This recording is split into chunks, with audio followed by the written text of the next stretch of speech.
Hello and welcome everyone, всем привет! The final is here. The Gwent World Cup that started a couple of months ago comes to its conclusion today. We have Ukraine and China competing in the final.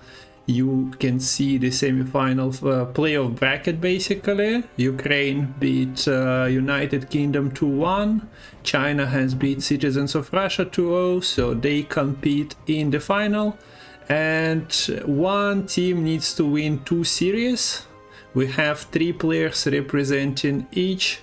So let's look at the teams competing and everything related to this tournament. So welcome, name is Kungfoorabbit. You should have seen some competitive Gwent covered here, and of course event is well organized, being run by Metal. So let's start the day with spamming some Metal Gwent in chat. That's always appreciated. Salty Captain will be joining me in about 45 minutes, I think, so it's not gonna be a solo cast throughout the day. You can see the crowdfunding links below me, so if you want to support the competitive Gwent events for 2024, consider going through them. But for now, let's go and see who is competing today. So we have Team Ukraine represented by Mistikal, Sunvanter and Holdyr. The order of play for them will be Mistikal, Holdyr and if necessary Sunvanter. On the opposing side, it's Team China represented in this tournament by 5 players, but today we have Violet.Kiramman, then we have Joe, and then we have Catburger. If necessary, the third match will be played only if the score in first 2 series is after 2 first series is 1-1. The series are played in best of 5 formats, so one player needs to win 3 games, but the team only needs 2 games to get the title of world champions for this year. We still have some time. I'll leave like 10 minutes to go over the decks. Before that we can talk about the events. Of course this one is coming to conclusion, but this is not the only one. We have Gwent Open number 2 coming next weekend. That one I'm casting with Lemon, so join us. This is the lineup: Mayamon versus Renova, and then Lerio versus Nick. Players are competing for some prize pool, but also crown points. As you can see, crown points matter. We have Gwent Community Challenger, and in December also Grand Finals, so the bigger tournaments will be there. Players are qualifying to the Challenger via crown points, so those are the dates. But now we can move to the decks and then see. Maybe I'll still cover some of it later on. So the decks, as I said, it will be Mistikal versus Violet.Kiramman. So let's start with Mistikal's decks here. Mistikal is playing Northern Realms, Monsters, Skellige and Nilfgaard. But if I'm not mistaken, all 6 factions are represented if we are looking at lineups of all the players. So the first deck of choice is Alumni, the deck that received a couple of buffs a couple of seasons ago. Became definitely more playable, more reliable, but yeah, sometimes runs into the troubles of sticking the students to get the alumni payoff. So anything unusual for this deck? I wouldn't say. We have Siege Ladder that allows you to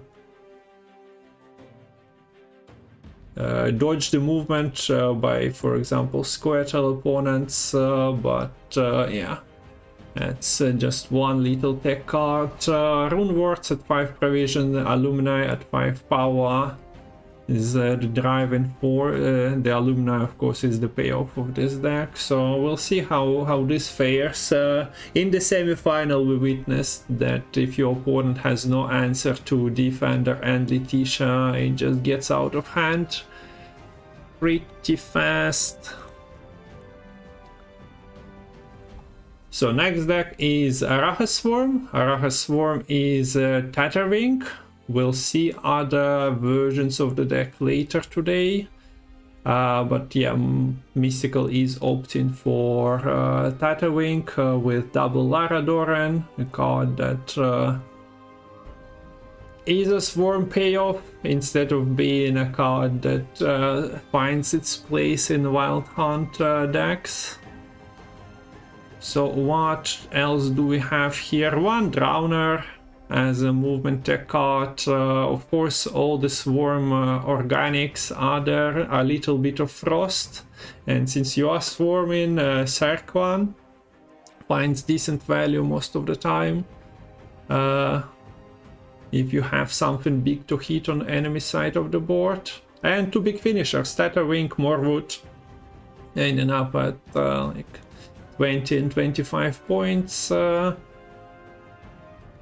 So even if one gets stall punished, there is always a second one, and also immunity of Tatterwing is quite important. Next one, Skellige, and this is a self wound. Mistikal prefers version without portal.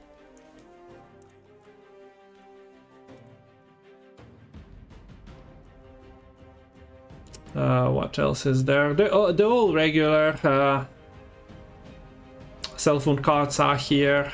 We see no Corsairs, instead Terror Crew Plunder. So if Salty Captain joins me for cast before Ursine Ritual gets played, if it's not banned, he will be happy because that's his favorite card. But yeah, no Corsairs, no portal, just Oniromancy for the tutor. And then you kind of pray to find your cards. Hopefully it works for Mistikal. And the last one is Imposter Masquerade Ball, so status Nilfgaard with the strong bronze package, Thirsty Dames, Alba Pikeman, Seditious Aristocrats, and then even things like one Murleham Servants, Hunters, providing you with extra locks. Good luck to your opponent sticking any engine value onto the orders onto the board. So status Nilfgaard definitely playable in the tournament landscape, not sure about its viability on the ladder. And now we're moving to Violet.Kiramman decks, and we see, yeah, the Syndicate and Squirtle represented, so all 6 factions are already covered in the first match. Guerrilla Tactics as a visual artifact instead of Mahakam Pass. There is, instead of Mahakam Pass picture, there is a spear, but you should know that this is the artifact location. So Dwarven Chariot moving to 2 power did not stop Violet putting 2 of them into the deck. We see movement cards and movement card payoff. Milva Sharpshooter are there. You can also buff your Shiro. And then for the point slam, you have Seamless into the Armorer's Workshops and Dennis Cranmer. So if you are lucky to stick some units onto the row, you can of course have this one big finisher. It becomes awkward for this deck with Curse of Corruption being a card. So you need to be aware of that not breaking. Next one, as I mentioned, different Araha Swarms being brought to this tournament. An old school triple either. Araha Swarm is the choice for Violet.Kiramman here. We do have a Defender, either And Arachas Queen as the combo pieces. Deck is usually played from blue coin, thus we have Urn of Shadows as a stratagem, so that you can create an extra defender or extra either, most cases. But if not, the bronze cards, Kikimor Stalker and Friend Warrior provide, and even Kikimor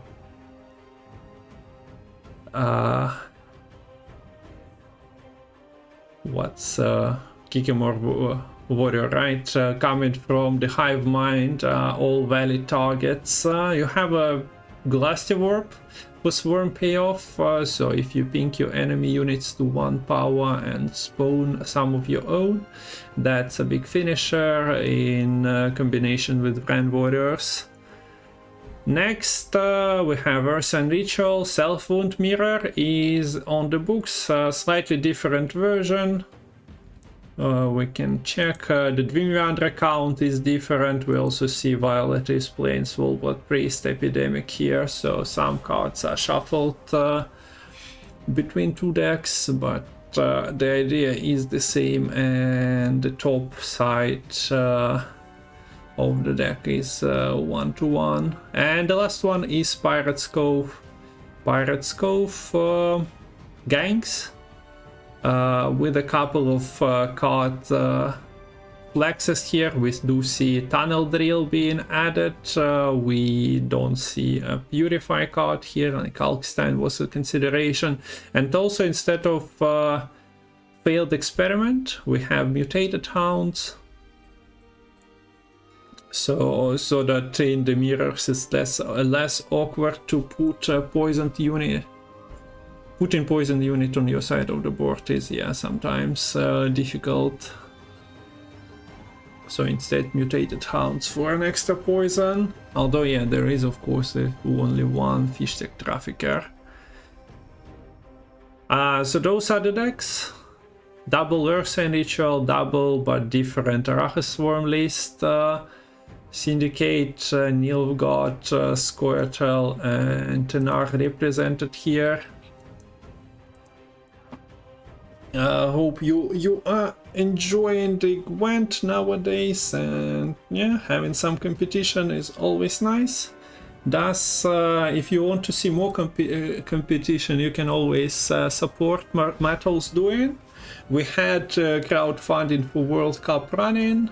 It got somewhere above the half of it fulfilled, but we have more events coming. And yeah, speaking of crowdfunding, links will be under crowdfund command in chat, but you can also see them on screen. Speaking of the winnings, the winner gets half of the prize pool, and the second place team gets 30% of the prize pool. The rest goes to the teams that lost in the semis. So that's Citizens of Russia and United Kingdom. Event has been running for quite a while. We started with the group stage, and then we also had to run basically elimination games between Poland, Citizens of Russia, and Ukraine. So yeah, quite a few matches. If you missed any, they are on my YouTube, !YouTube will give you the link. You can find a playlist with it. Anything else to talk about? Yeah, I mentioned the Challenger, so those are the dates for the tournament. Main event in July, so quite far away it seems, but time flies, and yeah, we'll have qualifiers. So number one of crowd point ranking goes straight to the main event, but the following players are playing in one qualifier, and then we get the quarter field for 8 positions of yet unqualified players for the second qualifier. You can find all the data, all the crowdfund data, all the crown points on Discord, !Discord. You should be there if you want to get timely updates. But yeah, roadmap, as you can see, we'll have open later in May, casting that with Lemon, but more qualifiers to come in August, in October, more opens to come to fill the gaps in competitive Gwent. But yeah, Metal Gwent exists, but also other community tournaments are incoming, like BAM Cup 2 starting this Monday. If you want to participate, well, check competitive Discord once again. All the info is there. So we're 5 minutes away. We are half an hour away from Salty joining me. But invites should be coming soon. If anything is off, as in sound, etc., let me know. But so far it seems like things should be working fine.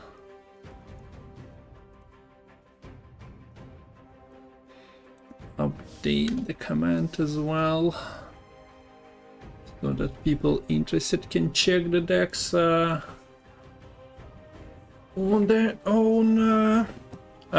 Okay, so anything else?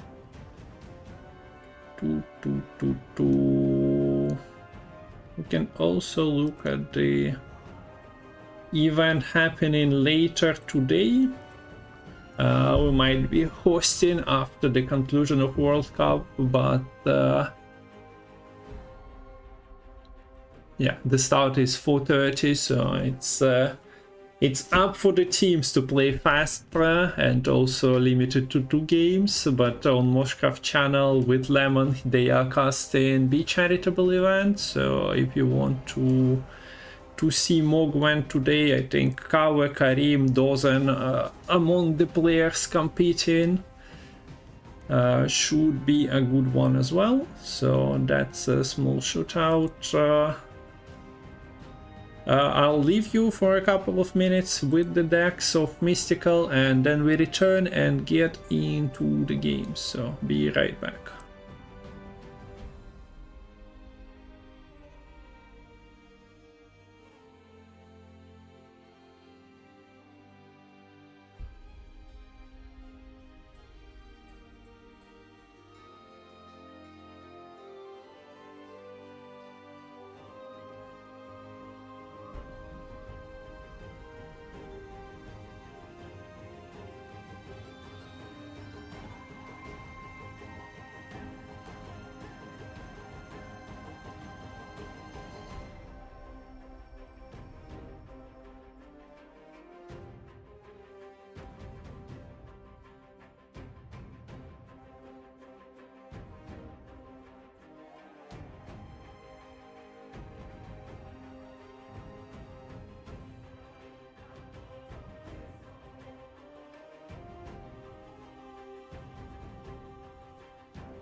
Right, so time is almost there for the invites to come. I hope you are ready.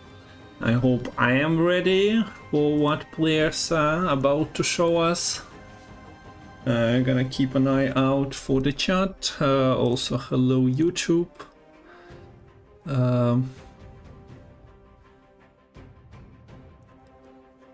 You can watch it on YouTube if you wish.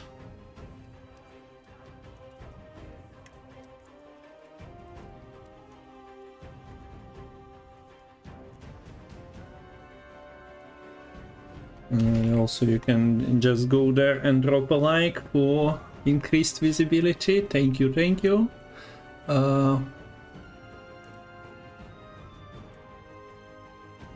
So, waiting for the invite to come. Should be a great show today. If you've seen recently, if you are in the northern hemisphere, there is a lot of northern lights. And hopefully the gameplay will be as vibrant as those natural phenomena. But yeah, no point in sitting on this screen. I'll open the decks once again. So Alumni is a very hard deck to counter, but looking at Violet's lineup, you have movement control in Guerrilla Tactics. You are also playing greedy stuff in a Raha Swarm, and Self Wound, well, is also quite the greedy abuse deck if things are sticking. So is there a great consideration to ban Alumni? Like, AQ most likely goes through, as in is not banned.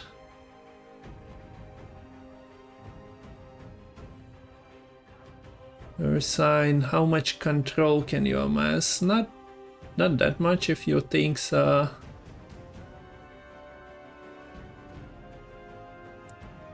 not sticking, getting answered.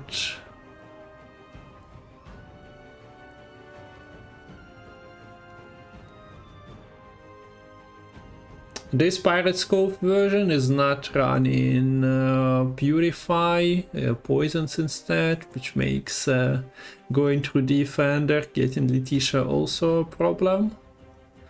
What is Mistikal banning?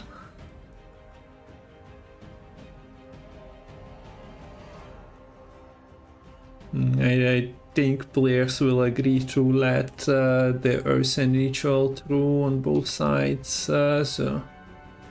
Okay, we got the invite, we'll get the answer pretty soon. Caster will not give you a straight answer on the bans, but we can see the bans now, so let me check. Guerrilla Tactics and Self Wound are banned. Okay, so we'll see Alumni in action then. SK is banned and Squirtle. So, Mistikal Violet 0-0, Ukraine China 0-0. Bans are on the screen. I think I made this so we can make it more beautiful. Banned. Okay. So let's have some fun. If you have any questions, I'm looking at the chat, but we are on 15-minute delay. But Metal is in chat to answer some of your questions.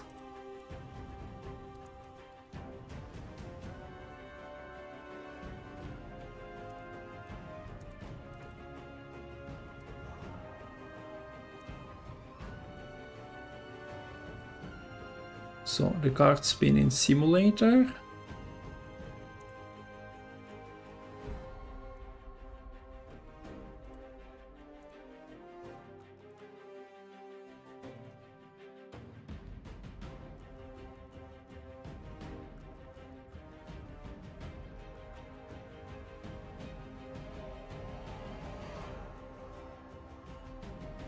And also related to the bans is who goes first, the coin, and Violet is going first, so we are most likely seeing monsters Araha Swarm here.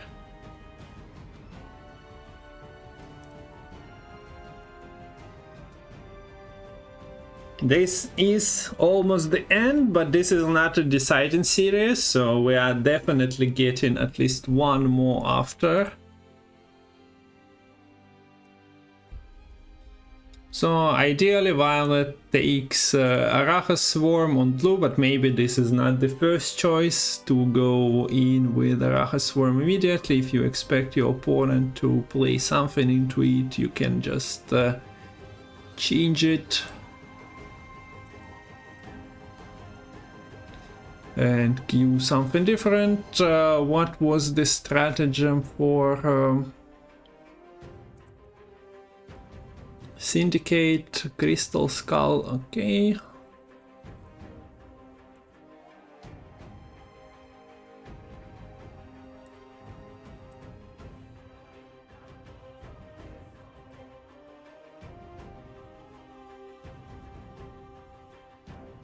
Card is still spinning. We are not in rush. Nice to see all of you. Всем привет. Спасибо, что смотрите. Первая серия, естественно, не решающая, так как команде надо выиграть 2 матча. Так что ждем-с. Когда начнется. Баны на экране, колоды по команде Decklist доступны.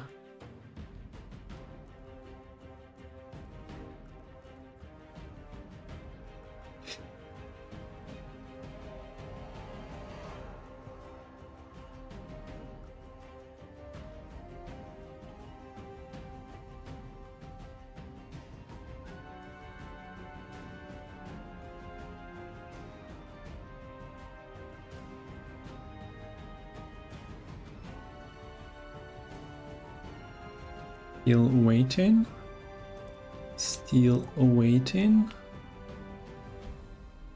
and we are waiting still.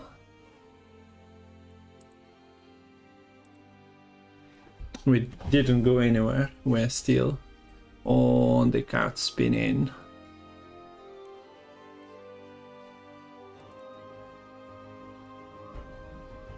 Let me check Discord.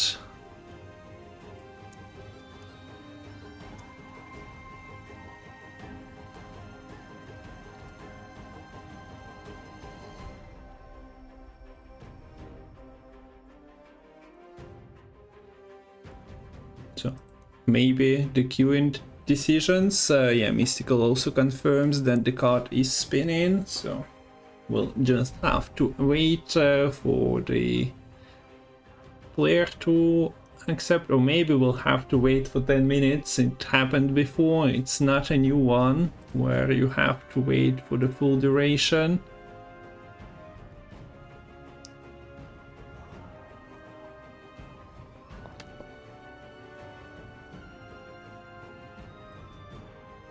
Maybe teams are strategizing, thinking of the queue order in the first matchup.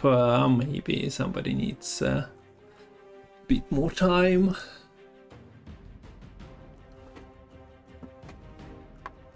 So I also had the poll on YouTube.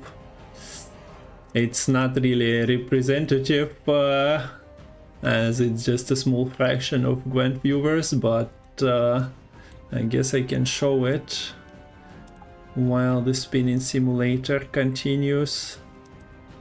So the question was who will win. China got 21%, Ukraine got 43%, but Metal Gwent, so it's you guys, you community, is winning most or almost the same probability according to votes as Team Ukraine.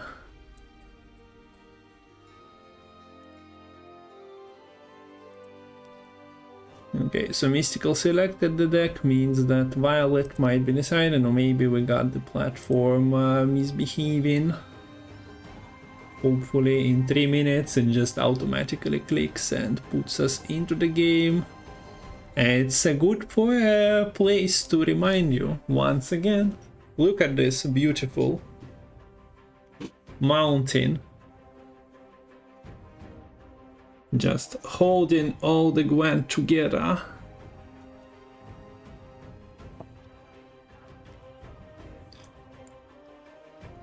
And also, yeah, thank you everyone who donated already. It's much appreciated. It helps funding the events more conveniently, not only from Metal's pocket, so to say. Okay, so Violet is writing as well.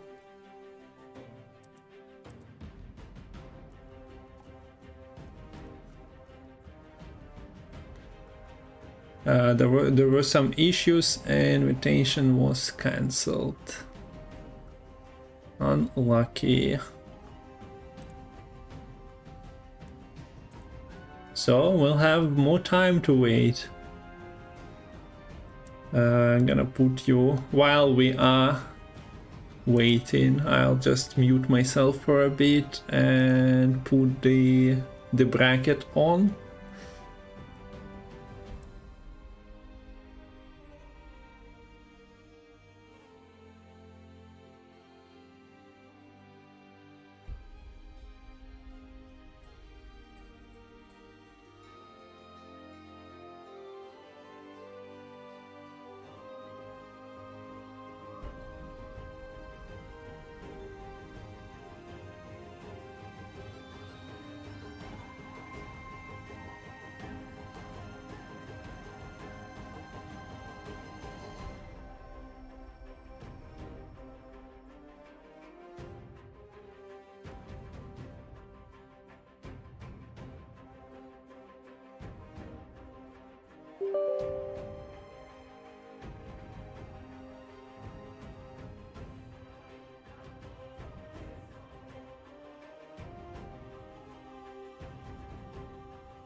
Okay, so tournament restarted. Sadly,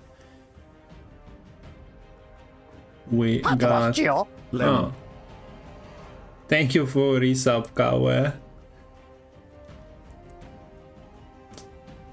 We got a new invite. Let's go! Now is the time. We're actually just waiting for Salty to wake up. Him being from US makes it kinda early for him to join for the first set. But with the delays...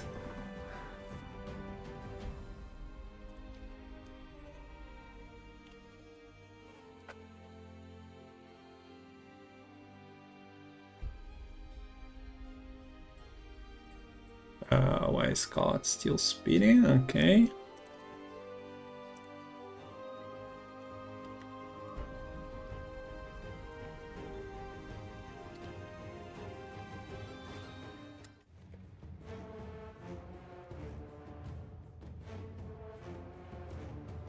So now we only need to load into the game to see. Yo, it works, guys. Let's go. Gwent Tournament Platform 2024. It's a work of wonders. Okay, so we got Team China representative Violet.Kiramman on blue coin, Mistikal representing Team Ukraine on red coin, and it is indeed Arahus Swarm Triple Eater that is usually being played from blue because of Kungfoorabbit's interaction with Arahus Queen here. We do see Defender, Arahus Queen, and also Oniromancy being available. Mistikal has the Heatwave to answer.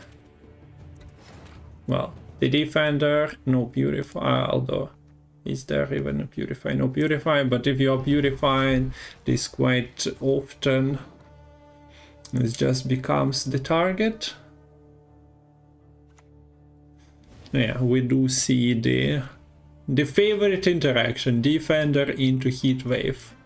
The favorite interaction of people who hate Defenders. Now that Heatwave is gone, you meet either.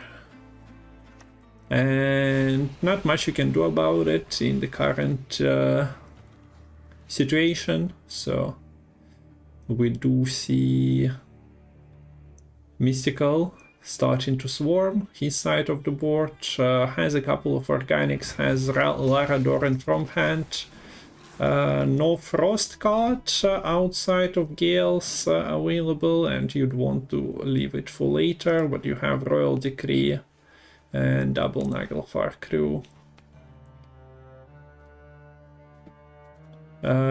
What's the Wispy's tribute?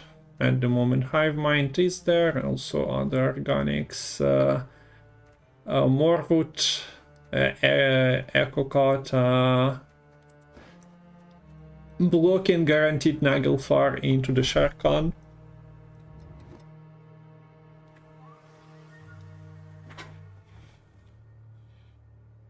Okay, so we have all the things I wanted on the screen, I think. If something's missing, let me know.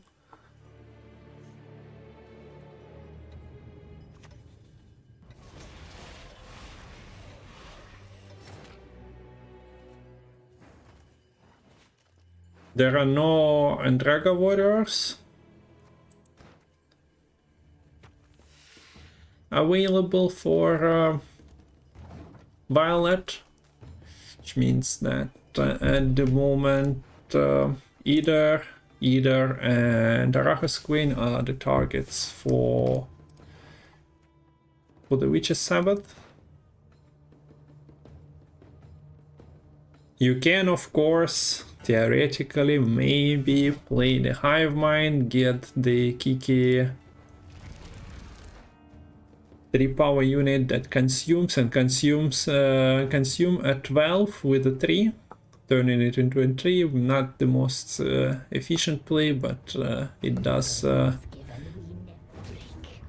give you another Eater, so it's not like you're just trading 12 for 3. Yeah, so this one Kikimoro warrior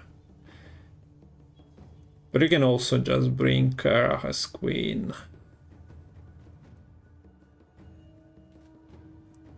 Of course, for Tatterwing, if your drones are not buffed, a Glassy Warp becomes a huge issue.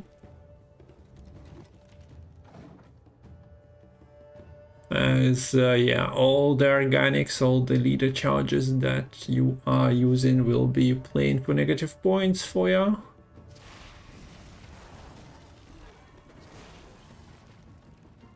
So that might actually force Mistikal to play more aggressively. We also see that yeah, you don't need Frost to kill Laradoran if you are playing Hive Mind like this. Just lead a charge, get your Stalker, and then play her. And yeah, point wise, Mistikal is in a decent position here. Violet, of course, got the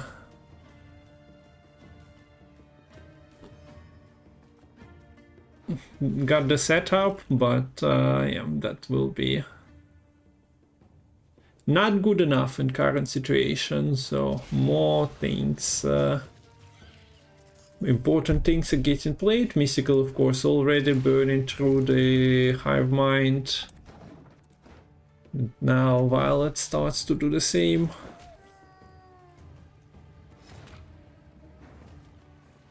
We do see Morphoth slowly growing. Already at 7, but yeah, a bit early to play Nagelfars in this situation.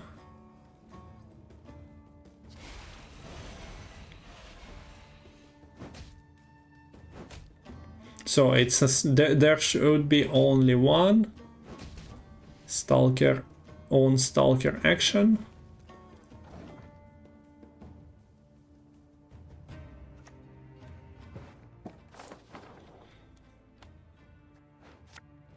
So yeah, speaking of big Sharkan payoff, we do see that it takes on Run Warrior, but the payback is here and either kills. That's not the first unit that got killed by either. It's just how Tatterwing works.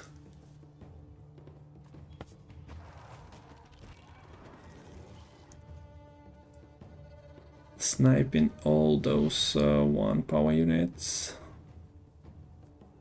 and putting them straight into the graveyard.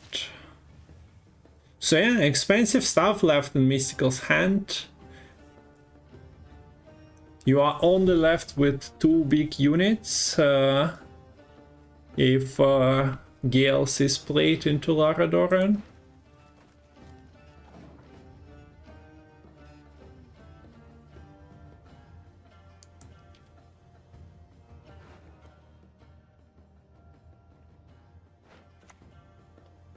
And we do see exactly that. No leader charge is committed, but look at the points. There is also Frost ticking. Spores are playing for a few, 9-10 points. There is still a 7 power worker, right? But yeah, that would be a bit too much to overcome, and we do see a pass.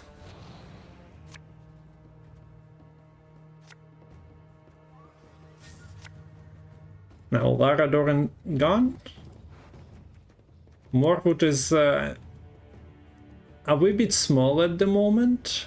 Of course, the thing about Morphoth is that it will be brought out as the tall unit. At the moment, you are getting Kiki Stalker, Kiki Warrior, and well, if this is popped, then a 7 power worker as well.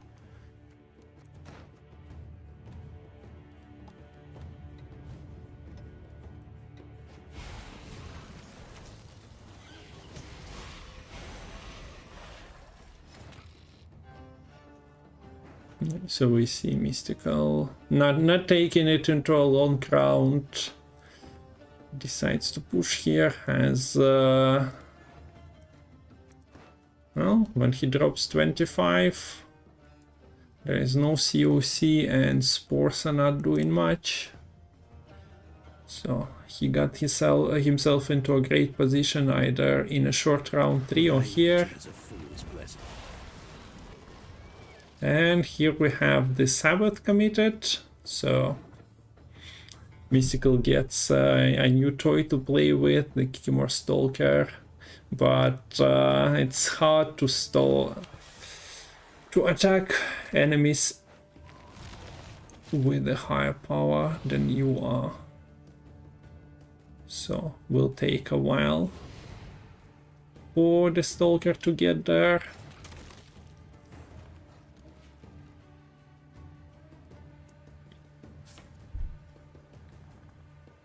Yeah, a lot of Swarm already taken out, but there are still cards. So this Glasty we talked about earlier might come into play still.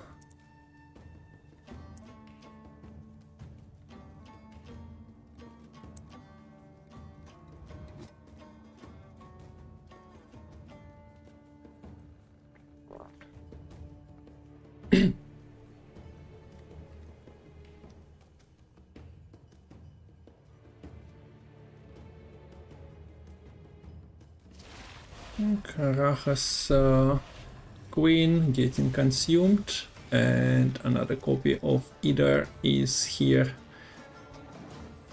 That's quite a lot of pinks to play into. Of course, Natural Selection is a special,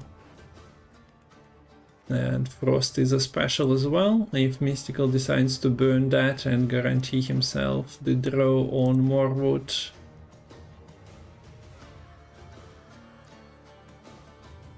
Not really a great card anyway. The Frost, the Art Gate.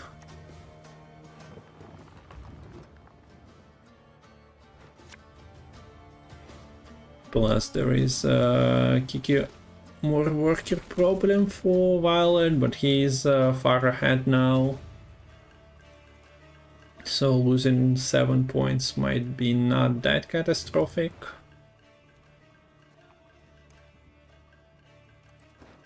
You'd want to keep one of the tutors for the Glasty, other for Heatwave, but if it's Tatterwing into Morwood finisher, you don't really get to play a Toll Punish anyway.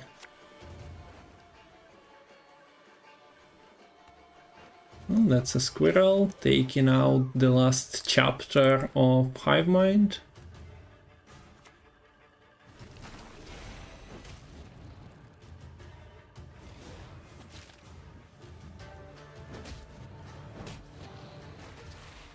Okay, everything is getting clicked here.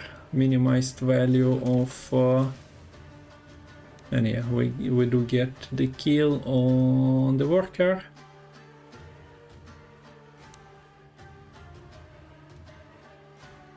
So the Stalker with those 2 clicks and Leader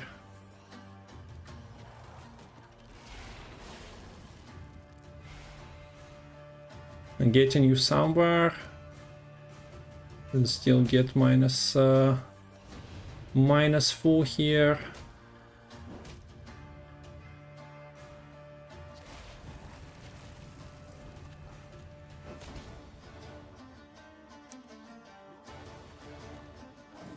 Okay, so Mistikal can drop 25,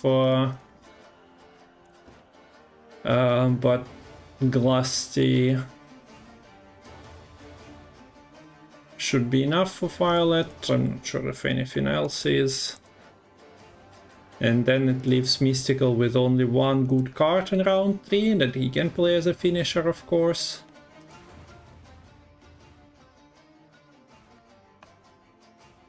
Not much great stuff left here for Violet as well.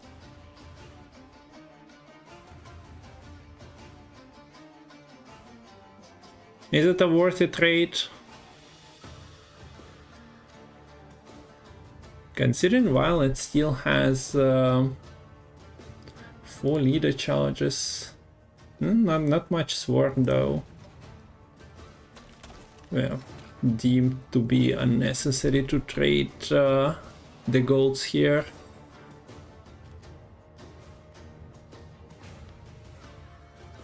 So the Smorkwood is already at 15, will grow more. This is an immune unit that cannot be heat waved. Definitely don't want the swarm cards.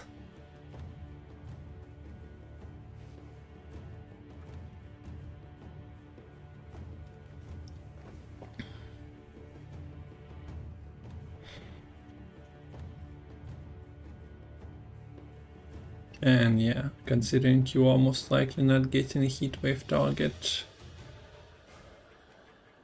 this is how it goes. So leader charge should be saved as a finisher combined with more wood, which means Mistikal has a couple of subpar plays.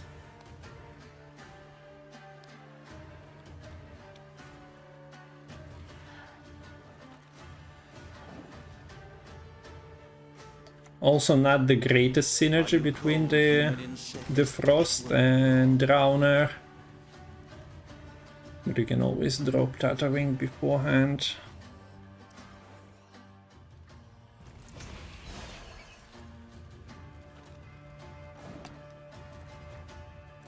So we do see defensive Parasite.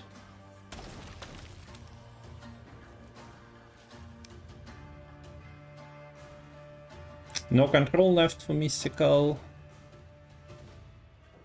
Not the greatest acid speed value here. So that's quite a cheap card. So yeah, we do see that Incubus is getting played.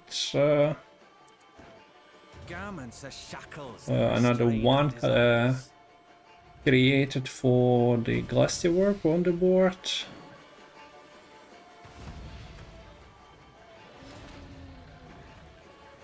And yeah, now we do see the synergy between Glusty eating once and Double Brand Warrior, but it's it falls short of overpointing the Morkwood, and Mistikal takes game number 1 in this first series of the Gwent World Cup between Ukraine and China.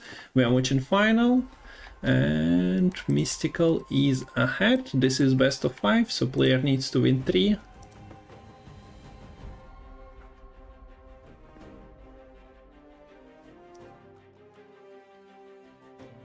Hopefully platform is not throwing us any more curve balls, and now we get invite smoothly.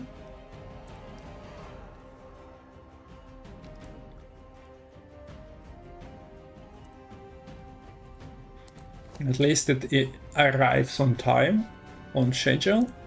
Hopefully, we can just get into it.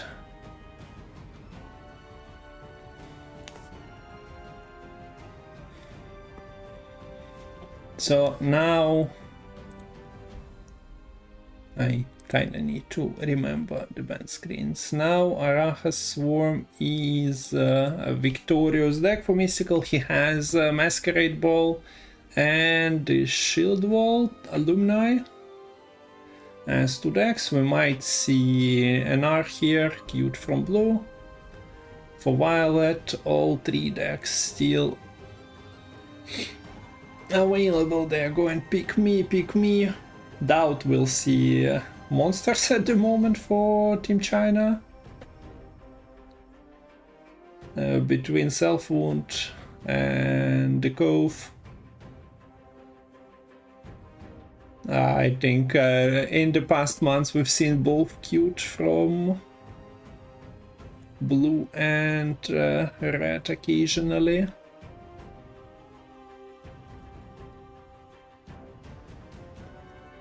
Going back to deck lists of players, those are Violet, so No guerrilla tactics as it was banned, but self-wound, swarm that we just seen in action, and also Pirate's Cove.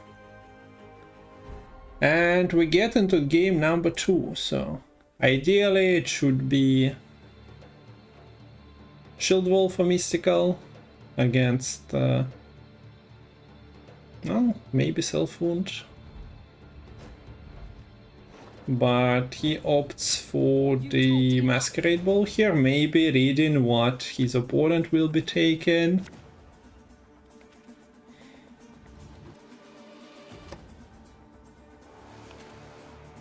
So, there is this beautiful thing Nilfgaard does.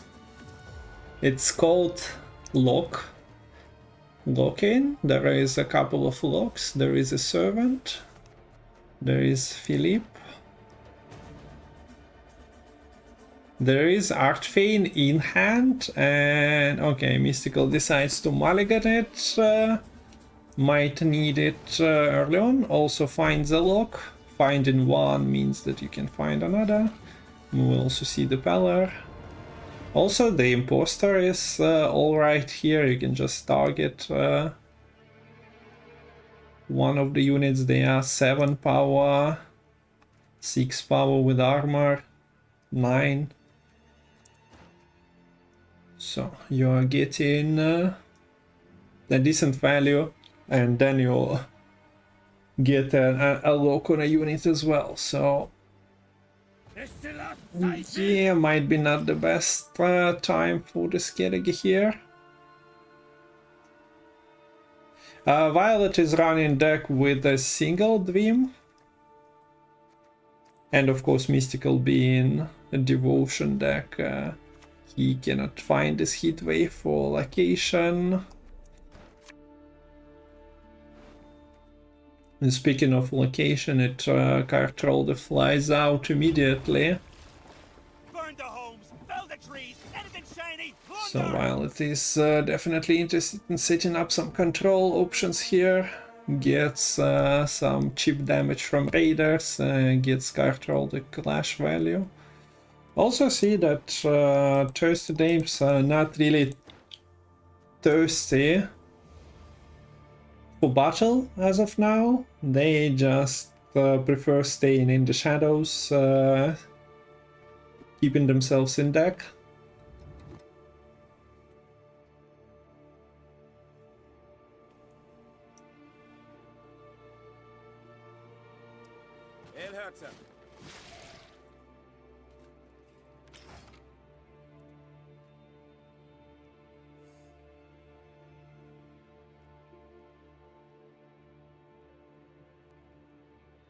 So it's kinda like you're offering soldiers just as a decoy here. Give me your damage.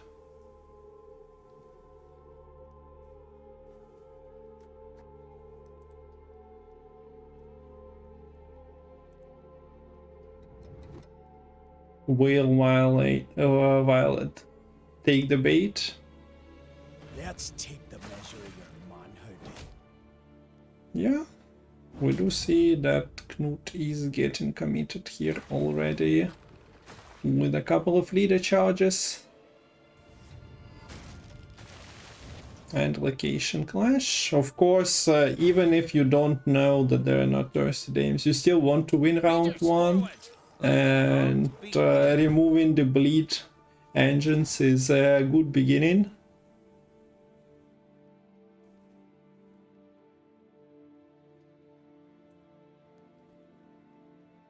And yeah, let the locking begin.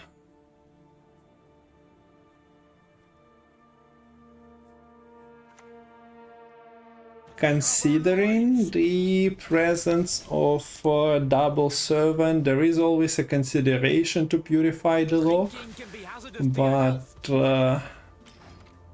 you only have one shot with the purify. Wait, double shot with the purify, don't mind me. Something that I didn't notice, but yeah, this might be more important later. Says Violet, and the log is being preserved here. Oh, the statuses are being preserved here. Valor is not getting deployed. I want every ship ready for inspection. Rompali is quite a decent card. We should admit that here. Gets the poison through, locks another bronze, well, half of an engine. Starts generating engine value on his own. But yeah, otherwise Mistikal is struggling for points in round 1 and will be bronzes traded for bronzes. He decides to commit a little bit, pulls Artfane out of the deck.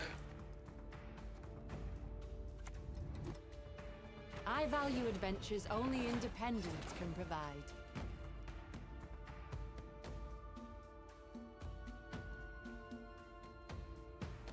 Well, it is not in rush by the looks of it, and just resets the location. So there is no connecting poison, there are not many spine units. You can still throw away Emissary. You're most likely just trading with the Maxi here.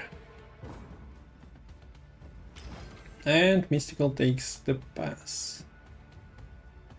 Maxi is not enough considering double status.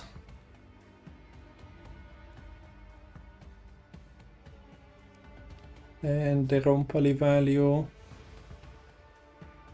Of course, you can always clash if you are taking this deck into a long round, but I mentioned the locks. You have a couple of purifies, but if you are not getting your game plan fulfilled, is it really worth it? So Swole Blood with Swole Blood Totem, expensive provision cards go to the bottom of the deck. Would not be surprised if this is a shuffle. And yeah, the clash was necessary if you are playing your Maxi as a carryover. Verification opener for 10 points.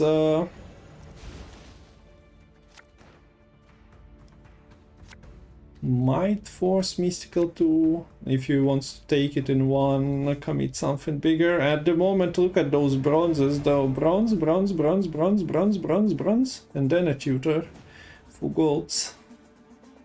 That's not looking great.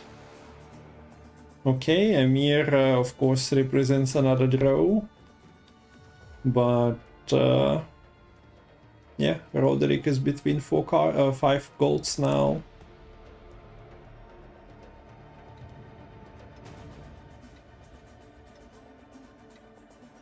We do see Violet not keeping verification. Purification, of course, is also an answer to Masquerade Ball, potentially.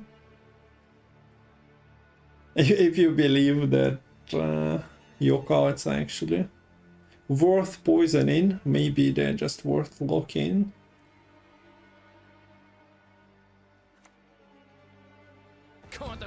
And yeah, well, it is not crazy enough to take this into long round 3. Let's see how push works out.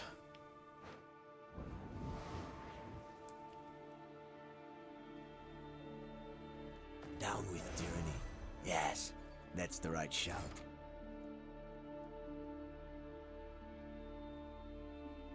Those of you who joined later, we are watching Gwent World Cup final. First series of the day. There will be at least one more after this. Holdyr versus Joe. If necessary, there will be also Sanvanter versus Catburger later on, served to you on this Twitch plate, but you can also watch this stream on YouTube.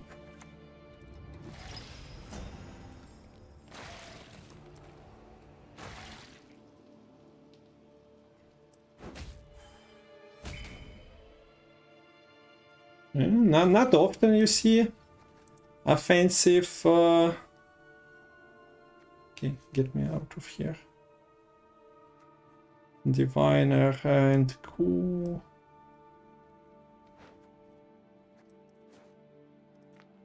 But yeah, Sigvald was utilized offensively here.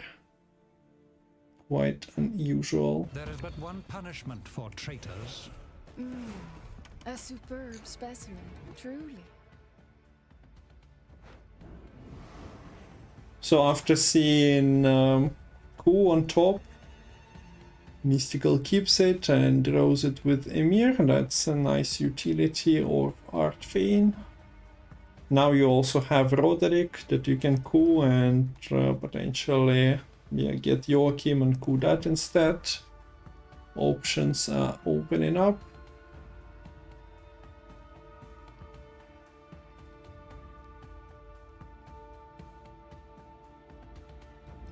There's still not enough material gotten out of Mistikal by Violet's push, I'm afraid.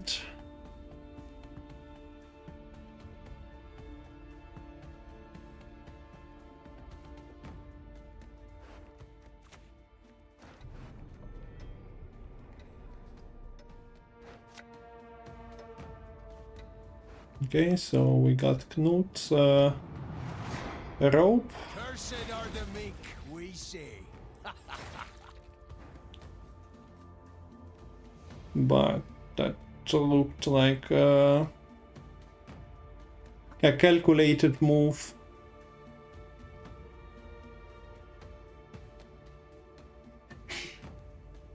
Oh wait, did it? The kitchen Did it though? presents its finest yet.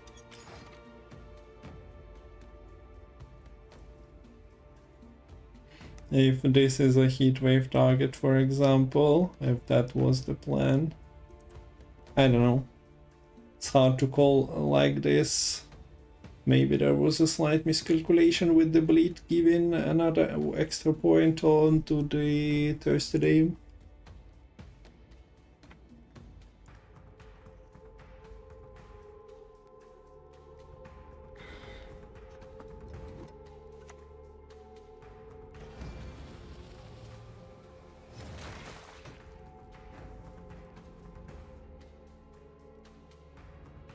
Mistikal can just play a couple of bronzes and get there with the Artfane.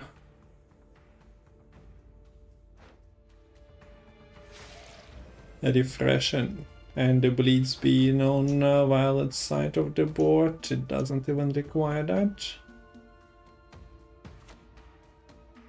Lost spirit devoid of name, depart now our veil of pain.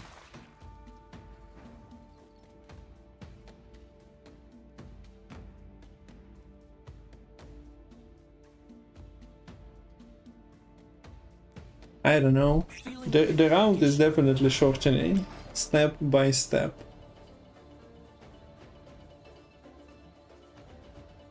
But what's Skellig's win con? Down a card here. It's hard to say. Roderick.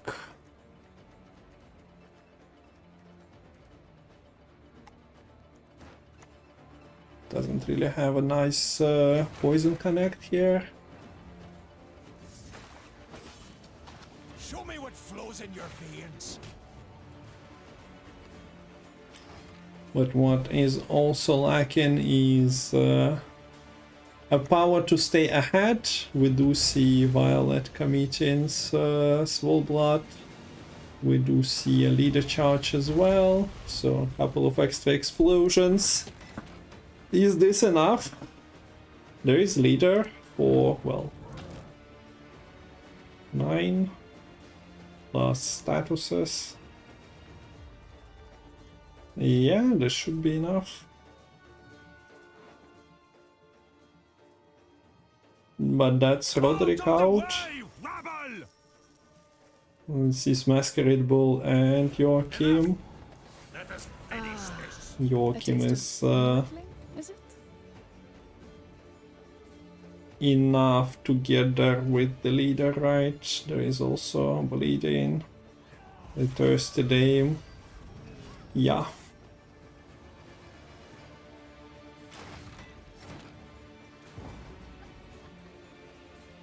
So totem all geared something is the best hand you can hope for, but you shuffled with Maxi and there are no guarantees to draw anything.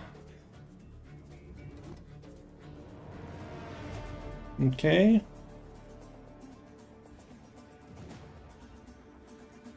Masquerade Ball, couple of units are here. Verification does answer the Masquerade Ball. Short round 3, probably not a position. Oh, I see. I was not familiar with your game. Thank you for the sub. Much appreciated. Yeah, giving your opponent 6 points with in addition with the 4 they get from this scenario, probably not the best idea. My, the Van Moorlands, they truly spoil us. So even if those engines are not getting insane bad,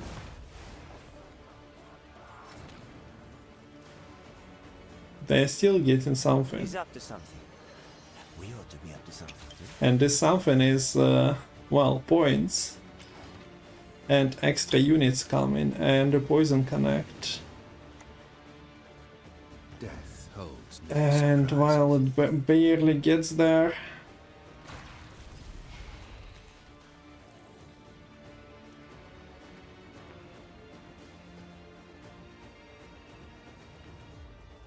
to overcome Mystical's points, and Mystical has the whole card, the engine and the scenario chapter to get him,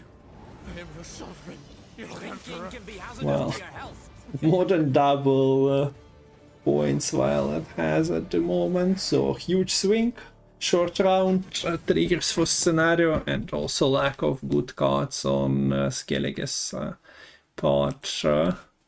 And Mistikal is 2-0 ahead. Needs 1 victory, which means that the alumni will have 3 shots at getting Team Ukraine a first point. And we got the next invite. Violet still in search of this first win. But even if the loss comes, there are still chances for Team China, as 2 other players will have to win their series. While we're in between games, friendly reminder that Mountain of Gwent, named Metal, will be running the tournaments throughout 2024. And any crowdfunding, any help you can spare is welcomed, as it will help to grow the prize pools of the incoming tournaments and maybe motivate more players to compete. You know how it works. The money puts Gwent gears to work, right? That's how it totally. We are totally not some crazy bunch of people clinging to the game that we loved for years now, and even with no new cards, we still enjoy playing it, interacting with community.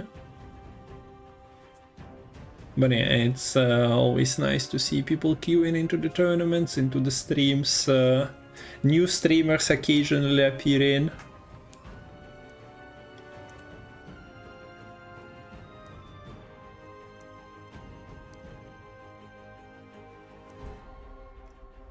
Okay, so the tournament platform worked smoothly between games 1 and 2. Hopefully, just a pause for the players to collect themselves and go into the next battle. Mistikal doesn't have a chance and choice anymore to pick his favorite deck to queue. He has only one. Violet is probably the one, yeah, thinking of the potential matchups.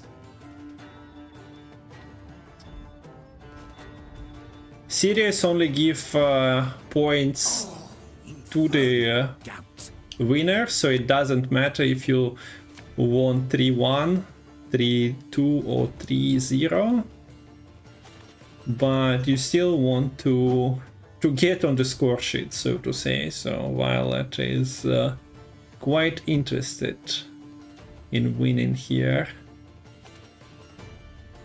Has Drill, but no Purify in this deck. So getting through Defender is still somewhat of a challenge, but at least you can develop Drill and then break the Dunimir's shield and do something with the Junior. But that's like most of your control gone, and how are you dealing with Letitia protected by the shield? I'm not entirely sure, so instead we do see... You also need coins, you get 1 fee, break the shield. If Donimir is shielded, you are already out of luck. Come forth, coward, and your own doom confront.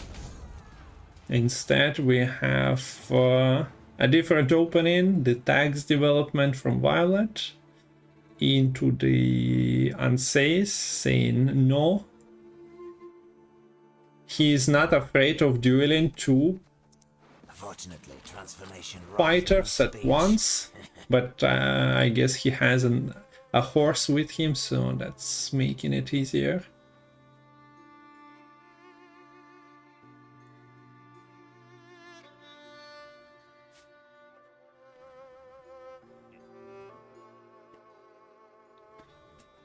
Also, let me check on Salty. Don't see any messages yet.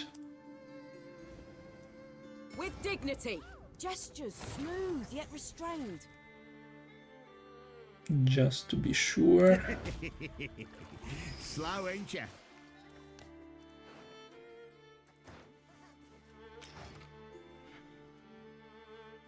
That's one way to not have Letitia doing anything for ya in this game.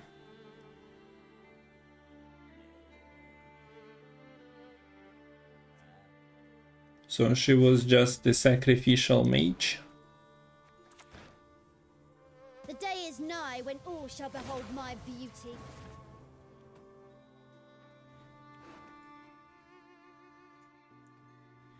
Okay, we see Furko here for the 4th tag and Yoink. It could have been the damage and Junior click, of course, as well.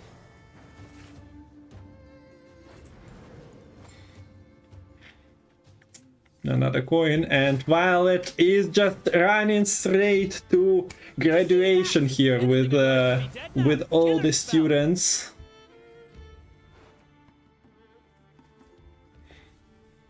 Okay, the roll, and another one is joining the Violet School of Syndicate. I guess Aretusa and Ban Art are transferring to the city of Novigrad. They got the finances, which yeah, makes Mistikal consider passing here and trying to start a new school at new place. So not exactly getting to the Zealth alumni, but yeah, that's not Kneel of God that would have been interested in getting both of the values to 4.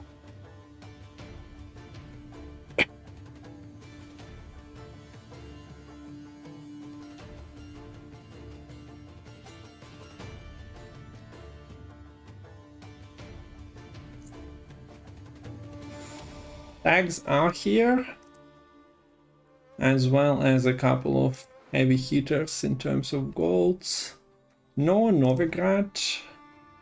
Only one of us will still stand by And the well, game. Bank is not really a reliable artifact tutor, is it?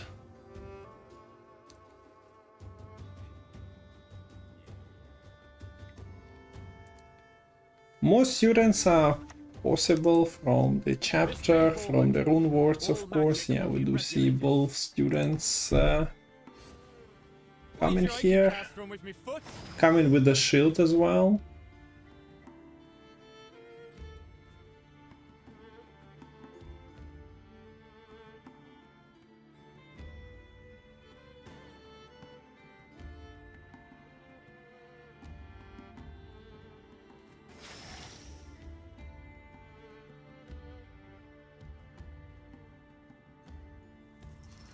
One man's battlefield is another man's ripe patch for harvest. So, little bird for the blind eyes, yeah. Do you spend? Do you keep the funds for the drill? You cannot spend on deploy twice, so I guess it's fine to just put points onto the board.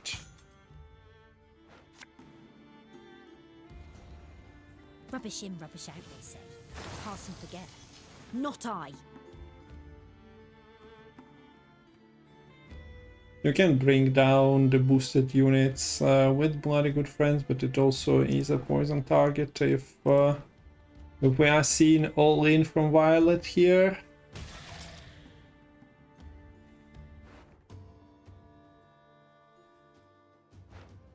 Humanity will perish while the few survivors will be like animals.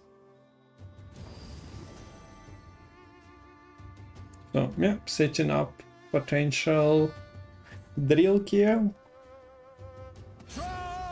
Forcing Mistikal to take action, either spending leader charges, but with bleed that's not really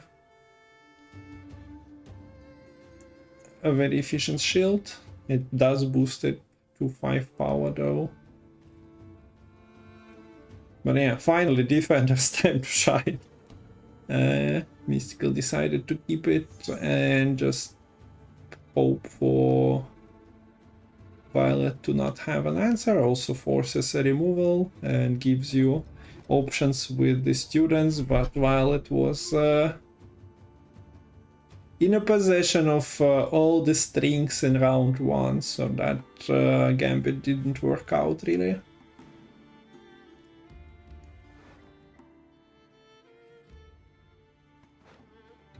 Finally, you And yeah, speaking of all-ins, Premium grade won't find any better.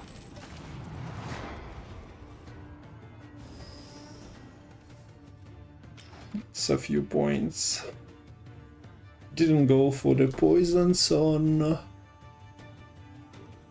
that. It was a student, of course. There is a Pillar, so poisoning defender is making Peller's job harder. Otherwise that student would have been just purified and you'd get nothing for it.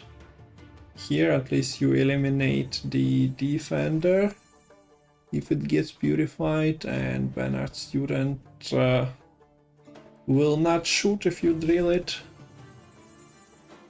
from the board.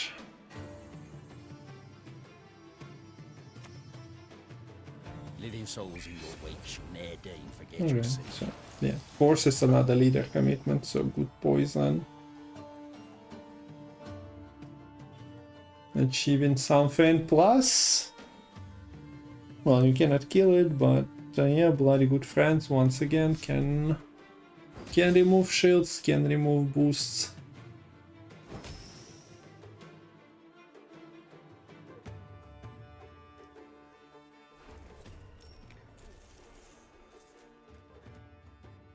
Change the vendor on top. Novigrad in the middle of it. Best commodity in town, I swear it. I would assume that after the Don't be Oh, no. Treason! Treason! Banned student just killing another student. I'm impressed. I'm impressed. Yeah, that looks like the game. But Mistikal decides to play it out still.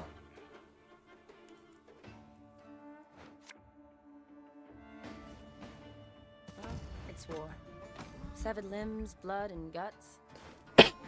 Folks say we live like princesses. Okay, the value of 4 has been achieved. And Mistikal is still impressed.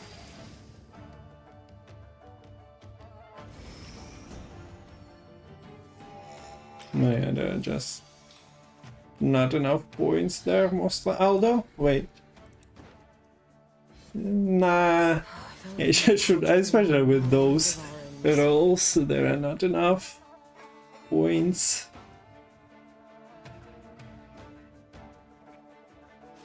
Nothing really left in Violet's deck. Might as well just click everything here. And bet on your opponent not having 74 points, which they don't.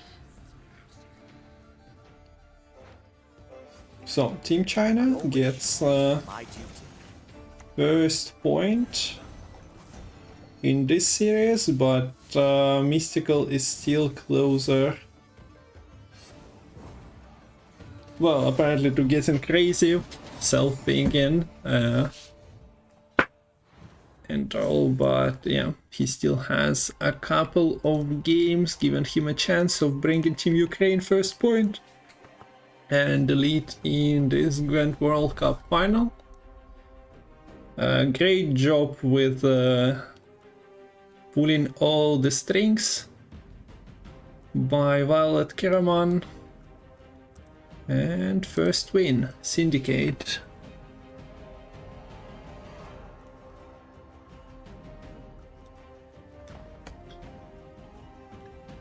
So now, Shield Wall from blue coin for Mistikal. A more common position, I'd say, for Violet, that means Self Wound. Self Wound had what, double Purify, Heat Wave if I'm not mistaken. We can look at next. So yeah, there is Card Roll the control, there is a Heat Wave, Double Peller, Epidemic, which is quite influential card here, and then Knut, if that survives, sticks to the board. Of course, Mistikal has Unsafe. Combination with Shield Wall is deadly for quite tall units, not speaking of like 5 power Knuts.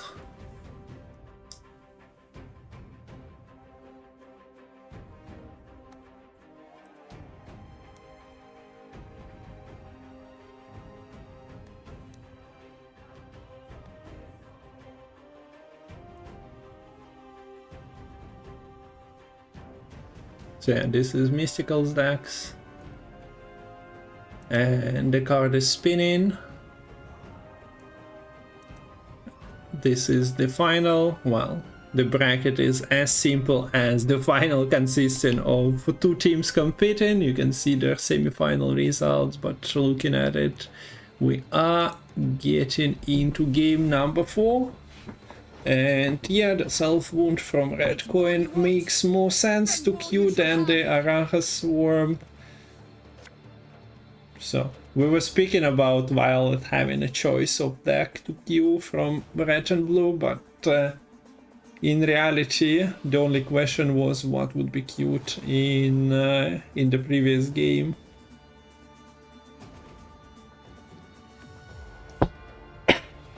Arachas Swarm or Syndicate. Now, after winning the previous game, it makes things easier. So what's good here for Mistikal? Has Donimir, has AA, and Arcane Tome, so Letitia can be found. A Peller is there, but no location for Violet. So while Defender is Magic is all around. at 10 provisions and not available from Amphibious Assault, Letitia is just a 7p card. You can tutor that. That avoids playing Arcane Tome into an Aeromancy. That avoids access, given access to Karate Hit Wave. And yeah, at the moment there is no unit, no card that deals with Letitia.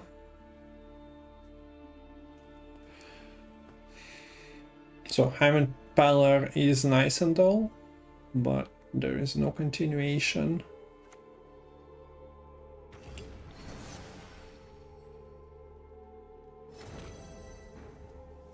There's also not enough in combination with Knut to kill Letitia, and yeah, Mistikal, but it's enough to Knut the first student.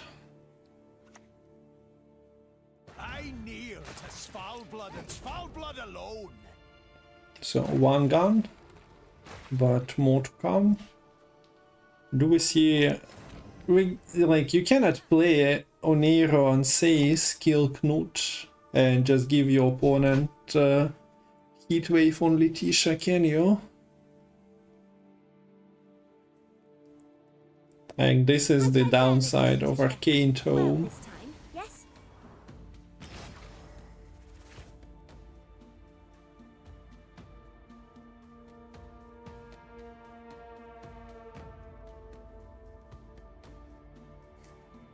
Yeah, her value is at 4 already, so as soon as Bernard's student land in, things are bound to happen. Mardrome on 5 power unit is only giving you 6 damage, so that's not enough as well. And yeah, mission accomplished. And mission is a success. Sacrifice necessary to the student.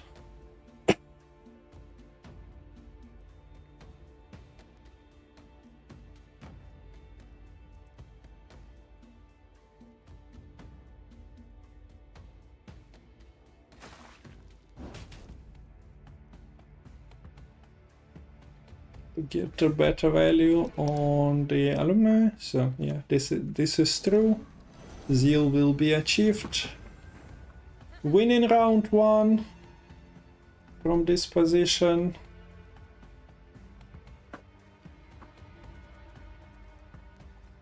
Well, not impossible, but also not that trivial.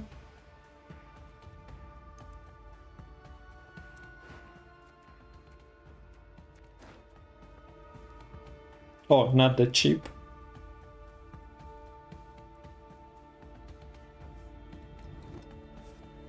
Still takes 1 turn for Bernard student unless you are casting contest this to kill Knut.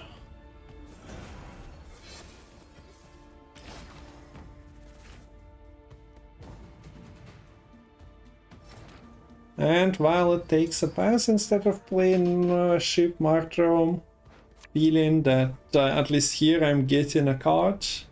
Also nice use of Arcane Tome here, your opponent doesn't get to click it. So Mistikal was accurate with it, not seeing the heat wave in the beginning was delaying Arcane Tome for a situation like this.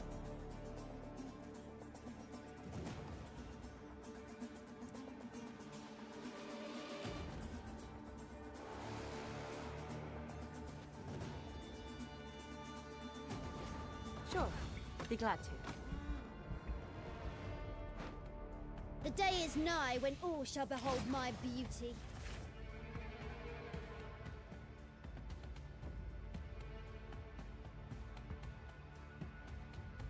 So the growth continues, more and more knowledge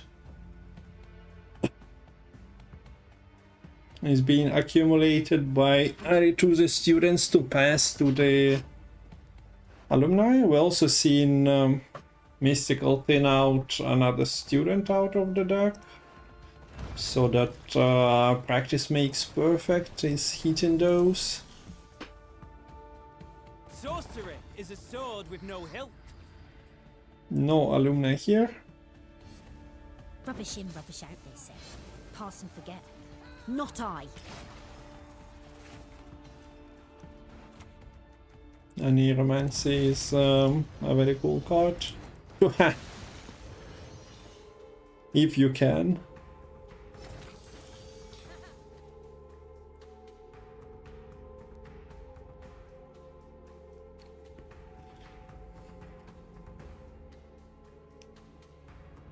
Okay, so location control is pretty great. There is another one coming in a couple of turns.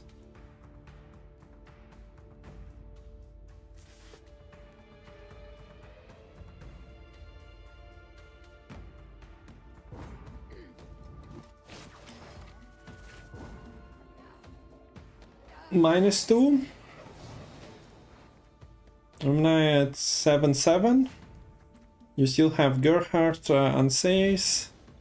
You have PMPs. Your opponent is in search of Heatwave control. You have the chapter of Wizards carryover, but the card rolled is also rechargeable here.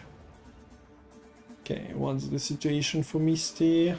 Finds Gerhardt, but yeah, there was an Aeromancy, so still a positive outcome, finding it into the hand. 1, 2, 3. Yeah, this card also destroying 4P. Would have been quite good. So a little bit of невезение.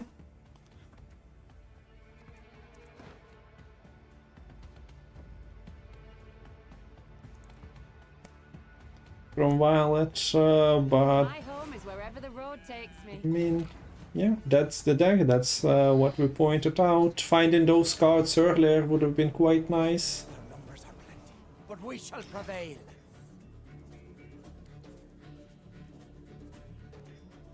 So Alumni number 1 doesn't have anything to interact with, but protected by the shield. So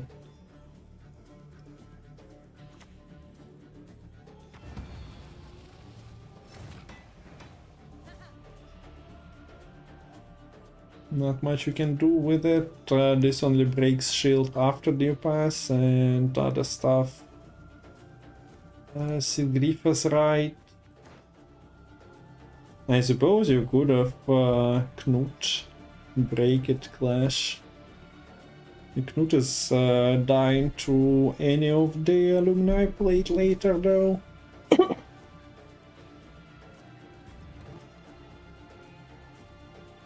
The Dragon Turtle is nice. As in, yeah, your damage is not really scary for me. Watson says situation with Dragon Turtle.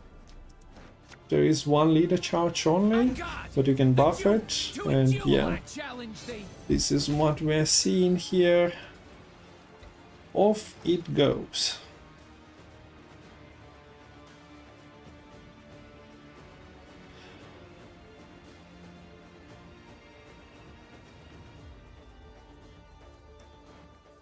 Still one alumni in the deck, AA, PMP, another PMP, another casting contest, so everything is alumni basically.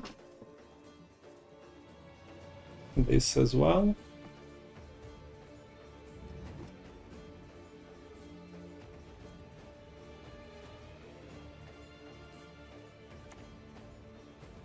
Glory to Svalbard!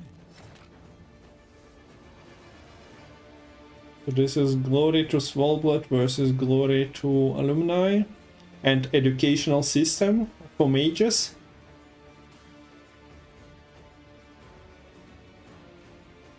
Tread carefully, lest this semester be your last. And let's start practicing, says Misty. Should consider a potential heat wave, so we do see that order is being used immediately. No point sacrificing 19 of them points to the heat wave. By your side, a pleasure, a privilege, an honor. So fanatics just wanted to study their subject peacefully. The transformation and all that, but alumni who is already educated see them as a potential threat and start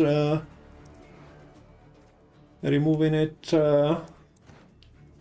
taking points away from Svalbard, of course.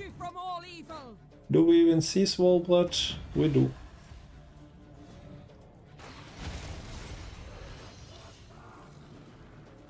We see one. Only 4 units on the board, so all the extra explosions are not really that impactful.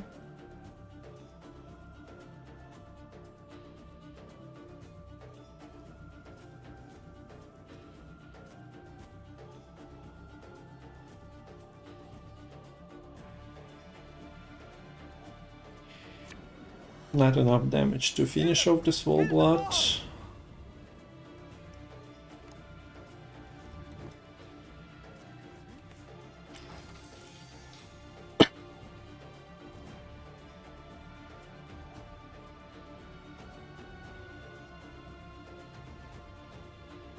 But next explosion takes him out, and yeah, to prevent that, spores are being utilized. I mean, it's 8 points over 9 or something similar on the other units. Casting contest makes probably for a better target.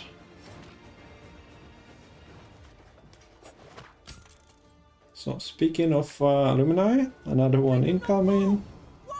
Beam, beam, bam, bam. Another one is getting spawned, but it's dying to a clash.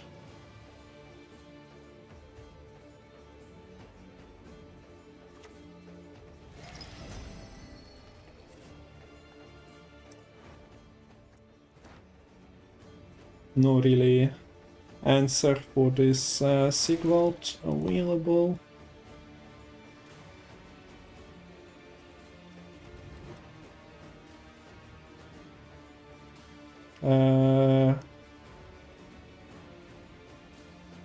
Is a clip consideration? No, okay.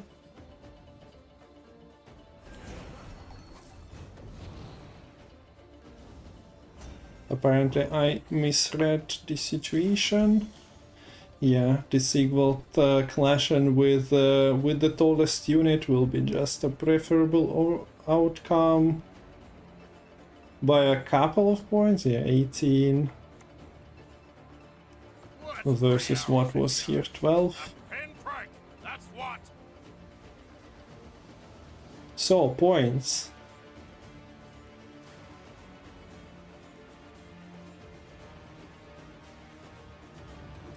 It's a lot.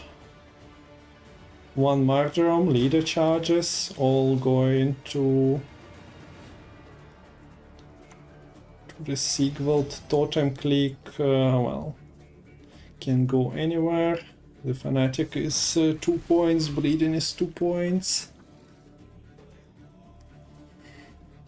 Man.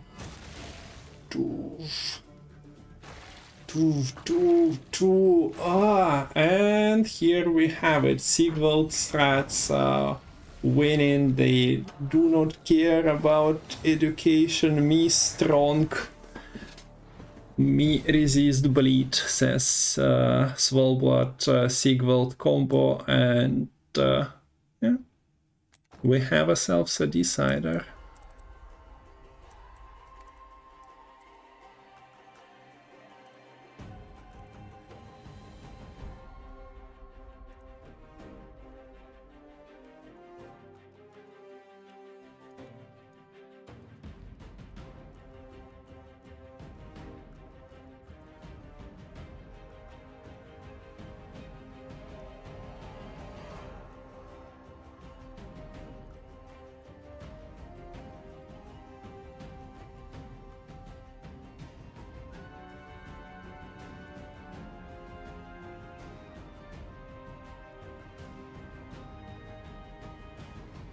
Okay. So Salty is here. Of course, I can just share the picture with him.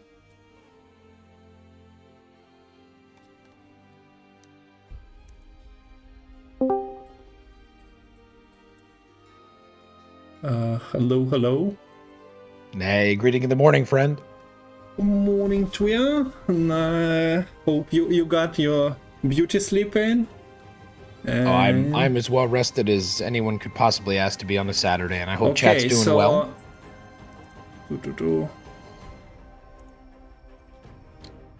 1 second, I'm answering to Metal. I am on.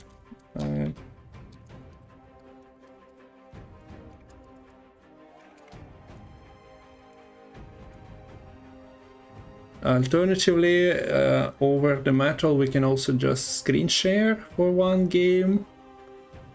Sure. But okay, let's communicate with Metal. Maybe we can just. So you are just in time for the decider. That's the best time to join, I think. Okay, so you are added. Did you get the invite? Or are you in process of getting invite?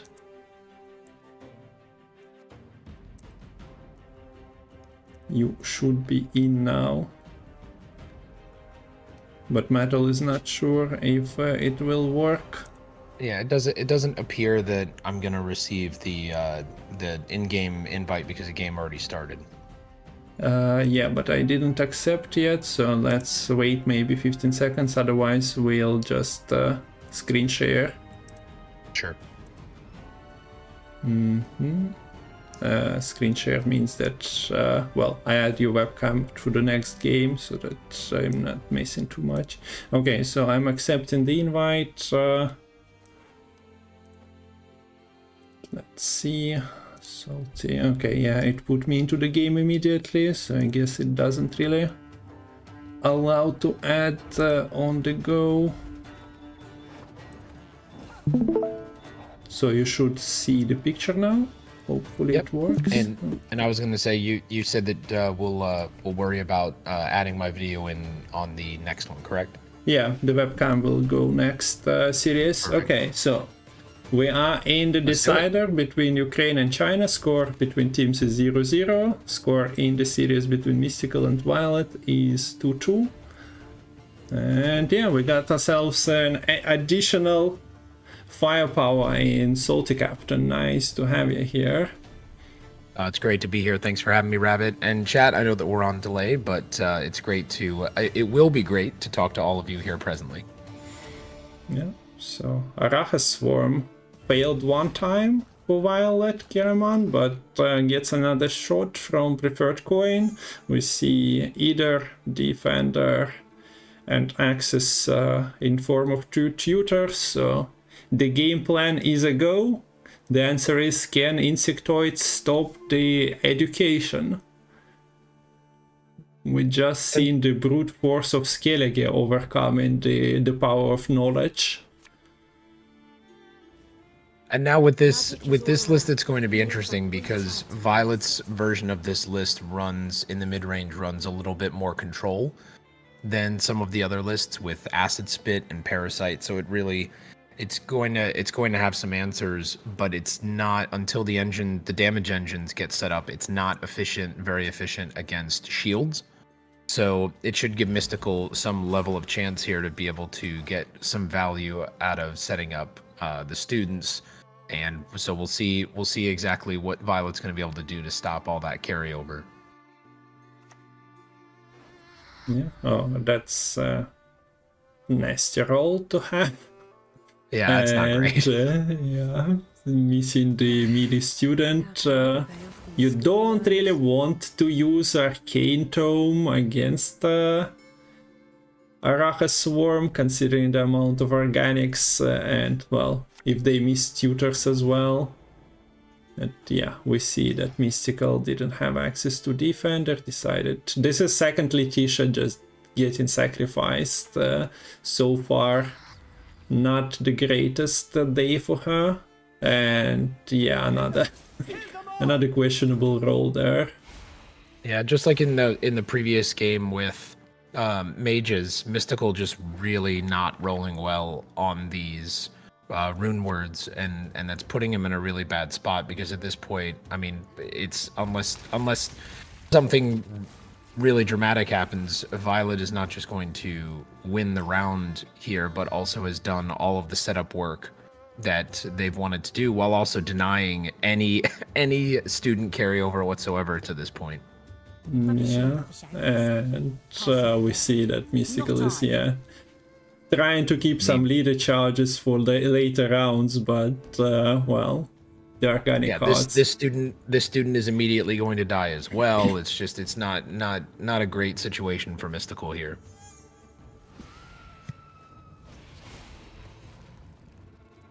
Yeah. So I guess this version, or in this location, the education was not set up properly, and the students are dying very young, without much experience. It's the American education system, Rabbit. There's just not a lot. There's not as much value as there should be. Okay, I kind of accidentally assisted you, I guess, on this. I've seen some casts of you and Lemon as well with references to things like this, so it wasn't on purpose. But yes, here you give your opponent Arcane Tome, and I would expect that they are quite happy to click it for variety of reasons. Hive Minds, just Echo cards, or not Echo, sorry, organic cards. Even Spores, potentially. No, okay. But still, a lot of points just from a click, and you are running out of Arcane Tome value sooner than your opponent, most likely.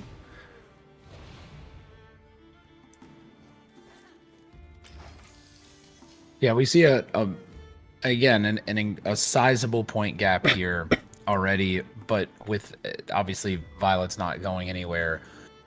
But the front row student at least now is starting to get some value, and if you are Violet, you have to be thoughtful about where does the Sabbath go in terms of rows and what you want to do to deny some value here. So when the Witch's Sabbath gets played, so it'll be interesting to see how much more control Violet leverages, because next turn you're going to be able to parasite the front row student.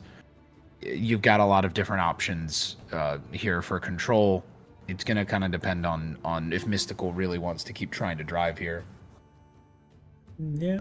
So because Mistical's obviously not winning the round. Yeah, this Arcane Tome would allow to use Spores and just stalker the front row student as well, if it's not boosted anymore. Then, as you mentioned, Parasite is so many options there for Violet to just continue controlling the situation that Mistikal decides to pass. You have the front row student got to 2. Is that correct? Because I don't have the ability to. It was at 1, and the pass came, and the ranged is at 1. So not the best alumni value at the moment. We do see Squirrel getting Mulligant, which means that Violet is not trying really. Being at 7 cards to try and fix the graveyard situation for a better Sabbath value, and we see instant pass. since Mistikal didn't really achieve his game plan part 1 yet, you can allow him to do that in long round 3, while your game plan, your Sabbath, is already loaded. And the student here does get to 4, so that's something. And now if Mistikal can keep the back row student alive, the boost student, then it's possible in a long round 3 that then you get Zeal on your alumni. But I mean, even still, like, is that going to be nearly as much value as double Vran Warrior in a long round against the Sabbath? Yeah. So at least control is there. You cannot, of course, Zeal your alumni at the moment. So you are playing multiple turns into well, first of all, there is a defender coming from a Sabbath, right, with double leader, so Peller is there, which is nice, of course, but, well, you are generating value onto the Eaters immediately, and that allows getting Stalker out of removal range, potentially. Be glad to. Having first say in a round, of course, is nice for Mistikal. And it will be curious to see here. Violet's got some options. And it just depends on how much you want to rotate to kill this back row student, because the Shawnee will eventually die, but it dies more quickly and easily after your damage engines get set up on board, and you can do something like ping off the shield and parasite. So instead, Violet opts instead to set up the Hive Mind and get that going. Next up is the Kikimor Stalker, which makes sense as a damage engine, and you kind of push from there. That's a nice find for Mistikal, to find an alumni shielded and be able to front row it. Mm-hmm. So 5 leader charges, you can grow it, pink and parasite stuff. You can also... yeah, the damage is more important to remove at the moment, but if you are focusing on removing damage, then the student grows, and you cannot here answer both simultaneously.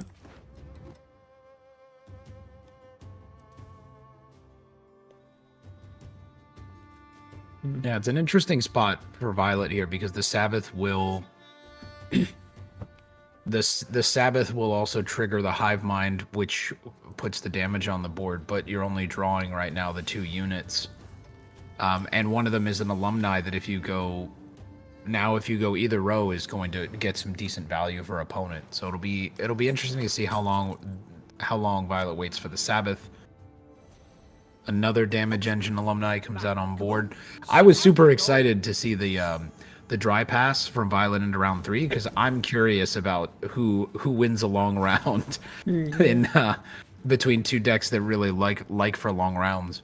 Yeah, like at the moment it looks all alumni, honestly. The Zeal is already there, the control options are there, but Violet was like insta-passing, so not really considering that things might go south in round 3. So is it just to believe that once you set up with the Sabbath, you are good to go? First of all, yeah, you need to actually get 3 units into the graveyard, most likely, otherwise you are in trouble. So, right, because you'd like to Hideous Feast the back row student, but the problem is it's doomed. So, like you said, it's not going to do you any good. And the longer you wait on the Sabbath, the Itter, like the longer that combo goes, the less good life is. You also have an Incubus in hand that you're gonna have a tough time activating, and even if you do, it's gonna be a tougher time getting value for you, given the fact that you're bringing out an engine potentially for Mistikal. So what's Arcane Tome, Spores, Acid Speed, casting contest, my practice makes perfect. So yeah, the presence of this Arcane Tome is also kind of questionable if you're trying to continue the engine setup. But we shall prevail. it's gonna be a problem. We're starting to see a pretty big gap here between with Mistical's lead, while we are also seeing that back row student just kind of continuing to slowly grow. Now we finally do see the defender and the double itter in the back row protects the Vran warrior, and now we should start to see some of the engine work. Yeah. And well, if I've ever seen the point swings in metal organized tournaments, one of the memorable ones is of course the Vran Warriors and Glasty Warp during the winner takes all series that we had in the end of the previous year. It was a meta deck, everyone was jamming it, and yeah, set up a couple of Vran Warriors, be 50 points behind, spawn some drones, and voila, especially if you are successful at getting some offensive consumes with Glasty, the points are insane. So yeah, I would not discard monsters at the moment, even if the setup is achieved by Mistikal in quite fast in round 3 as well. I was expecting at least a couple of turns of struggle, but he basically with Shiny opener already got there. Yeah, and we see Mistikal protecting the back row student, which again, just it's very sneaky, but just continues to kind of grow turn over turn, which will make the practice makes perfect a lot better going forward. It makes that last alumni in hand for Mistikal a lot better. But again, we see because of the delay in how the engine setup needs to work, we see Violet having to slow down, continue to slowly play out the cards that you need. This looks like this. The second Vran Warrior might just be... So yeah, I was going to say, I don't think both Vran Warriors will stick this turn, but at least now that opens the door possibly for this other Stalker to live, and that's really important for Violet to potentially remove threats to set up Glusty. Yeah. It's going to be a tough ask. The problem is, yeah, there is unsafe, so you cannot go tall, and also you are eliminating the drones. You cannot go... leave it low, because 4 damage is still a possibility. And yeah, goes for acid speed, I expect. Has a couple of either clicks to spread the joy, but that's either clicks without kicking more Stalker on the board. Exactly. And that Stalker, to your point before, this in one way or another, the Stalker doesn't live, whether it's PMP, whether it's on Sace. There's a casting contest. If it doesn't get pulled here, yeah, there's no universe where that second Stalker from hand is going to live for Violet. Yeah. And considering you're not scared of Toll Punish, yeah, you can just float the damage as well. Although now with the Aretusa student growing to 7, it's becoming more and more profitable to play the alumni back row. But in this situation, I think you might still be interested in, yeah, answering stuff. We do see alumni destroying one of the eaters. Point gap still remains, like nothing is happening. The acid speed value was kinda denied on one side already. I doubt that the Aretusa adept is getting PMP'd though. There is one student only, so you'd want to avoid hitting that, but it's gonna be a 50-50 right with PMPs. We see the Stalker comes down. Curious to see what I imagine that you want to play. Yeah, I was going to say, I imagine that you want to play a combination of cards here to get some value out of it, knowing that it's going to die.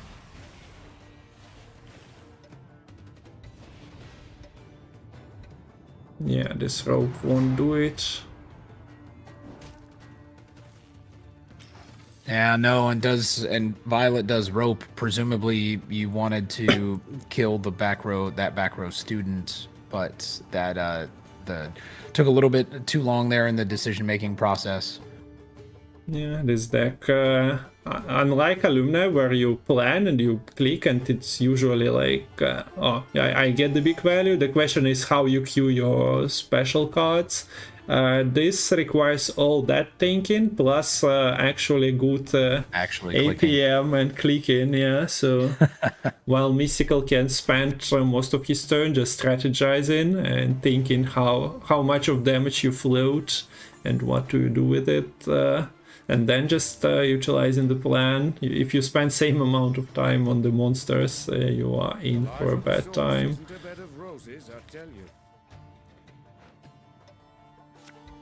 Okay, and so Mistikal again wins the 50-50. That's more than most.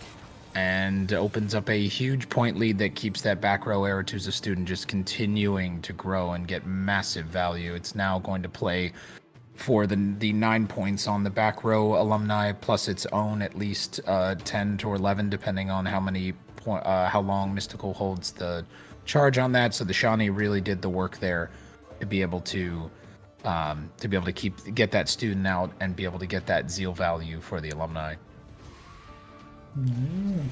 Okay.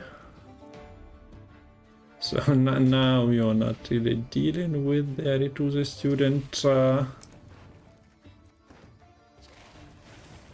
Yeah, killing is nice and all, but Shani is active at the moment. Correct, and so you'd like to be able to kill on board and then play your Incubus, if then as possible. But otherwise, it looks like the Incubus might just play as a 5-point card, and like you said, you're giving value back to the Shani click here. I suppose. Wait, Stalker is dying. So how are you actually killing? How are you actually? I was thinking that, yeah, surely you can do something with it. And the problem here now is like if you sorry. Yeah, and if you Glusty now, then it makes the Incubus active, but then you give the opponent a huge onsace because between the back row alumni click and shield, your Glusty becomes a much better target for the onsace than what's currently on board. Yeah, so if you just accept playing the Incubus here, Yeah, you're basically erasing all the ones on your side of the board, not getting many from your opponent, and all this is getting just unsafe because unsafe will be 14 with the shield. It's too many points. I guess you should be banking on Incubus and just Glusty finisher, because otherwise unsafe is quite inefficient. And there was a line, I think, on the second turn of this round where Violet could have played a Hideous Feast, could have opted to make the second card of the Hive Mind, the first card of the Hive Mind, a Stalker, and then played a Leader Charge and Hideous Feast on the same turn and killed that back row student, the Aretusa student. And I wonder if that might have been better in the end, because otherwise, then we know this in hindsight, but then that would have meant that you would, in order to get Zeal on the alumni, that Mistikal would have had to have played another student instead of playing the, being able to play the front row, play AA on the front row student, which then, of course, was able to continue to generate more value. So I don't know if it would have mattered here, a 20-point swing to be sure, between Mistikal and Violet, but Mistikal finally gets through with the alumni deck and Northern Realms. Yeah, so we got ourselves a first result of the day that goes to the team score, not to the player sheet. So 3-2, and Ukraine is in the lead. We will be watching at least one more series. If Holdyr manages to beat Joe, that will be the end.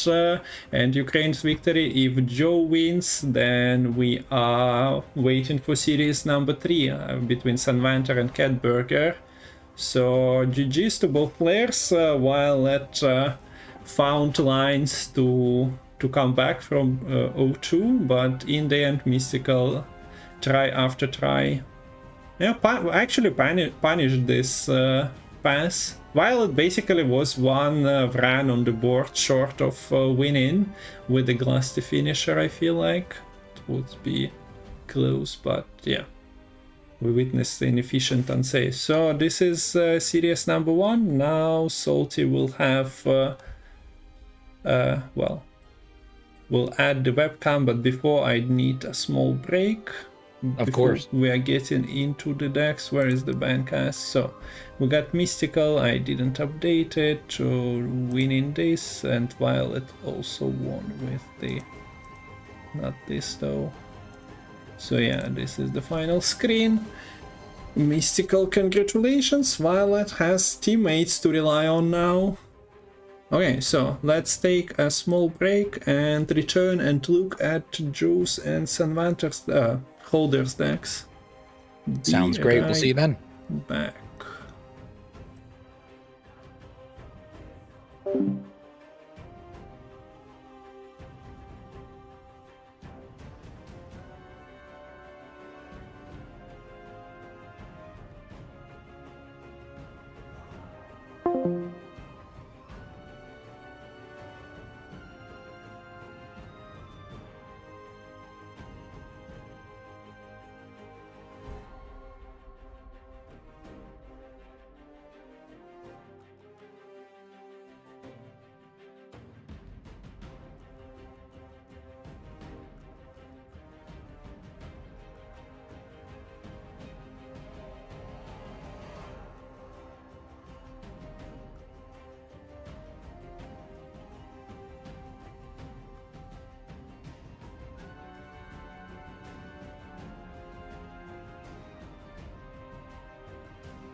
Okay, I am back.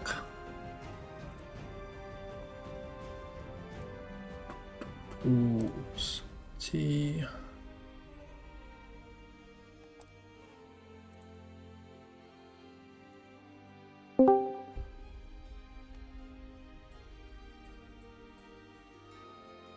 Hello. Okay, while we are reconnecting with Salty, let's change this course. We are watching a different game, so Holdyr versus Joe is the match. Let me check the Discord. And yeah, since I had it prepared before, it means that Ukraine is in the lead.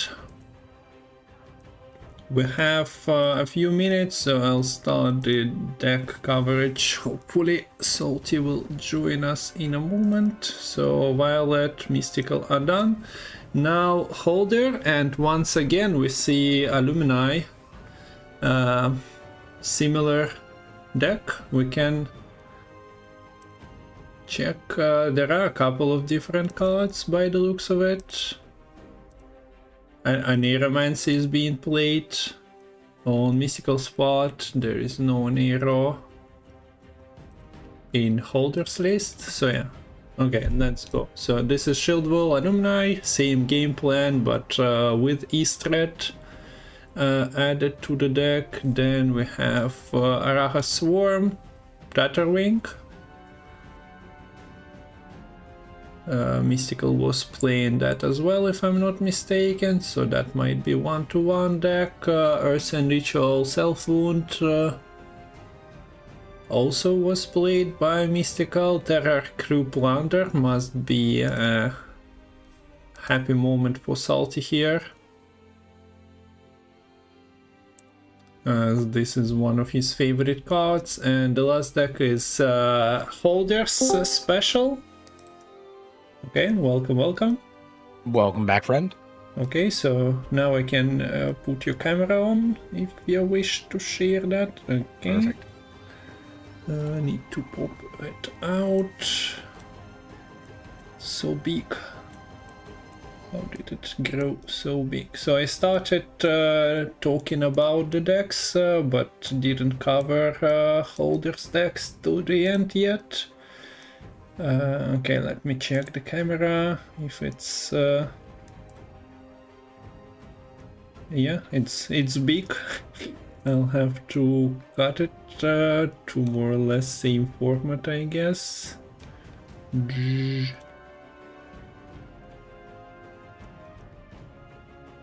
seems fine, although I'll cut the edges as well a little bit so that it is.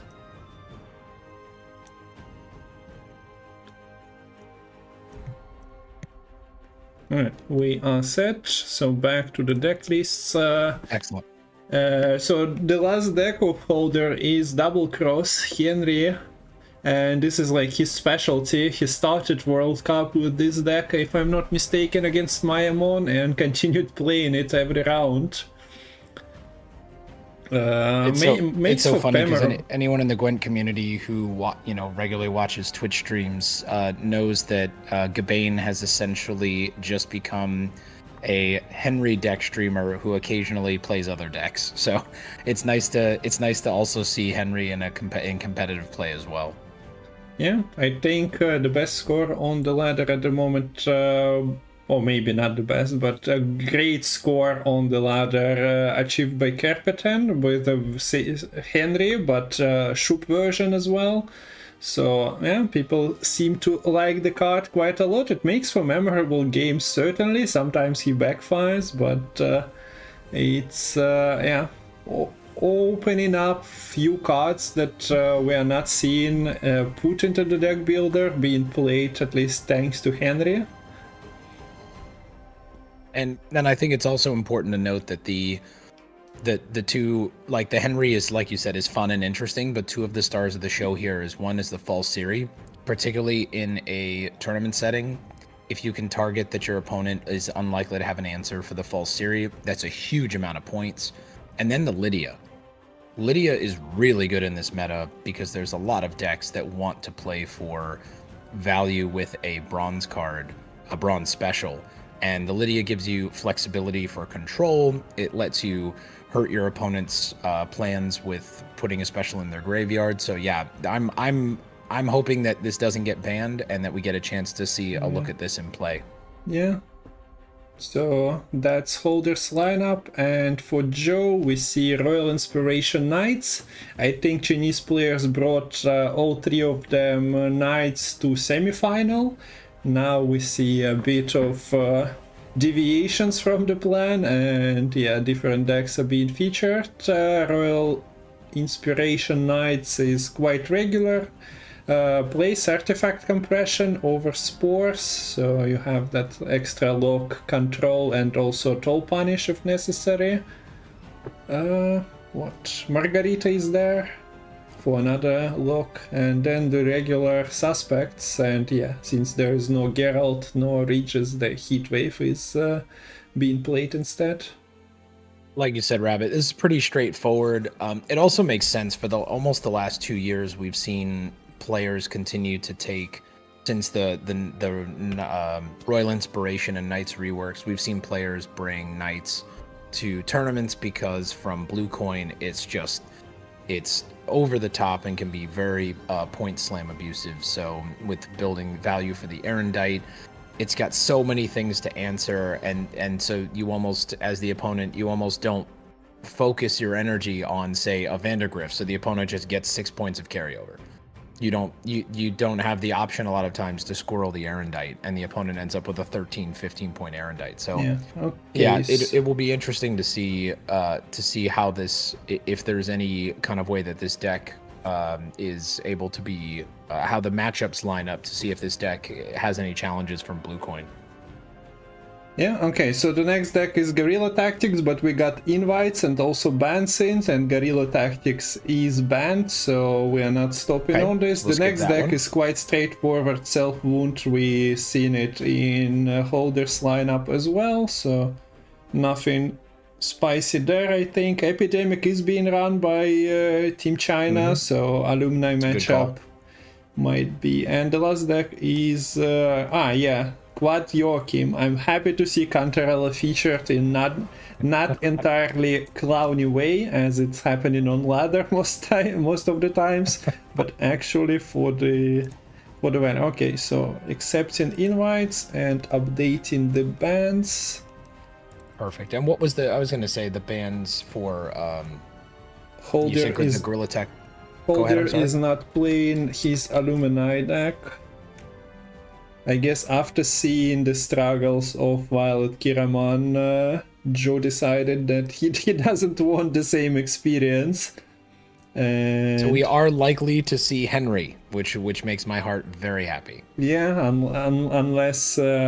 although my experience with watching Holdyr is that even if in bad situation he was queuing Henry as the Hail Mary, so to say, not relying on, oh, I need to play this deck, it will be better. If there is an opportunity, your last chance to feature in the series, and you have Henry, you queue Henry. I mean, Henry is here to save us. That is what I've been told by Reddit. So who am I to disagree? Henry is actually one problem I had with CDPR, that the card existed in beta Gwent, and it took till the last or basically content drop for him to come into the game.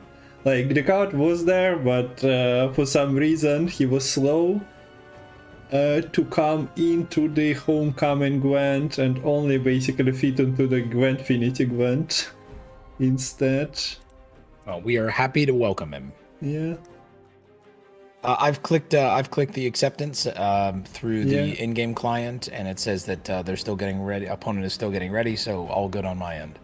Yeah, 7 minutes 10 seconds on my end. No messages from players. We had a like not problem, but with Holdyr games on semifinals, the game started exactly on 0-0.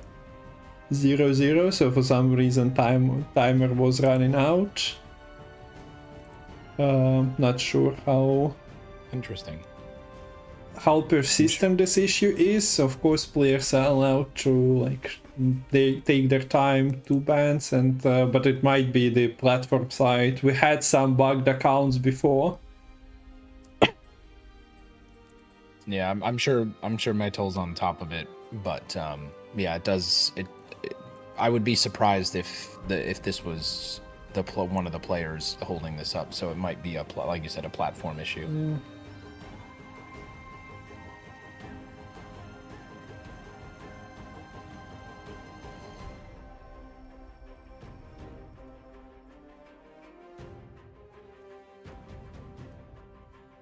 And here the ban's been made, so the players are here, and it looks like Perfect. we are going in. Now we need to dodge the bug with leader abilities. It's working nicely. Okay, and self-wound against Masquerade Ball. It didn't go so well for self-wound from Red Coin today. Let's see if there are any changes. From Blue now.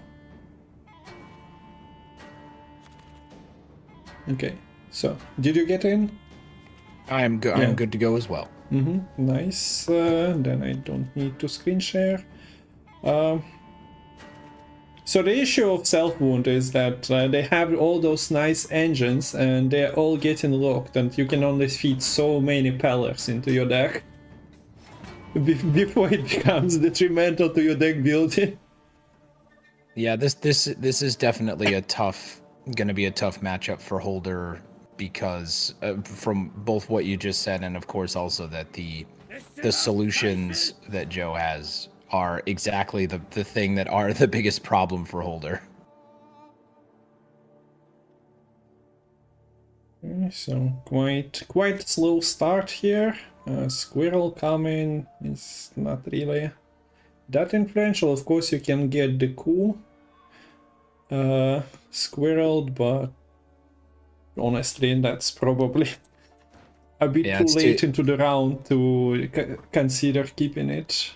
Agreed. It's probably way too slow from blue here, but we do see the Marjoram get discarded, so Holdyr at least presents with the option maybe to there is maybe a line that you accept losing on even. Either you try and play your 3 cards maybe and get out, or you, if you're Holdyr, you play all the way down even if it means losing on or even if it means going down a card to win instead of losing on even, and you just then have to push, because I mean there are just so many engines and so much control coming from Joe's side of the board. It's gonna be a tough uphill climb for Holdyr. Yeah, this is also an interesting addition to the deck, Cantarella, because you don't have to play Joachim over and over again. You can just take something, and if there is something in the deck from the graveyard to take, Self-Wound provides you with so many options. Like you can steal the Draco Turtle, you can steal the Swoleblood himself, denying Sidgrifa's right value, which is quite big quite often. Yeah, it's really nice, especially in round 3, to be able to, or if you're bleeding in round 2, to be able to deny the opponent access to the engine while putting it on your side of the board, and like you said, bricking the Sigrifa's right is a really nice touch. Yeah, so but if you're playing Caretrolled in round 1, it looks like Holdyr's going to take the line of wanting to go in here and say, look, if I lose round control here, then I'm going to lose the game. So it's time. I need to set up so that I push. His hand though, yeah, has Swoleblood, has Draco Turtle, Totem, all the cards you'd want for round 2 and 3. Probably not really helpful slamming all of those in round 1, but you do what you gotta do. Once again, this is a match where Caretroll there, Dwimbiandra, and Heatwave would have been a problem, but yeah, Masquerade Ball being a devotion list. At least they don't have that tool. Only from Cantarelli and Gortud Gwent. This is a potential to break your Dwin Viandras, so Holdyr needs to be mindful of that and probably not just throw Heatwave early on. Although that's a nice answer to this Thirsty Dame that is growing. So if you ever need to put a stop to Joe's domination in the round. Okay, so we were talking about the squirrel potentially getting somewhere later in the round. Instead, she's just jumping out here.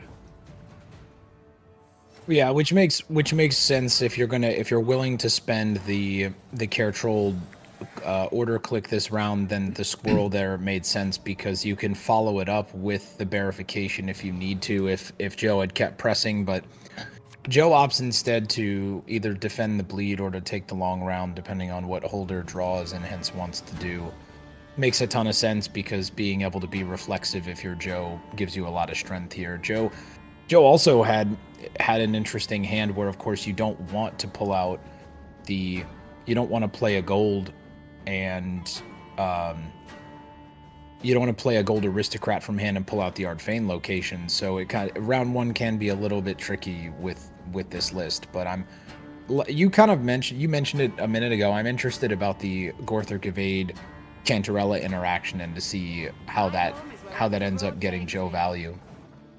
Because there's a lot of ways that plays for a lot of points and also interrupts what Holdyr's trying to do. Yeah.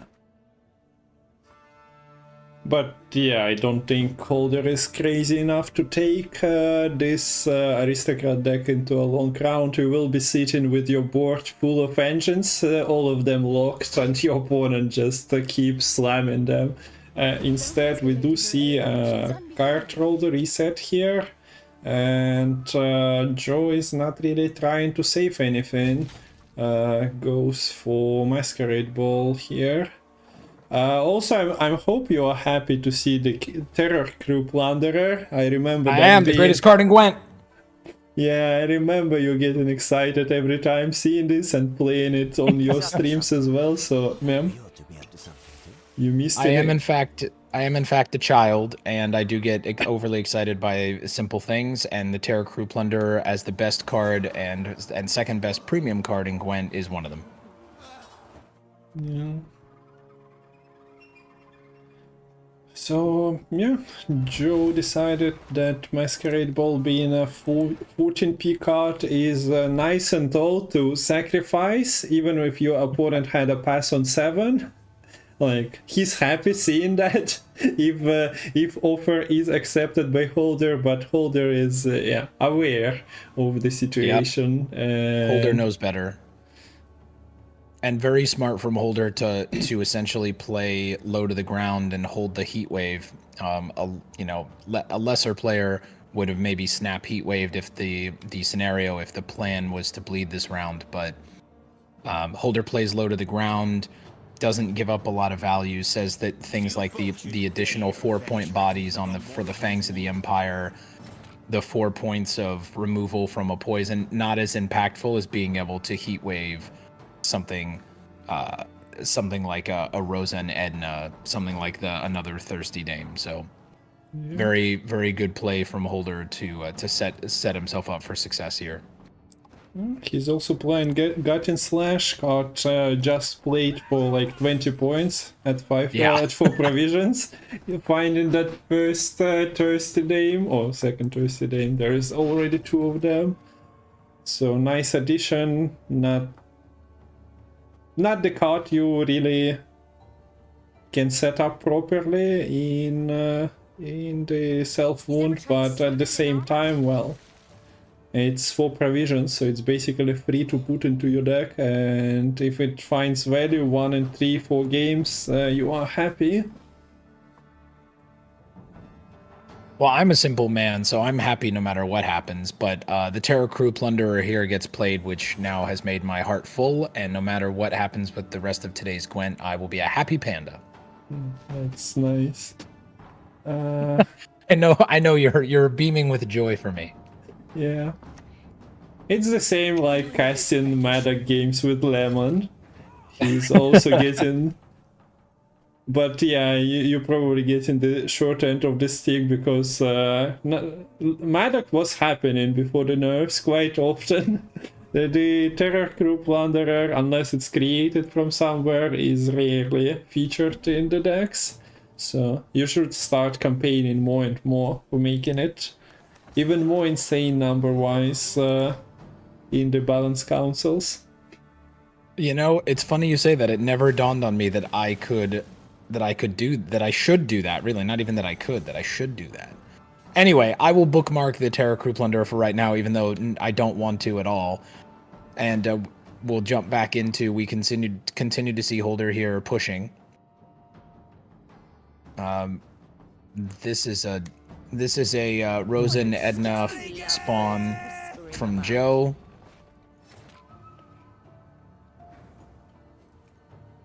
Nothing really on the board that's of any value yet for the Rosa. It could end up being played on something like a Roderick, depending on... Like, I don't think that's particularly what Joe wants to do. It's to just kind of like pre-fall a gold twice. And especially because then it starts to really thin out your deck in terms of what do you have left for round 3. But Holdyr, I think, playing this bleed really, really well. Yeah, so from the Roderick pools, Cantarella you'd want to play after the Gortwood Gwent setup. Joachim is fine. The Emir lacks a target, right? This is the agent and the humans in hand, so... we do see the pass here from Holdyr, and then the Gorthur Gavade just to get the, I think, to get the location of the order click on the ground. You could have gotten out with a Fangs or a Van Morleham Servant, but instead take the Gorthur Gavade for a Viper Witcher to go ahead and maybe deck clog Holdyr just a little bit. And also now the Gorthur Gavade order is live on board, so you can same turn click it in round 3. So both players, I think, did what they wanted to do here. Yeah. So Dwimviandra, of course, is not really useful after the purification happened. So that seems to be like one mulligan target at the moment. Yeah, looking at the graveyard, nothing is really all that helpful. Great. Yeah, nothing that great yet. 2 good mulligans there though from Joe. Mulliganed 2 low provision bronzes that he maybe did or didn't want in exchange for finding 2 golds to include a mirror, which is really great for the thinning the threat value. And finds the Joachim on the pull as well. So yeah, very, very nice a couple of draws here for Joe to lead out round 3. Okay, so anything missed? There is a tutor available for Holdyr, so Knut will be most likely featured, even if for one turn the lock situation is kinda but you have Imposter, you have Servant, so some things might be locked, and this is a 7-card round now. And presumably we see the Draco Turtle first because it then allows for the Canute value, because if you're Holdyr, you have to expect that the Canute is going to get controlled in some way. Ironically, we know that Joe doesn't actually have an immediate answer in hand for the control, except for playing a status. It would have to be a Roderick into a Philippe, put a status on the Canute, and then lock it is the only way I think that it gets controlled in the current board state. Out of the way, rabble! Okay, so but instead we see the Philippe now early, which now means that the Canute could kill the Philippe as well.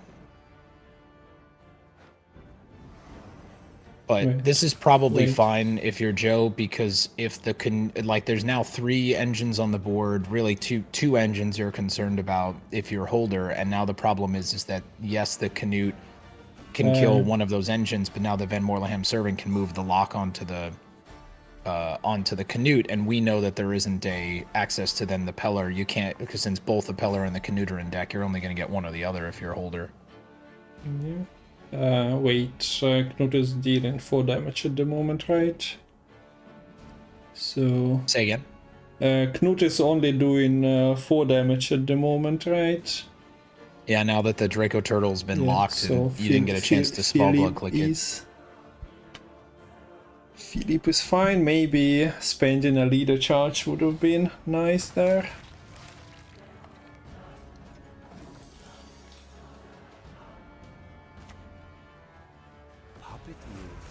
That's a nice ring. We also see there Holder opts to use the Small Blood Totem to self-kill the Roderick, just in case there was a gold missed in hand for Joe. That's a smart play, but of course we know that all golds are in hand for Holder, or for Joe rather. So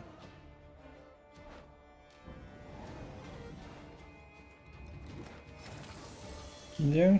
So what's the Cantarella line here? The Heatwave is available if necessary, and well, you can go for that. You can also go for Joachim's. You have what, 4 units legitimate for Joachim.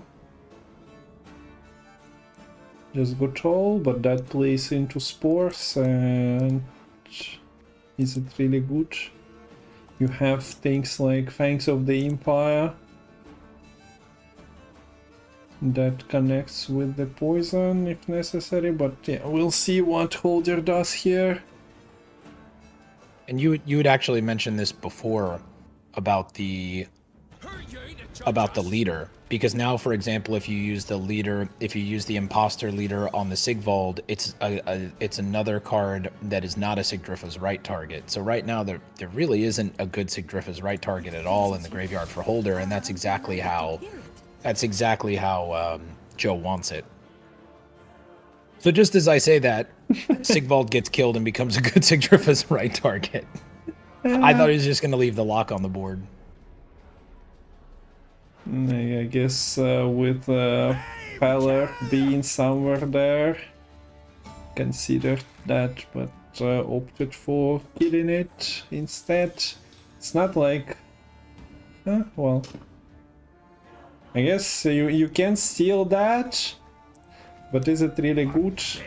Don't think so. And yeah, lock into another lock, into a 20-point gap with things unclicked. Yeah, this was always, we had said this from the beginning, and I think this is obvious to chat and to anyone who's played this kind of matchup. This status ball deck is really hard to play against when the objective of your deck is to put engines on the board. So sure, this Joachim is playing into spores, but what does it matter? No, it doesn't.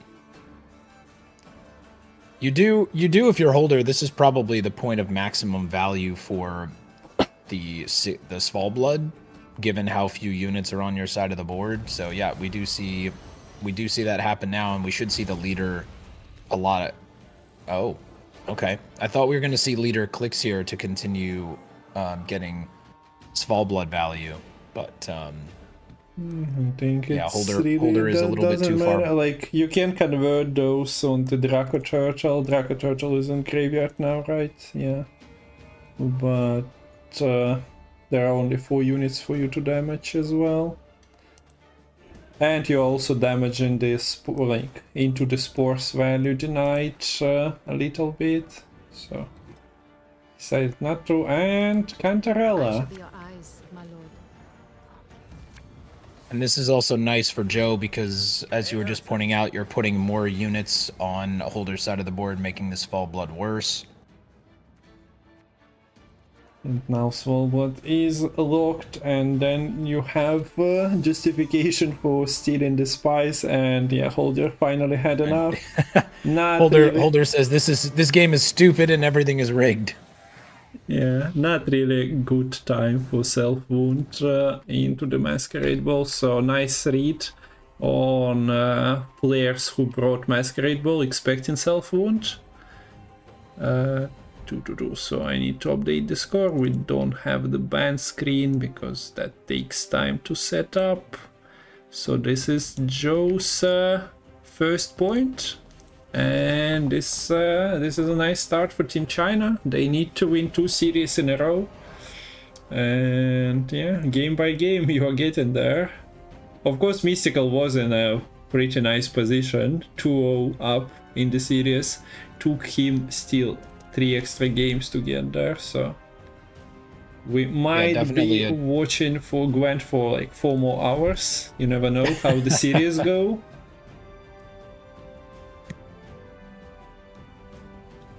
Okay, so we can look at the decks. This was Holdyr from Blue Coin.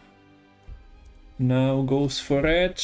We might see double cross from there. We might see Tatterwink. Yeah, it'll be interesting here. This is probably one of my favorite parts, honestly, of tournament play.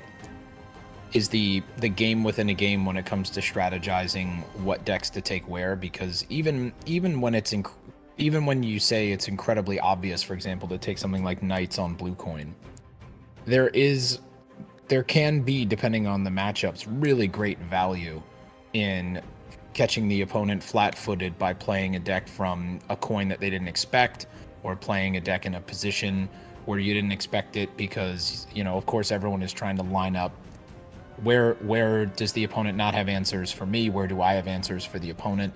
And that's one of my favorite things, is seeing what the players come up with to think through and solution that strategy.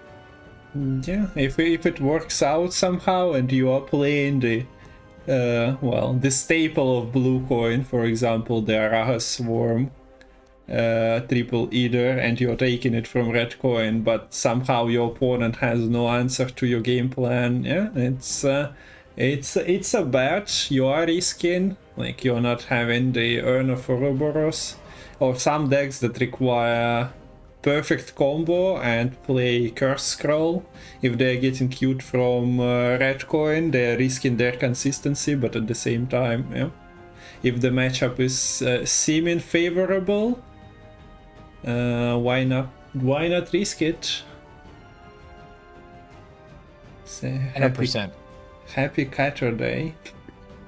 Nice, nice seeing the communication with chat, but yeah, decided to have the delay, as this is like the final oomph of the tournament. Made sense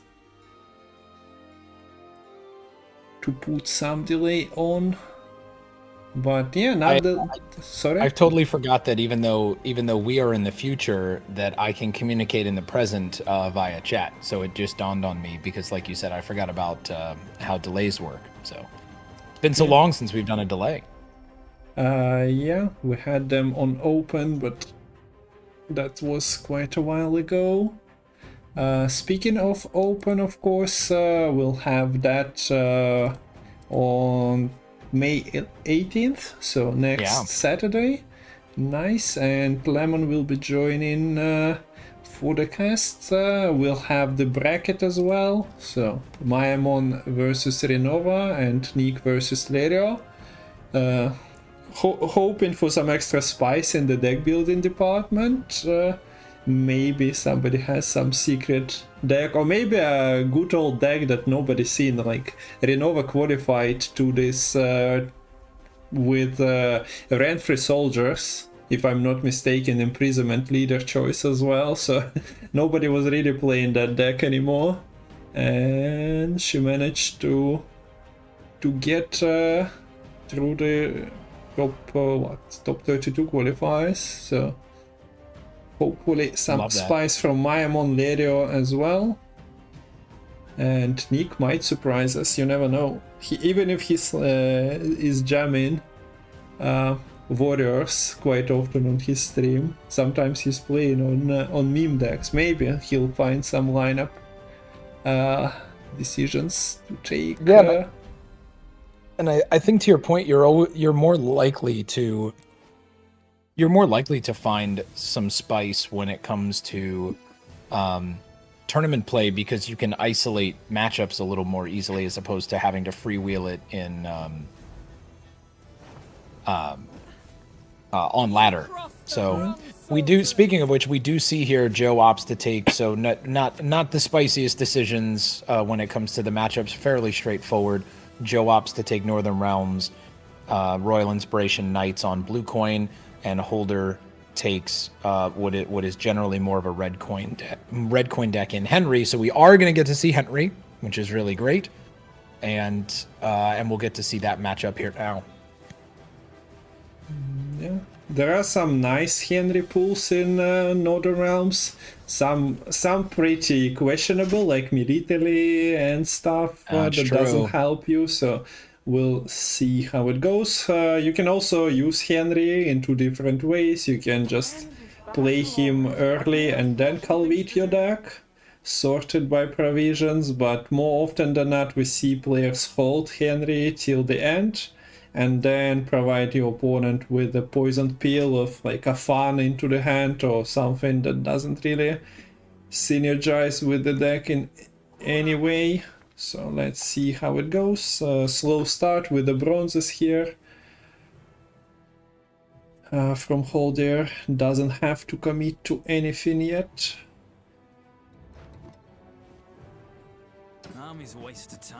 That's an engine. No meaningful way to answer it outside of tutoring a lock. Well, we do see Joe open with the combo as expected. This will obviously be not something that Holdyr really can or maybe even is interested in dealing with as much as playing your cards, staying in the round just long enough to be competitive, and then eventually play the Calvite. I am curious if the Henry gets... Okay, so the Calvite comes out first, which means not trying to play the Henry to shuffle Holdyr's deck top to bottom, which makes sense when you don't have any of your top gold cards in hand. It's different if you maybe had Terra Nova, Torres, Stefan, some of that, but you don't have any of that, and you certainly want to make sure to get that. And like you said, you don't want to pull like a Melitele into your deck and then shuffle it to the top. Yeah, that's like a mulligan, and then the issue is you are not finding your cards, and things like Mage Torturer even, that is a 5p card, would be kind of welcomed because of the assimilate value it provides with Stefan Skellen, and also it has utility with Arthur Terra Nova, of course. So yeah, I think that's the playstyle Holdyr is usually using. Here we also see that you can do something with the Damsork Immortals combo.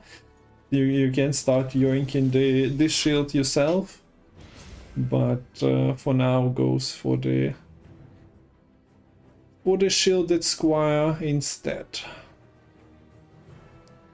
Yeah, and that's like you're saying, that's more points denial than anything else. But the lead continuing to get further and further away for Joe, and of course growing the Erendite. So at some point, Holdyr, it's a tension that you always have with Knights when you're on red coin, is you want to stay in the round long enough to be competitive, but you also don't want to, like, at some point you either have to accept growing the Erendite on behalf of the opponent, or you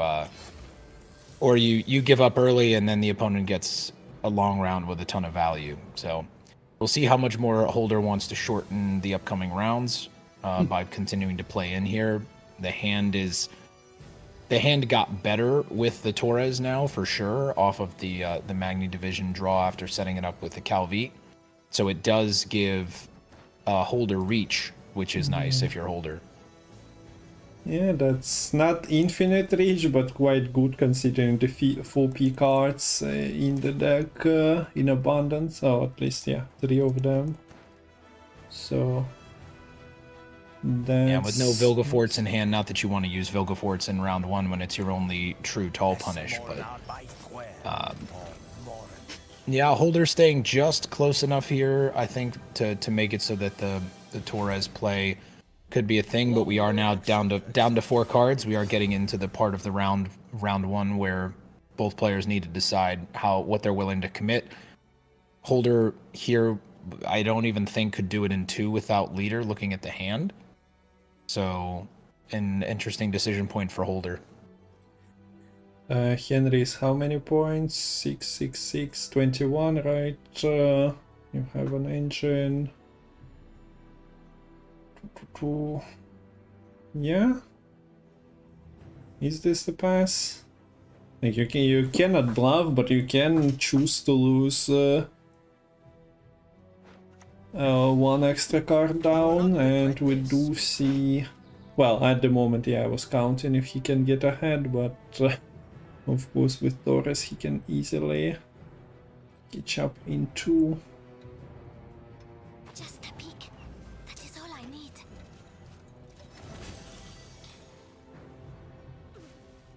The other nice thing here, though, for Holder continuing to play in, is that the Vandergrift, if Holder plays 1 more card, then the Vandergrift goes to 12, triggers the Grace now, which denies it denies another Vandergrift if Joe pushes in round 2, but more importantly, it denies that Grace ability off of the scenario getting an extra 4 points. So we do see Joe pass here. Both players getting 2 points a turn passively on board. It's 22 points here is a bit of an ask from or 20 points in 1 card, but yeah, the Torres is 21. He has 3 targets for each. That's if you play all the 4 provisions. Yeah. So yeah, good math. In that regard, he's not blocked. You get high-end math on this stream when you've got Rabbit here, not with me, but with Rabbit chat. I hope that you're all grateful for the ability for other countries to teach math. I just learned from Lemon. Okay, so he didn't take. Opts to take the draw? Just opts to go down the card. Okay, I was like, so math? Speaking of math. He took the lock. Yeah. Yeah, instead of the 4, like you'd said, I thought it was going to be all 4s, but took 2 4s and the margarita, at 6 provisions was 1 point shy of being able to get out here. Considering the thinking process here, different cards highlighted, I don't think that was the plan. But... yeah, that felt like maybe bad math, because if you're going to do that, then if you knew that you're going to play another card, then why not take something that'll get you more value? Like you could have taken, you could have taken Windhelm. The difference between Windhelm and a 4P is 3 points, so you had enough bandwidth to take Windhelm, maybe a Knight Errant. Yeah. So players are occasionally missing the infusions while counting points, might have been, but at the same time, like, Vandegrift was growing, so it's not like it was hidden Sangreal style infusion, which doesn't do anything, just stays, and then you're like, oh, where are my points? Wait a second, I had more. Yeah, I promise I had more. Anyone who's played enough Gwent anyone who's played enough Gwent on ladder has in fact forgotten about Sangreal on board. But we do see Holder opting to push here. Yeah, because Vandegrift was on the board. Are you happy enough to pass? Yeah. Two down and your opponent passing in the turn? I guess not. But yeah, I'm not sure how much. Okay. So if knights play without scenario, it's always bad for knights if they are forced to like cough up the points in the end still, because you lost so much in the process. Of course, Holdyr has all the golds. My... Okay, there was a freeze and I thought maybe Gwent decided to crash, would have been fun with the delayed stream, but seems to be okay. Yeah, mine is flowing okay as well, so I think we're good. Yeah, it's returned. All is fine, but always, especially streaming on delay, like, okay, live event, hit the button and go again, but with the delay there is like a problem of discarding delay as well if you go live immediately, but we are fine. Okay, so yeah, the Holdyr is not stopping here. His golds are good, but at the same time, do they provide enough buffer for like 2-card disadvantage? Probably not, but at least scenario is getting out. And Joe is even happy to play another card, I suppose. Forcing the pass. Yeah, I was gonna say I was also surprised that Holdyr didn't go leader before the Terra Nova, because there was the possibility of spiking the, or at least, I mean, I guess it's a low percentage to spike the scenario, and then you'd need to, because you can't play the Rune Mage first, because you'd need the Rune Mage to resolve. You need to roll a knight off of the Rune Mage NR Runestone to resolve scenario. Either way, we see Holdyr essentially trading Terra Nova here for the scenario, which, like you said, Joe is probably happy to do. So Vandergrift, sadly for Joe, is not traveling into the next round. No scenario, but still has Maiden's Shield. And an Erendite at 11, which will go to at least 13 or 14 before it gets played. You have Curse Knight versus False City, and yeah, there is no way No boo hurt in the graveyard though for the False City. It will be interesting though, because of course the Erendite, if the lowest card on Joe's side of the board was the False City, then it would proc. But without a boo hurt in the graveyard, Holdyr opts to mulligan the False City anyway. Yeah, you just cannot risk it against the Curse Knight anyway. Like you get the tactic payoff, but we do see Joe keeping it. Although, yeah, the Echo cards, the Lady of the Lake. Here? What then?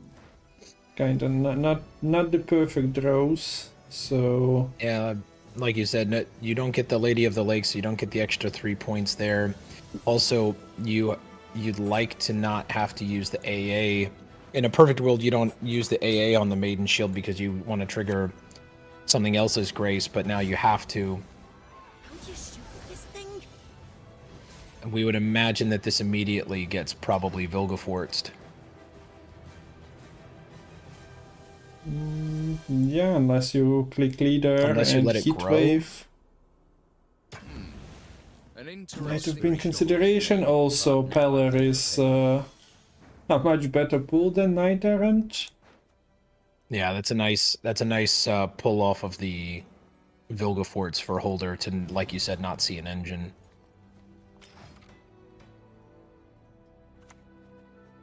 And not insane leader value here for Holdyr, but you can always combine it with Henry, which is another point of why double cross is the leader choice here. You could have played Imposter and whatnot, but you can just wait till the end and hope. But you need to find the card that fits your board situation and not your opponent. So Joe has 24 points left total. So, yeah, speaking of it, Leo Bonart is coming. You can give your opponent Leo Bonart. There is no target. That's a great pull. And you can lead Leo Bonart. You give the opponent a 3-point card. 13 years now. Yeah, that's real nice. Now you just need to find a card that doesn't give Leo Bonart instant value in a turn. Smart. Takes the Bloody Baron, which will play for at least 6. At least 8 with the if you play it on the damn Sorceress.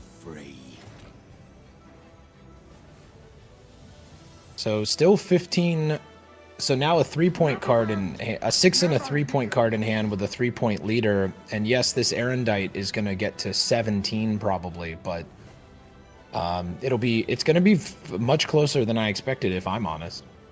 Yeah. So what are we putting Lydia on? Like 10? No bronze specials in the graveyard, so the Lydia will go back row. Okay, no boiling oil, smoke them out. Smoke them out is probably the motive because it keeps you low to the ground, right? Yeah, also you don't want, knowing 6 that there's points. And knowing that there's a Leo in hand, you don't want to... Otherwise, you might take the boost on the Redanian Knight for the extra 2 points on the Grace trigger, but of course you don't want to do that here. So 6th. So 22 points left for Joe. The Baron plays for 9. So 39, 18. Oh, oh boy, this is gonna be so close. Yeah, +1 from Redanian Knight, 37, and 2 the points. leader is enough. It's so close. So Holdyr with the mismath in round 1 didn't even get to play the Margarita in the end, and still managed to keep it within a 2-point game. Good job from Joe there to navigate getting out, but wow, that was much closer than I thought it was going to be in the end. Yeah, I don't know. Like, this shows the weakness of knights occasionally. They have to commit scenario, but it is such a low tempo play that you have to play another card. Like, Joe was in the situation with Vandergrift, infused Vandergrift on the board with 2-card advantage, and yeah, ended up, of course, on this Henry roll was also beautiful, and Holdyr definitely showed us why this is a card that you play late. Why is it double cross as a leader potentially in this peculiar situation where the leader can show you like bronzes because knights getting insane value from their bronzes. That Erendite for you, but you can still like wait and just try to find that one winning card. So Henry is what some will name a thinking man's card, I suppose. So many like outs for it. And we discussed like playing it early as well with Calvid, but that was probably what people were thinking before when the card was just released. Or like, oh, I can create expensive golds and shuffle them with Calvid, so good. But instead it shines here in a short round situation as well. Okay, so that's 2-0 for Holdyr. Oh, for Joe, sorry. And I think this also points out Holdyr is kind of like some other player streamers we see like Kerpitin, Gabane, clearly has played a lot of games with Henry, because a lot of those lines, like you said, are so nuanced. It seems on the face it's like you said, jam Henry, big golds, yay, and instead it is much more complicated than that. And Holdyr almost found a way out, made a mismath in round 1, and still managed, like you said, to find a line that was within 2 points in round 3. So close matchup and well played by both players. So Joe on a 2-point lead here, and that means he only has self wound to win with. If it's okay with you, Rabbit, I'm going to. I understand this is a rabbit-based stream, but if it's okay, I'm gonna pick up my cat real quick and just chat in the chat in the past, as you see in the future. This is my cat. Okay, good cat.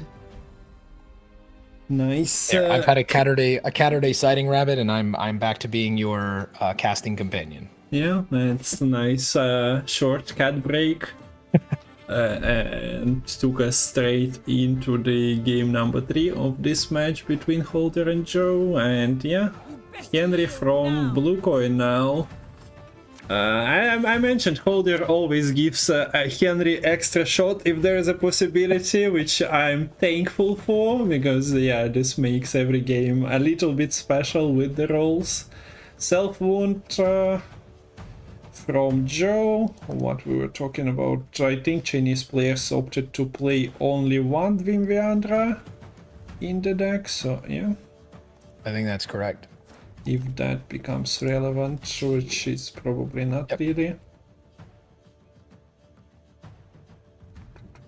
What else is also there? interesting? Holdyr opted to mulligan the Vilgefortz, and I think the logic there is to make the round one hand as playable as possible, knowing that you'll get it back with the Calvite. But still, I was interested to see that mulligan.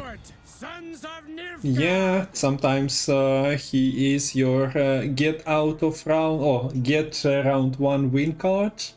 If your opponent senses that there is no toll punish, they might play it, play into it, and then Vilgefortz might shine. But at the same time, yeah, they kinda expect Vilgefortz to be there, and then he's kinda unplayable in round one. So probably.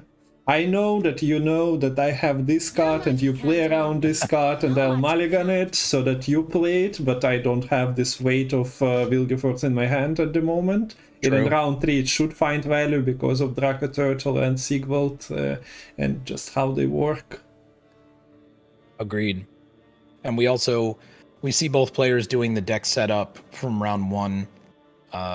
Holdyr here now can play a Magni Division and know to get Torres on top, which, as we saw in the last matchup, can definitely provide the ability to get out of jail.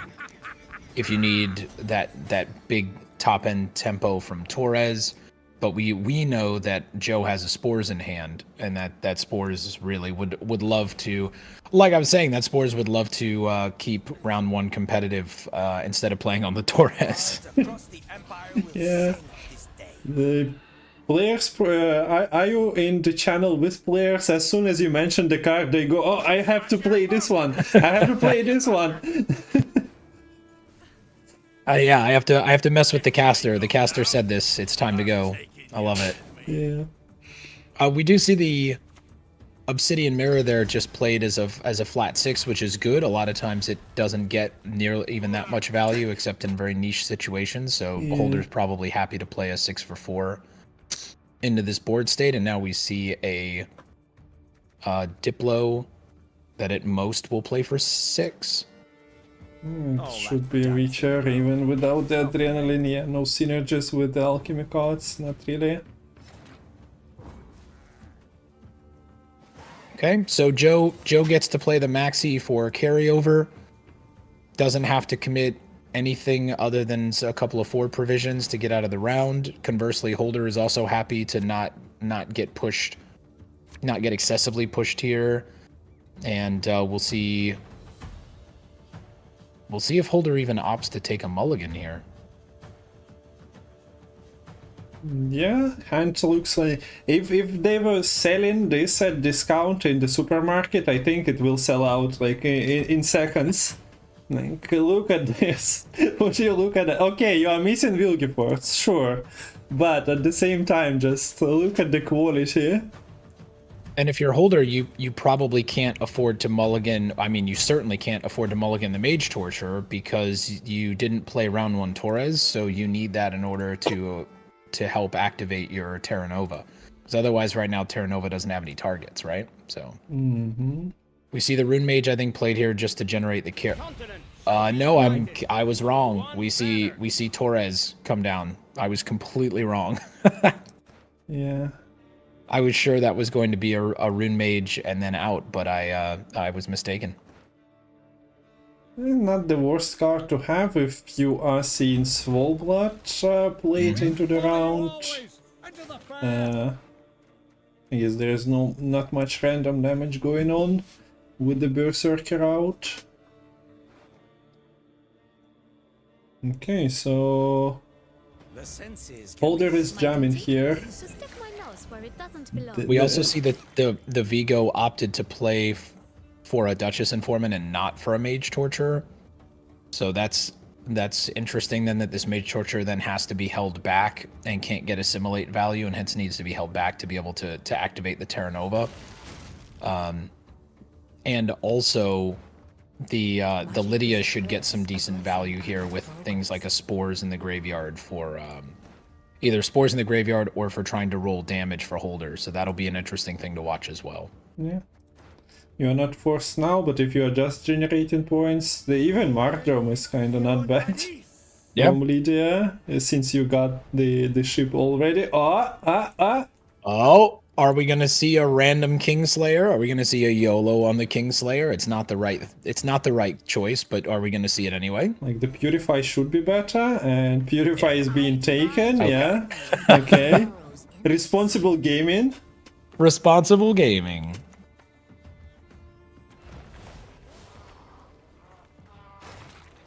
Getting another assimilate with Stefan Skellen unplayed, with Lydia, Artorch, all those things, like having extra engine while you're pushing. Yes, please.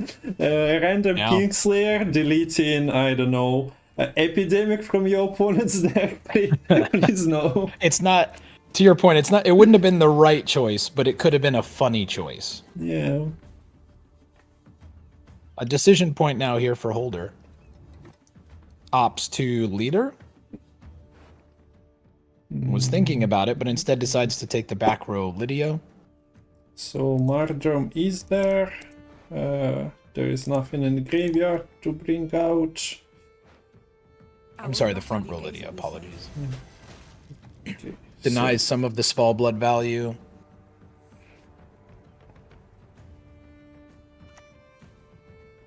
I'm in no mood for jests. Okay, so thinning out your opponent's assimilate engines is what Joe is doing here. Joe should be happy not playing against Masquerade Ball, status Nilfgaard, but it's still a Nilfgaard, so... Yeah, it still wants to mess with your deck. Yeah, but at least there are not annoying amounts of locks. So you should know there is like a Wilgefortz and maybe something will be created from Henry, but other than that, it's a safer world.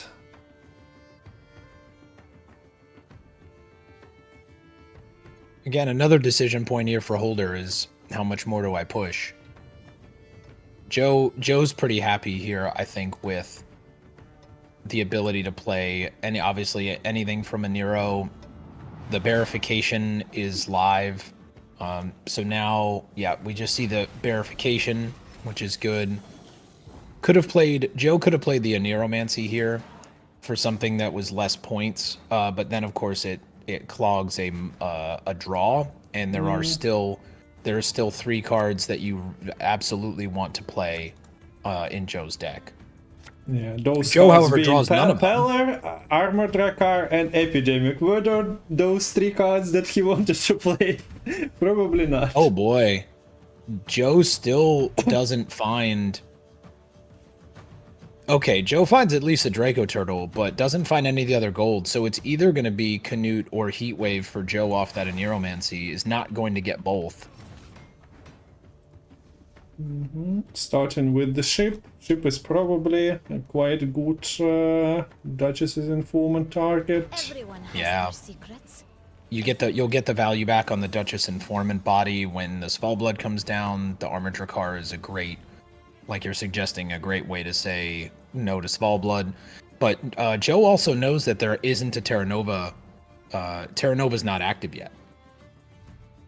So we'll see how that plays as well. Yeah, I'm not sure how much wiggle room he has with that, as you need Draco Turtle down, etc, etc. His Sigrifa's Right is also kinda at the moment, of course. Something might be sent to the graveyard still. Curious if is it another Duchess? Yeah, another Duchess Informant off of the Experimental Remedy. So more boats, denying more of the Svalblood value. At least they are playing for 4 points on deploy, so it's not that great. It doesn't generate extra value, but yeah, if Soulblood strikes twice, an extra point for ya. And if somehow the Bloodthirst is getting triggered, it's more. Okay, so we see the standard Henry providing everyone with some fun healer grant experience. Nothing you can do with that as far as send it to hand. Other options, yeah. More points. It's bad against pincer maneuver. Yeah, not great options here for Holdyr. Yeah, so Artis is kinda eh. Yeah, I guess Kraken does sound okay, goes for Crowmother. He has last say, so he doesn't have to play Crowmother into the Soulblood. Right.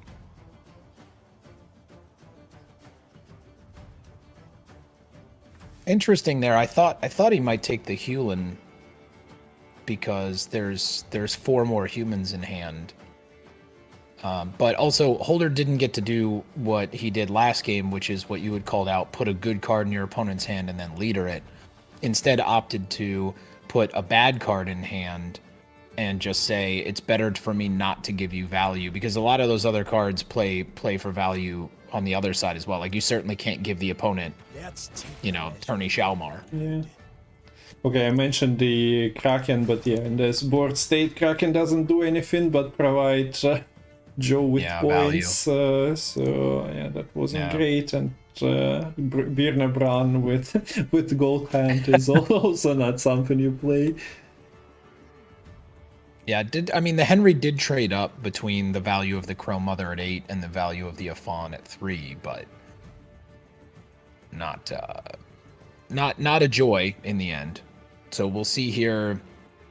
Also, it's like now there's a tension of you want to Mage Torture so that you can get the Terra Nova online, but also at this point, like, do you Stefan? There's this, you know that the Sigdriff is right is there, so between like Stefan and Vilgefortz, you assumedly you want to Vilgefortz first so that the Terra Nova and the Mage Torture are down, so you maximize the assimilate value on the Stefan. Like, it's yeah. So we see here the Stefan goes first. Yeah, not a single assimilate was triggered. That's a painful experience.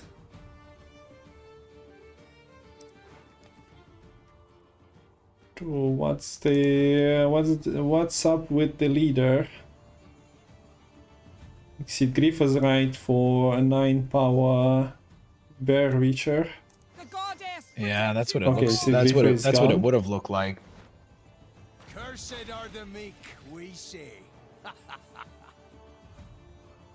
Of course, you can always purify Sigvald.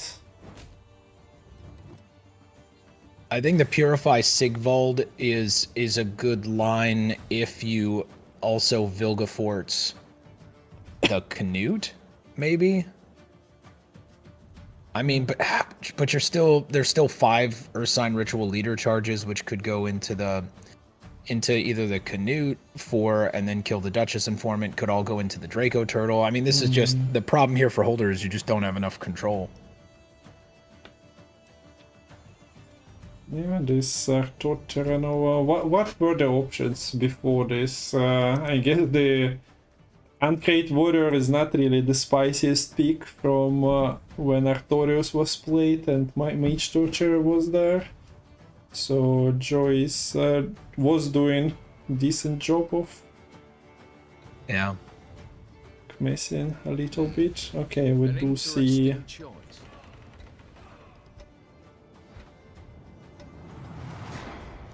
is it Soulblood? Yeah. But I'm not sure how much of a positive value it is when you are popping your opponent Drakars, Draco Turtles, and also damaging your own units. As you continue to make the Drakar better for the Canute, yeah, that's not great.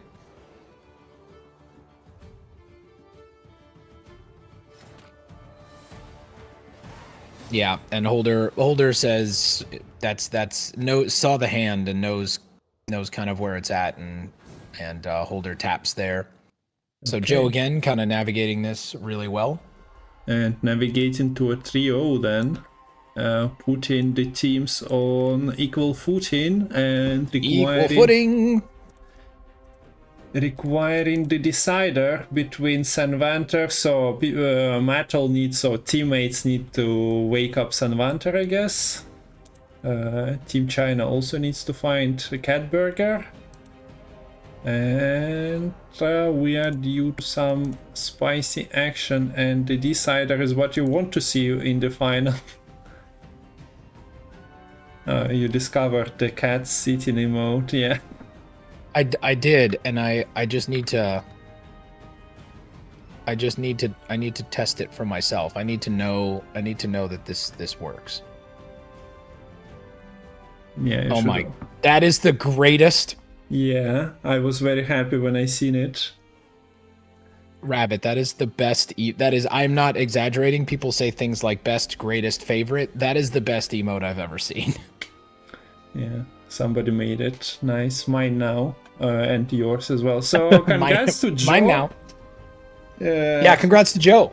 Holdyr with a nice handy entertainment, but didn't exactly work out for him in the end. And now we have not this, but this is the World Cup bracket. It doesn't change, but it does show the prize pool split. So winner of the next series provides their team with 50% of the prize pool, and the losing side is getting 30% of that.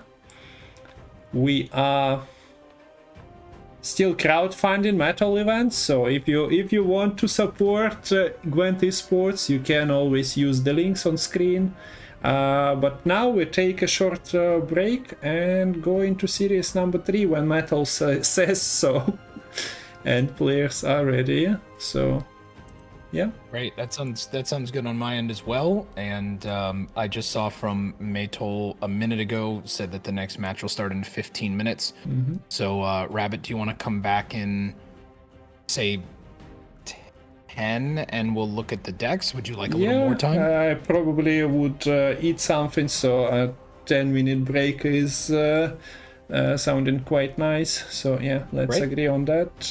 So we're gonna be back with the decider in 10 minutes. We'll look at the decks of Sanvanter and Catburger. Be right back. We'll see you then, chat.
Hello, I'm back, and we have 5 minutes before match between Sanvanter and Catburger starts. So let's update the score. This is Sanvanter 0-0. Burger, longest usernames possible. We don't know the bans yet.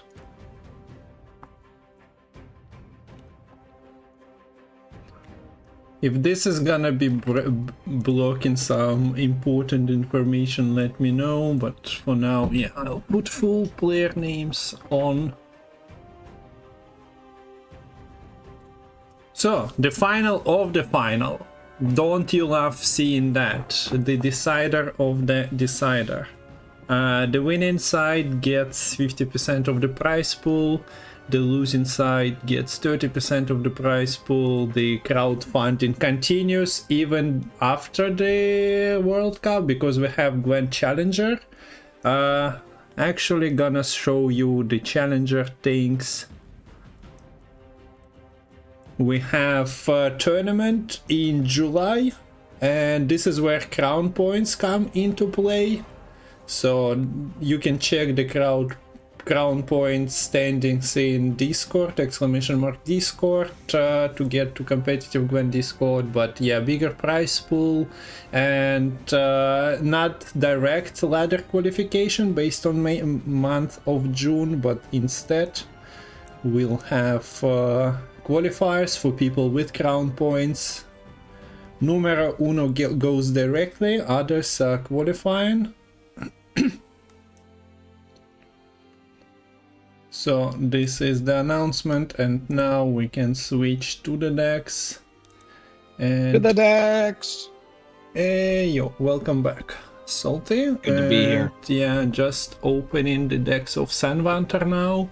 So Team Ukraine, last player, Sanvanter, participant of Community Gwent Open number 1, if I'm not mistaken. So yeah, player with experience in CDPR Gwent, finalist of Gwent Masters as well. Probably the more important point, but we are living in post-CDPR world, so the community metal events are definitely outranking CDPR official events by now. Just a little. Yeah, so okay, Mahakam Forge, Onslaught, Double Cross, Nilfgaard, and Line Pockets are 4 decks that Sanvanter brings to the tournament. I must admit I paid less attention to those compared to the decks that we've seen from the first 2 players, because I expected 2-0 or 0-2 potentially happening. But yeah, we start with Dwarfs. Sanvanter seems to love this deck, plays double mastercrafted spear version for quite a while now.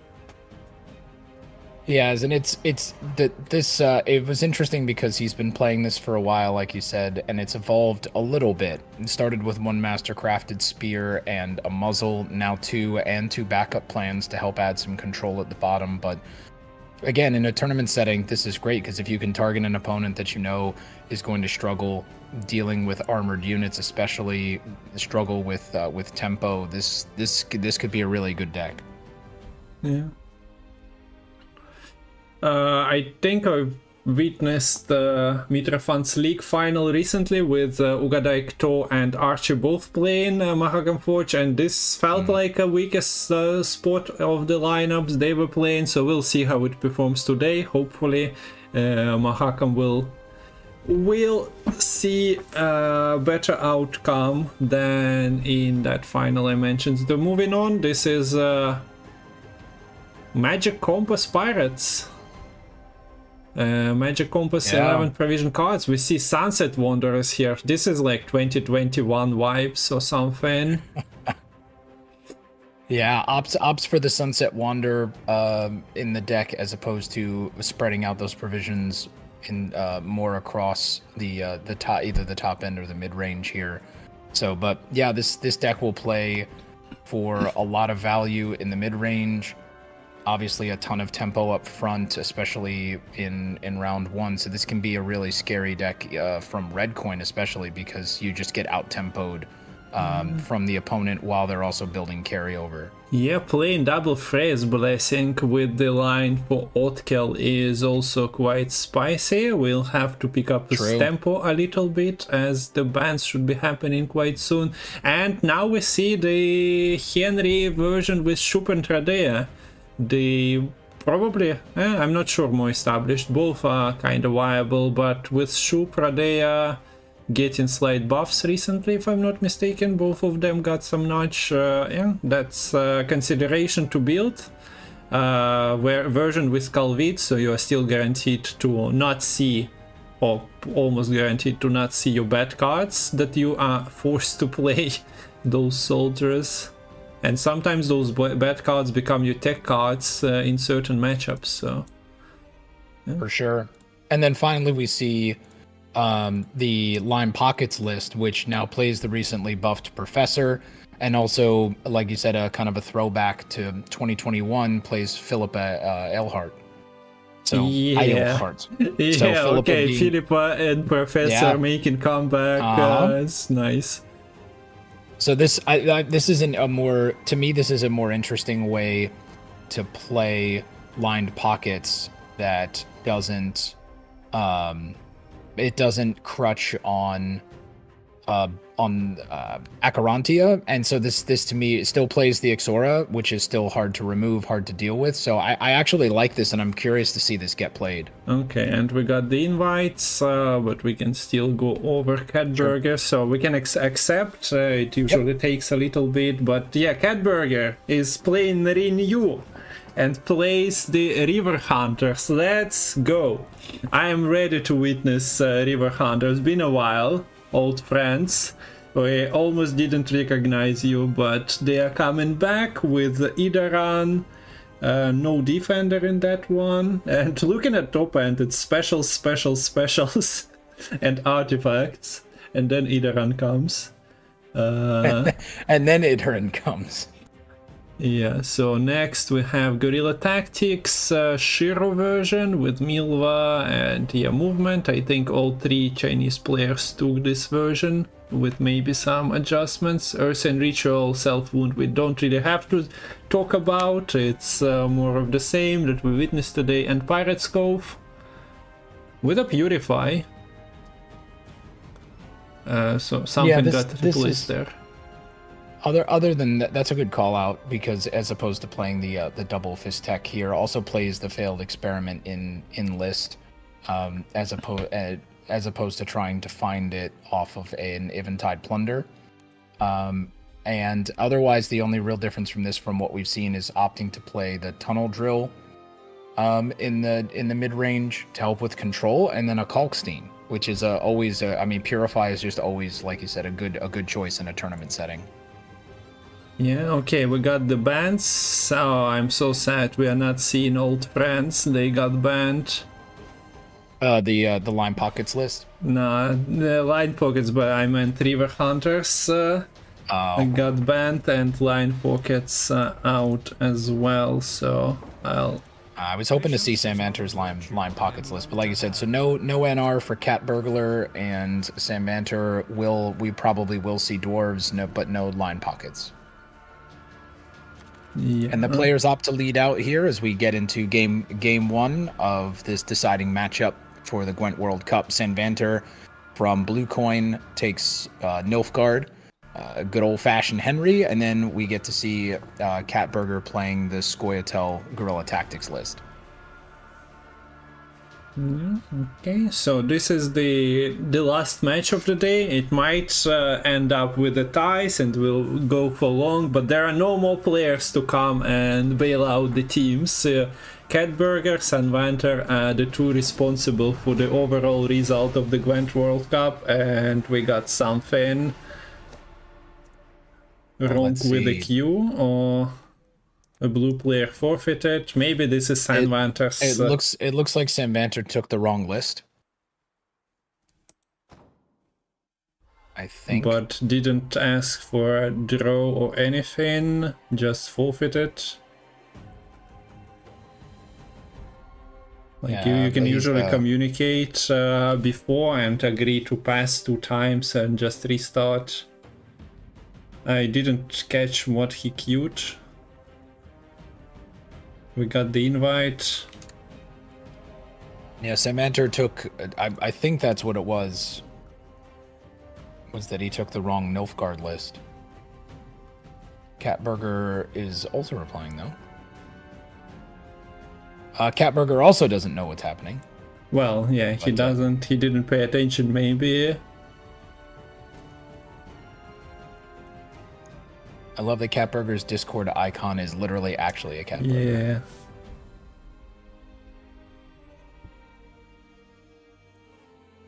Okay, so we are waiting for the communication. I don't think we are accepting invite as of yet. Sanvanter was typing something out. So if Metal can restart if there is like an obvious wrong deck. Wrong deck, okay. Catburger might allow the replay. Decision up to him. Yeah, it shouldn't change anything. I would imagine Catburger will opt for the replay as well because it doesn't change anything. Yep, Yeah, okay. Catburger has opted for the restart. So we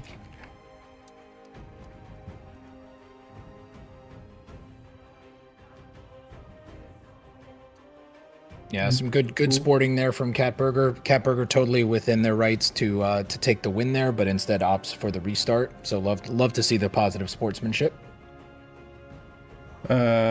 We cancel, right? We should accept and cancel. I'm not. Yep. Yeah, we can. Correct. We cancel out, and Maytol just said that he's already, because Maytol is a legend. Already on top of it, has already restarted the match. The players will do the rebans, and we'll be back. We'll be back to the point to start here in just a couple of seconds, really. Yeah. So the bans stay the same. The agreement is at least within the organization here that you just ban the same, and the coin I think can be fixed as well. So. Well, we are in the same situation, but considering Sanvanter took the wrong deck, I'm not certain. Yeah, we can go for that rule, so I'm not exactly 100% certain what's happening. I guess everyone is free to queue. Unless Sanvanter took the wrong, has 2 guerrilla tactics nearby and just clicked the wrong one. Yeah, I would imagine for the sporting purpose that both players will take the same list, or sorry, Sanvanter will take the correct list. Both players will take the same faction.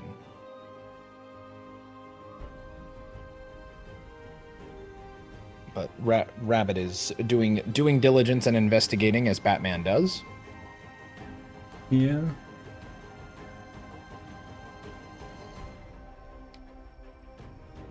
Because I'm not sure he cannot take the same deck because that would be a bit awkward.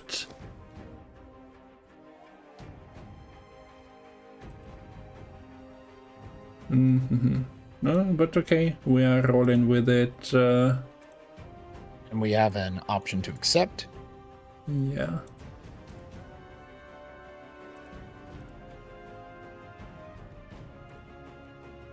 The link should be still the same, I believe, as it was just the restart. Yeah, the bans are the same. Well, hopefully this time the correct decks are being queued. Yep. So we just wanted to stress test chat whether or not you're all paying attention. Now that we know you're paying attention. We do in fact get the correct Nilfgaard deck from Sanvanter. Catburger takes the same Guerrilla Tactics Squaretel list as well, and we are into Game 1 of the World Cup deciding matchup final. Okay, let's go. We do see nice find, and yeah, Gwent Metal is required in chat. You can continue watching the stream only if you put Metal Gwent in chat. Metal Gwent emote is the greatest invention of Paps, who invented like a billion things for Gwent, different streamers, events, etc, card reveals. But yeah, let's go. Metal Gwent, Gwent World Cup 2024, and oh wait. Ah yeah, Metal just reacted to you. I was like, how Metal knows that it's time to post the Metal Gwent in chat? What the fuck? It's funny. I think this will be funny for me and obviously for you. But you said that, and the rest of the world won't see it for won't know for 20 minutes to do that. But I'm in the future, so yeah. Yeah, that's the thing. Okay, so we see Vernacel's command, a 4-power engine that is getting locked almost every time. Whatever you play, there are dwarves, there are animals that block it.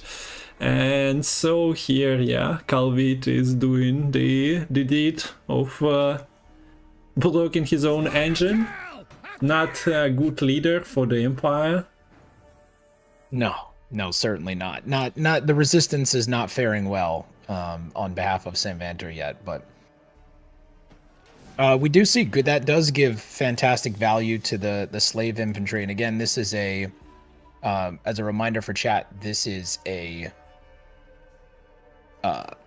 really interesting Nilfgaard list from Sanvanter, particularly with the Asire can be really interesting, allowing you some good value on the replay. Playing Yennefer's Invocation, and of course it's a shoop list, so anything is possible when you're part of a shoop. Yeah, the second shoop from Asire with the Arcane Tome might be the plan, but you have flexibility, and well, you need to find shoop before, so yeah, it's like a round 2, round 3 consideration. We probably will have this Arcane Tome held for a while. You're dead already. Shiro-wise, the board is kinda meh at the moment, so yeah, Shiro's time to shine will be somewhere later. As I say, it 1/6 appears, but at the same time, Catburger just has 2 of them already on the board, so you cannot try to line up something on 6s unless you overcommit with your leader charges. Yeah, and that Shiro is going to be really nice late. If Catburger can hold on to it to them, which I imagine that they want to, just to make sure that you can, like you said, use a combination of board damage and leader charges to line up removing assimilate engines. Like, there's a ton of value to that. So we'll see how this goes, but for right now... okay, so it goes for the shoe. Assumedly the shoe. No, okay. I see. I was not familiar with your game, Mr. Sanvanter. I thought the same thing. I assume because the Asire is in hand that you play the shoop this round, so then you shuffle it back in and give yourself the chance to find it again. Because the earlier you play the Asire, the higher the odds. And good luck getting this shoop into a favorable position. But alright. So Dwarven Chariots, after being nerfed to 2-power, see far less play, but Catburger says I like it nonetheless, even if for the only for the Cranmer value. And protection. Curious what we see here.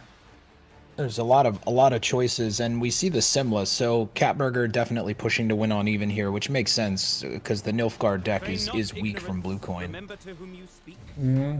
What are his points now? And with the Denny Kramer in hand, opts to both thin and jam tempo with the Armorer's Workshop. If you're Sanvanter here, it might make sense to play another card, mostly because then you get the, like, if you're going to lose on even, you might as well get out the Kramer. Is he even getting any value anymore? Magic dies. Isn't it better to leave the Cranmer for your opponent to have no payoff for? I'm not sure. I think I would prefer passing there, but maybe, yeah, we see him having other plans. Cat Burger right, has Squirrel, why not? Yeah, you're right to the point that the options on the Kramer is that you'd have something like a Pyrotech plus a Mahakam Pass. But Sambanter opts here to take the loss uneven, defend the bleed, which you can do fairly successfully with the Torres, because you can always hold back the Torres, and be able to play your cards on even with the COC, and the Heatwave as threats from Catburger. But obviously from the Calvite, really nice draws here for from Blue Coin, but it's one of those things where like that obviously losing on even and playing Calvite, it just encourages the opponent to push you. So we'll see what happens here. Is it double last say or is it a push? I'm assuming it's a push. Yeah, as you mentioned, the push is also kind of hard to achieve because of the Taurus reach after your opponent passes. That Curse of Corruption looks nice, but it never finds Taurus because, yeah, you'll be forced to pass before. Yeah, there was an interesting line if Catburger managed to find bronzes into his hand of denying Taurus value because you just not giving your opponent targets for it. But yeah, now we see pass Rune Mage.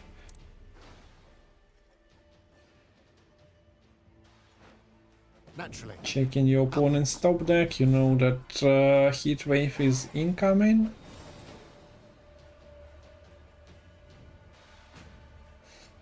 And like you said, it's so now down a card, and also because Sambanter took some mulligans some gold cards to make the hand more playable, is really hoping to find some value here. I mean, drew a battle prep and a squirrel.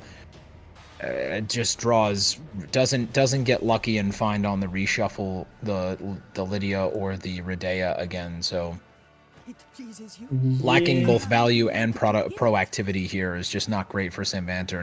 Not looking good for our hero. Yeah, I'm not sure how many units he ends up this game with, considering all the damage. Catburger will have, well, his last unit play, 3 leader charges, unless they are spent before.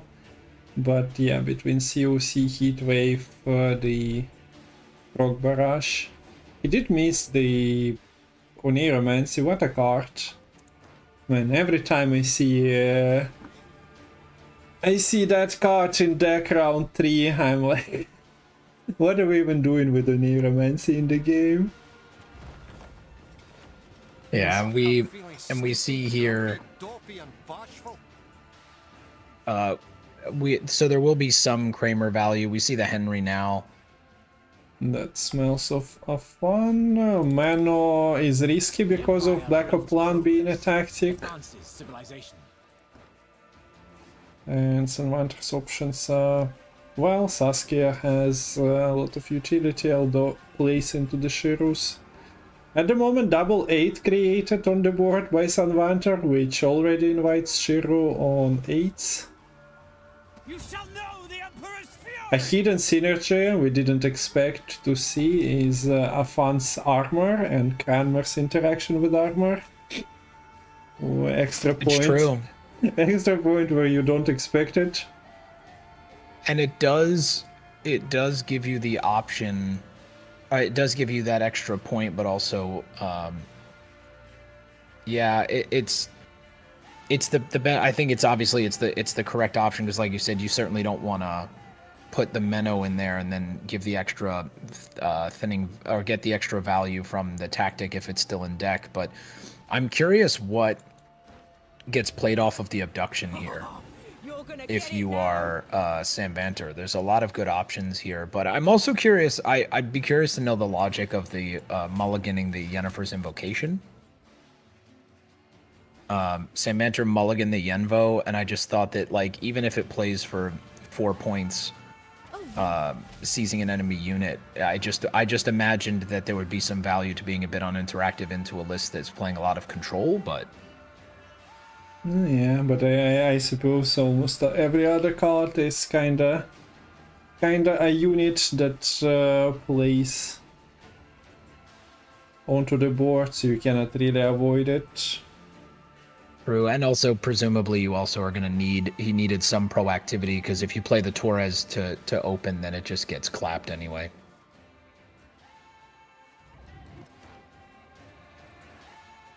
So we see the leader going first here. Is it Heatwave on Mahakam Pass? To avoid Shiro? Yeah. Yep. You called it right. That was definitely the right consideration. You mistake stars reflected in Also, the early Vilgeforts to deny the Kramer value there as well. So at this point, Kramer is going to play exactly for 6 points. So that's something, I suppose. Yeah, could have been Pirate Technician pulled out of the deck, but a lucky one from Sunvanter. You're right, it was a 50-50 that it pulls out the Pyrotech.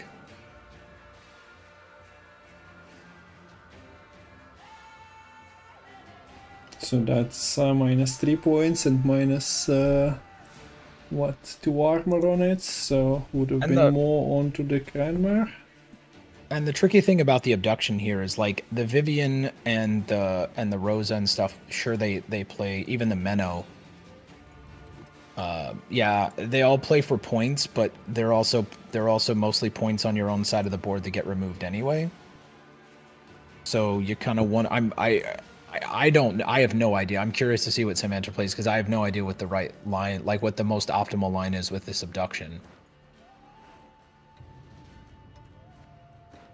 Yeah. And it is we do see the Saskia now. Okay, goes for the damage.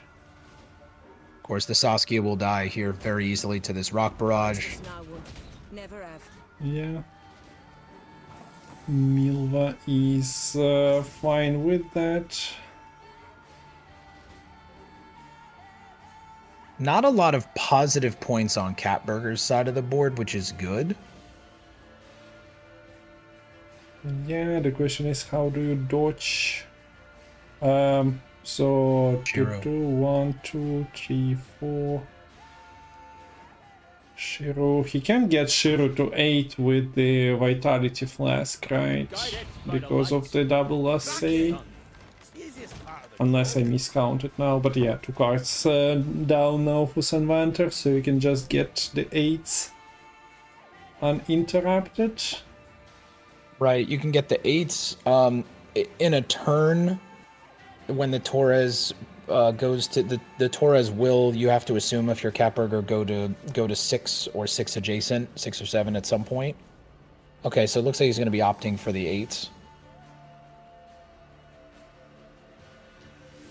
So we got the abduction. But even still, like, this is the thing, is if Samvanter can play a bit low to the ground here and get value from playing, like, I think of like Shoop, like even 3 deal 3 is only a 6-point body. Again, that plays in, there's just not much you can do about not like playing into Shiru if you're Samvanter, but Samvanter is also up 18 points. Yeah. So we'll see if maybe it's a Menno. Yeah, would have been nice to have like a damage tactic, reducing the amount of points on Catburger's side even more, but doesn't seem. Otherwise, like it's just boosts, right? It's Boo Hurt and Anointment, I think. Yeah. So maybe it's just then Ivor. Yeah, goes for the damage. Yep, takes the 8 points on the damage, staying low to the ground. Catburger's got at least 6 points, well, at least 5 points, but really 6, assumedly 6 on board with the Vial, another 9 with the leader, plus any Milva value if you play it offensively. Yeah, there is 3. So what's the plan for Catburger? You are... Don't worry. Okay, yeah. I was thinking you don't really want to kill No. You don't want to interrupt 8s for certain. Other than that... Do you shoot transform here? Is that even a winning line, depending on what you assume Catburger has in hand? That's definitely an interesting line. But wait, the transform works when you have no cards, right? Unlike some of their interactions.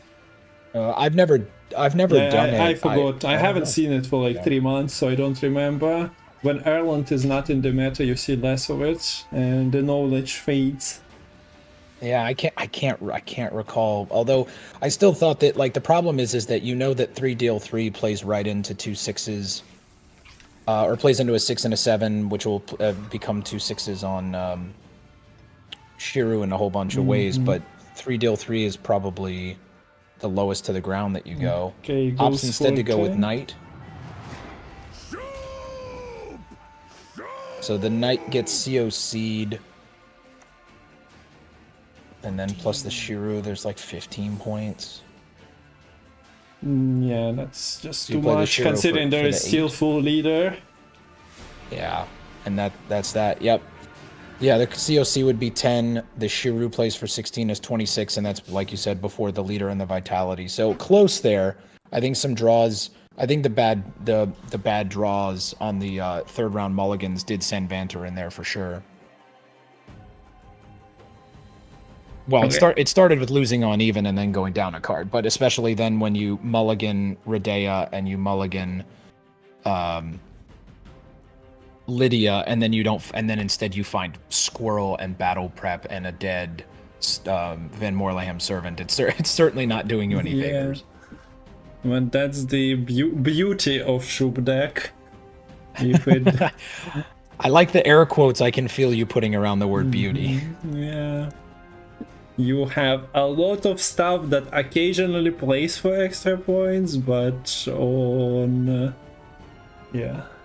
average, just you don't want to see those cards. That's why Calvit is there, to just avoid it. Calvit's just there to avoid it. I like that. So we see the Syndicate list gets through. In game 1 for Catburger. Catburger up 1-0. Squirtle. And the players are now queuing in and deciding what the matchup looks like as Catburger moves to blue coin. Yeah, so Squirtle through, which means now... I'm so sad. I'm looking at the River Hunters list, and I'm quite sad we don't get to see that and Syndicate, and instead we are seeing like Self-Wound. Could have you guys banned that? We already seen it aplenty. Should be like for the next World Cup, there should be a team sending out a deck pool from each. Everyone draws from, like, the team submits 12 decks, and they are allowed to draw. So we don't have exact repeats. I know that it kind of defeats the competitive nature, but for Gwent World Cup it might be a consideration. We only need for CDPR to continue supporting, return supporting to Gwent, to get plans for the future coming years.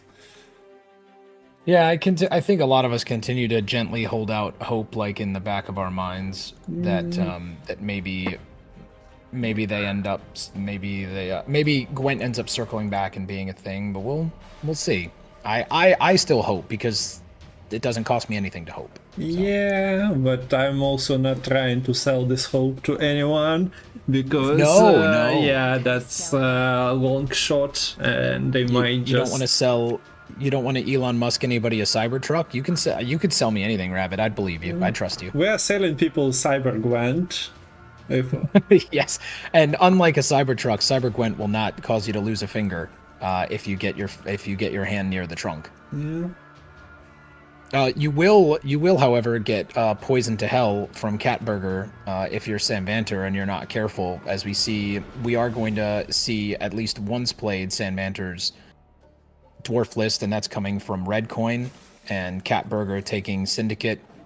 The Siggy Reuven flavor of Pirate's Cove that's been making its way around. Again, we'll call out that this list plays Kalkstein as a Purify and Tunnel Drill, which is slightly different than maybe the list you've been seeing on ladder But otherwise, that's the matchup for game 2. Yeah. So we've seen the masterfully done string pulling by who was playing Violet.Kiramman against Mistikal a couple of hours ago. Now let's see if Catburger can achieve the same. If you guys missed it, would recommend watching Syndicate of Violet.Kiramman versus Mystikal's alumni, because all the students just went partying into the Novigrad instead of studying in Oxenfurt, Bernard and Rituza. They were like, yeah, party time, city life, let's go.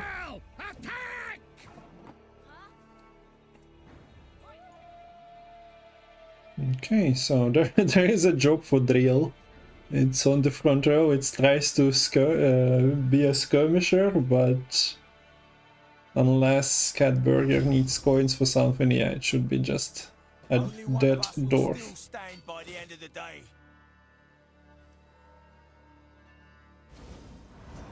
And we'll see here if the other skirm gets played, or if Sambanter opts to dump some other cards here. He's got 2 Mahakam Defenders in hand that can be, that can be cannon fodder essentially, because they're always going to get controlled generally in a variety of ways. At a minimum, the Bloody Good Friends takes the armor off and turns off the engine, but we do see the other skirm get played. I was curious if Sambanter might hold back the skirm because the damage is really helpful, although you assume it gets controlled. And instead we see it pulling the strings, so it gets yoinked, which is even worse. Yeah. So wholesome dwarfs, well, how wholesome they are. They hired Eskel to just kill whoever they don't like.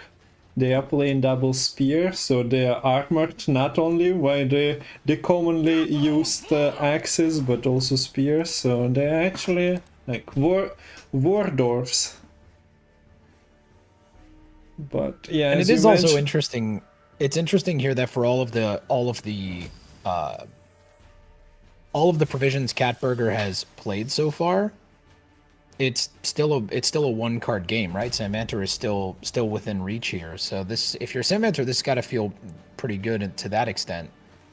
Although I'd imagine you at some point would really like at least 1 dwarf to stick, so that if you want to do your thinning with the volunteers this round, or catch up with using Novigradian Justice as your catch-up card, you're going to need a dwarf to stick on the board. Yeah. And that's just not going to happen here if... yeah, that's just not going to happen. Very, like, low to the ground strings being pulled, 1 power units. But does the job done and clears Sambanter's side of the board. Zoltan requires dwarfs on the board, pinning the... it's like... I was going to say, if you jam the Chevet, the problem is that Justice doesn't catch doesn't catch you up because you have the other volunteer in hand. Yeah. Or else it would be exactly enough points with the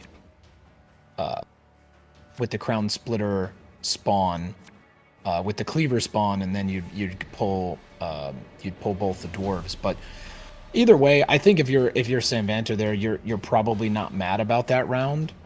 Like, it still feels really bad that Syndicate's got all of these cards in a long round, but you didn't really commit anything, and now you just get to see if I think if you are Sambanter, you kind of have to hope that Catburger misses some cards, and we can already tell Catburger did not, in fact, miss anything of value. Yeah. And what he missed or wants, yeah, Sigiruven is here to provide. Sigi got the wares. I don't want to call this prematurely per se, but I think this points wise will get out of hand pretty quickly for Catburger. There's just so many threats. A nice roll from Hakampas, so Sambanter will take any help possible. no one will give him Sigi, or not Sigi, sorry, Brewer Hook or Heatwave. Big misses there. I also just realized I looked at one of the cards incorrectly. Samvanter missed the Royal Decree or the Brewer, so yeah, this is definitely. Yeah. I don't want to call it early, but you need that card on the board. If anything, you need access to the Brewer to draw out the control, and that's not going to happen here. Yeah, at the moment, Catburger doesn't know that Brewer is not there, so let's see if he reacts in some form. But no. You need to see the Brewer. I guess the consideration was maybe to junior some of the dwarfs, but there was like no money for that. The dwarf extermination program was not applied to Novigrad as of now. Dance! Dance! Dance with my death!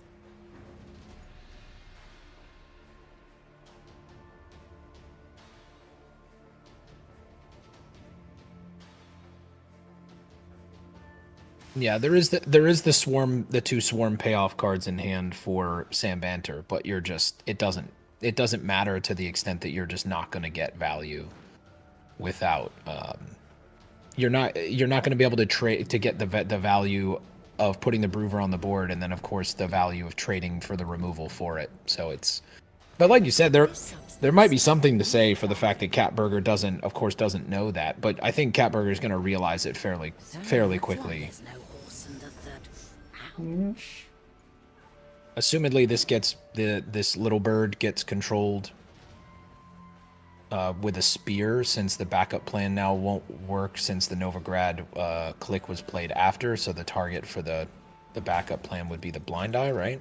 No. It's the last card to land in, so it will be, but you'd actually need to find the 3 damage. Yeah, imagine finding 3 damage.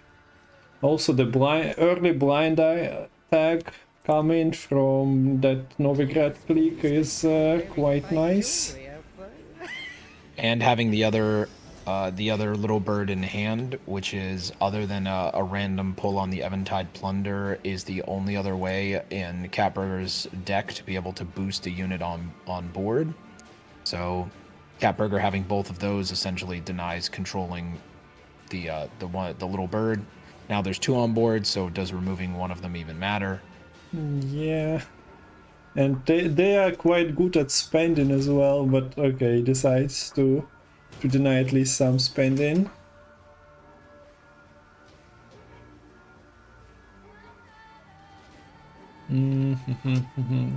Okay, so go ahead, I'm sorry. We have the Barclay Elves that plays for points on 1 row, same as Zoltan basically.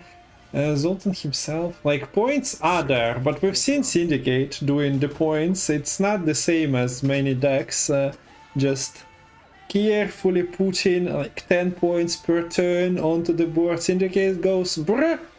We are closing 100 now. And like, you cannot really... Okay, there is no Brewer Hook, but other than that, the hand is almost perfect that you want to see. This is also that giveaway that Brewer is not there. Yep. Full row, what? Spacing issues? Yeah, there will be here because it's 3, 4, 5, 6. Yeah, Zoltan can feel this by himself. And so Zoltan Warrior is gonna miss. I mean, it's like you miss a bunch of points either way. Here with with how this all went. This is the other reason why, of course, like in a perfect world, dwarves, you win round 1, you push round 2 with company, swarming company, Brewer. It generally gets you ahead enough that you can either opt to pass or continue to bleed, and then in a shorter round 3 with the Zoltan Warrior, especially if Zoltan Warrior is infused with Eudora, like that feels really nice. But you go into a 10 card and 9 card round 3, and we're seeing sadly what happens as a result. Yeah. So this is how many points on Dark Eyes. Like pretty decent. What, 16? Oh, something. Pretty decent 16, for yeah. a 6p card. Can use it. Not sure for what just yet, but But yeah, that just not good enough most likely. Okay, tallest unit gets its shield popped so that collusion damage is going through.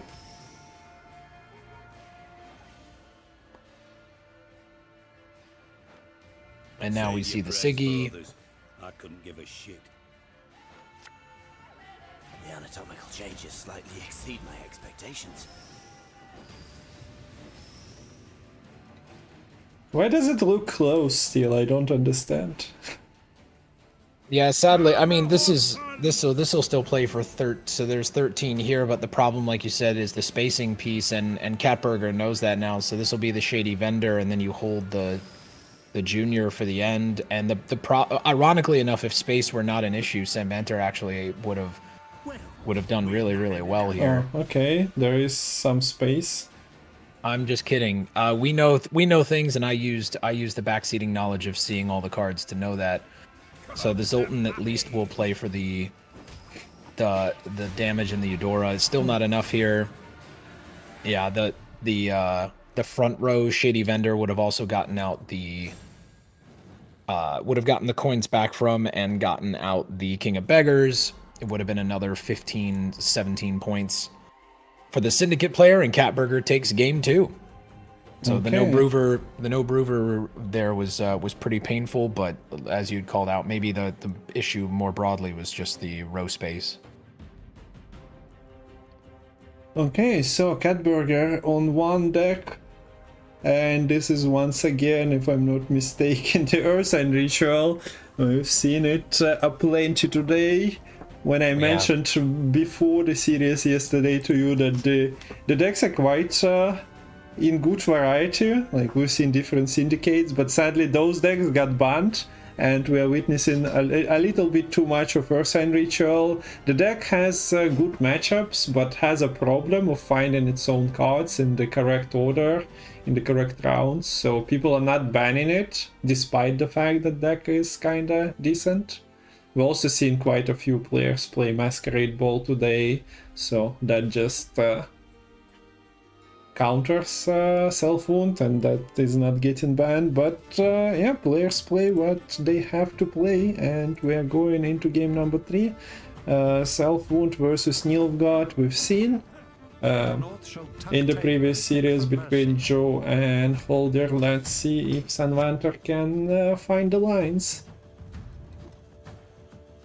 He's playing a Shoop version, so that means something, right? You have Shoop lock, you have maybe, yeah, Invocation.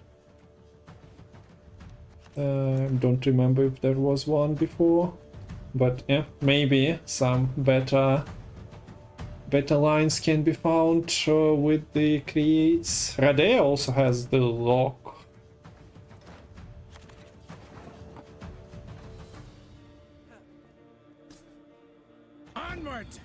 Okay, so the standard, but this time around there was no Henry in the opening hand anyway.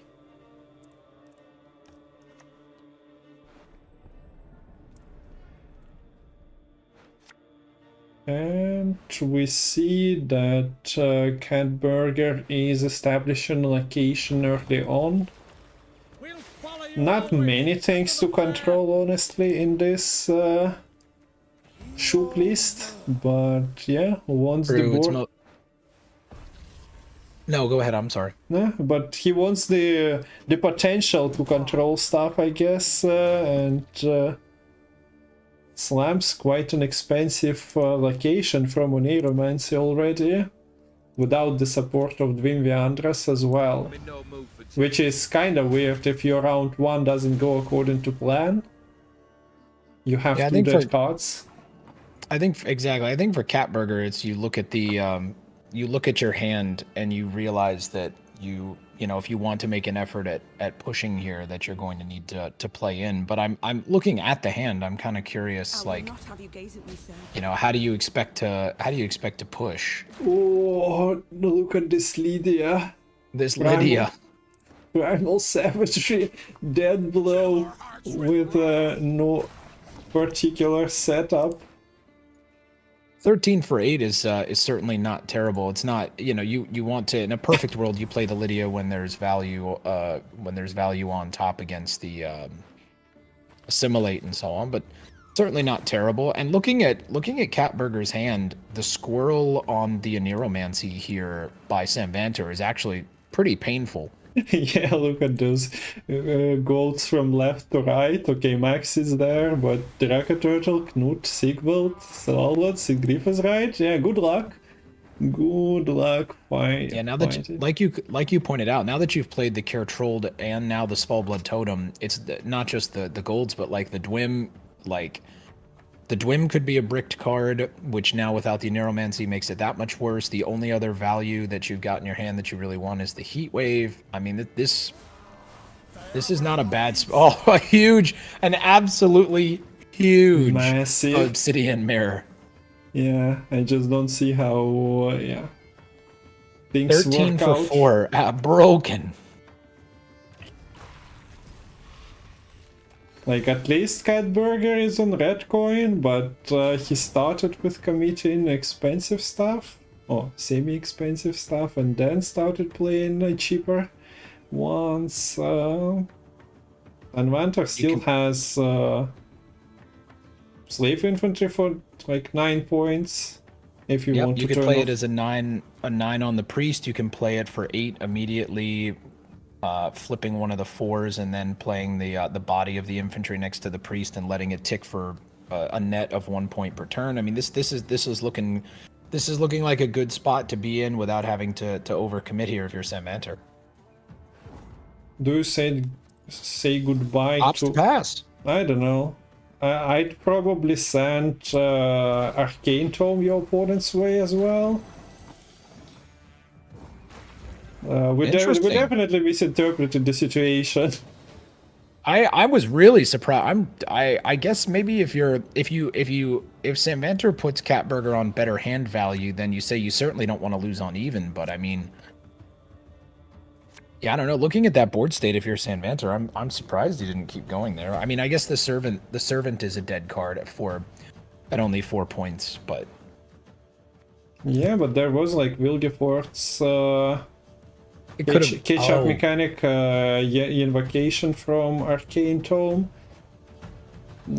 Maybe it's also, if you're Sam Vanter, that you didn't want to win the round because you wanted to play the Torres for the spying value, and you didn't want to get in the position that you were in before with the Terra Nova of not being able to... Just a moment. I'd ask what Terra Nova? Oh, I'm sorry. That's right. There's no Terra Nova in this list. Yeah, this is the Shupradea version. And that's right. Yeah, that's kinda weird. Okay, so at least Shup trades with Wimviandra, which justifies having them, but yeah, the second one is bricked anyway. Yeah, that might have been the reason Catburger just put in that location. If you want to play Shup round 1, play it. Otherwise, I'm in trouble later on if you destroy my location and I'm relying on it and keeping Wimviandras. So that kind of makes sense, I suppose. To just slam it early. Arcane Tome is not great here for Sam Vanter, and I think now maybe you're less likely to want to give it back. But we see Afan for the 30th time. The Afan gets played here. Yeah, he's like built in into Henry package, I feel like. But this time around, at least it can be utilized, as Catburger can mulligan it away, and it can actually comes out. I would say those are all good cards too. For those are all good options. Obviously, a lot of tall bodies, so the Turgvi is nice.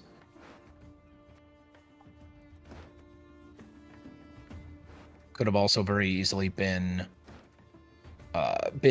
I say easily, been Madman Lugos. We had a Madman Lugos sighting at least, Rabbit. We've seen it finally once. Your magic can't Yeah, harm me. I guess we get Maxi Shuffle, and this is the weak point of Henry. Like, yeah, take those golds and fly away with them. Shuffle your deck. Although Ardal, Doedric kinda Shelmar, Yeah, the tourney and Shelmar might be the most annoying card that he could pull. Maybe the Leo, though you don't expect to be able to get to 9 except with the Rodea if it doesn't take any damage first. I love the smell of a burning village in the morning. Catburger could keep trading cards here if he wanted to, which would make sense with the Calvite being played in round 1 by Samanter.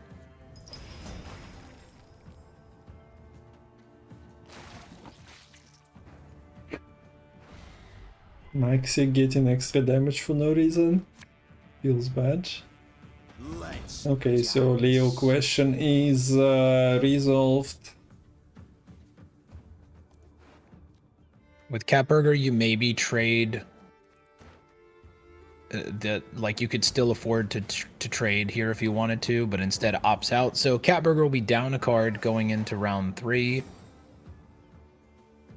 There are 2, like 1 removal, Radea, into the lock possibilities. What's the abduction? Fate probably finds value still.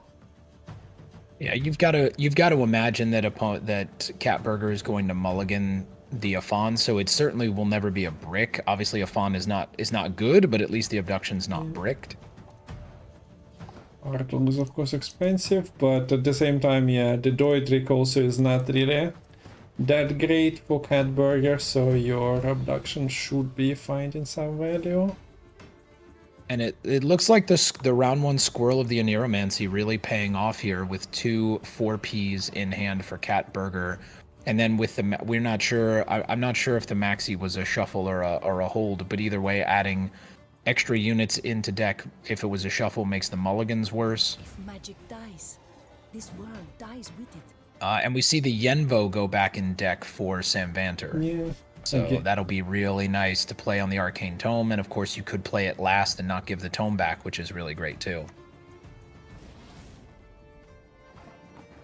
So yeah, early to say, anything can happen as usual, but should be Nilfgaard's game, honestly.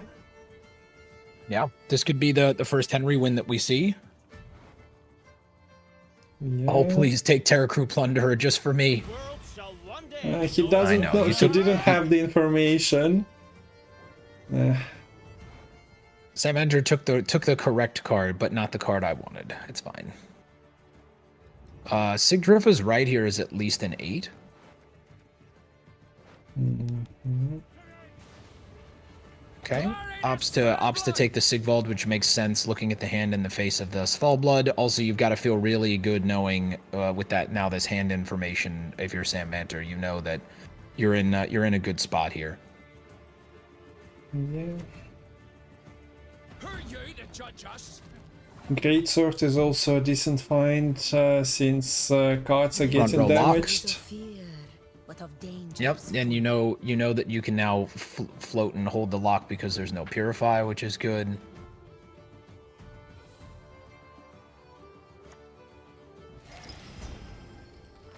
So this gets used immediately, but it's just playing into a... Okay, yeah, not playing into Vilgefortz, but used offensively, it's less threatening. How many? Only one. One extra unit for Shelmar to count, so 10-point abduction, why not? The Sigdrifa's right is not doing anything either. I mean, at most it's pulling back either a 4-strength warrior or a 3-power engine that you'll have trouble kind of proccing. So yeah, it makes sense for Sam Manter to not want to obviously Vilgefortz yet. Yeah, Catburger in a tricky spot here. Doesn't have points. by the looks of it. Even with the explosion and your opponent taking the damage multiple times. Seems a bit short. What's the Vilgefort's pool? 4 or 5?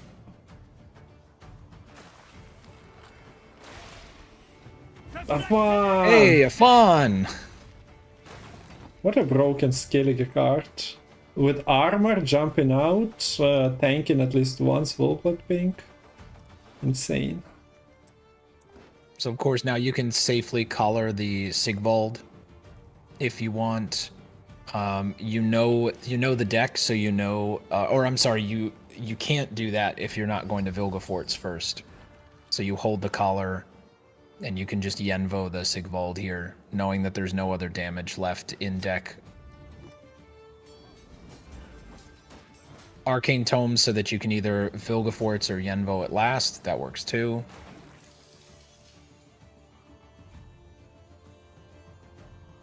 Given Catburger, Arcane Tome doesn't really a must do anything. Yeah, this is like worst Siggy's right I've seen recently. Yeah, that's the worst Sigdriff right I've seen in a really long time. Usually at least something goes there. But yeah, 4 points is unacceptable. So you just wait, you cannot discard. No, you just you killed the Sigvald. I think Sam Vanter probably just, unless he's just checking the deck to make sure that the points make sense. And there we go. So Henry through with a W. Yeah, so we are potentially seeing more dwarfs today. Okay, so this is the final of the final, but Catburger is on the championship point. Sandvanter needs to win another one to get to that to those stakes.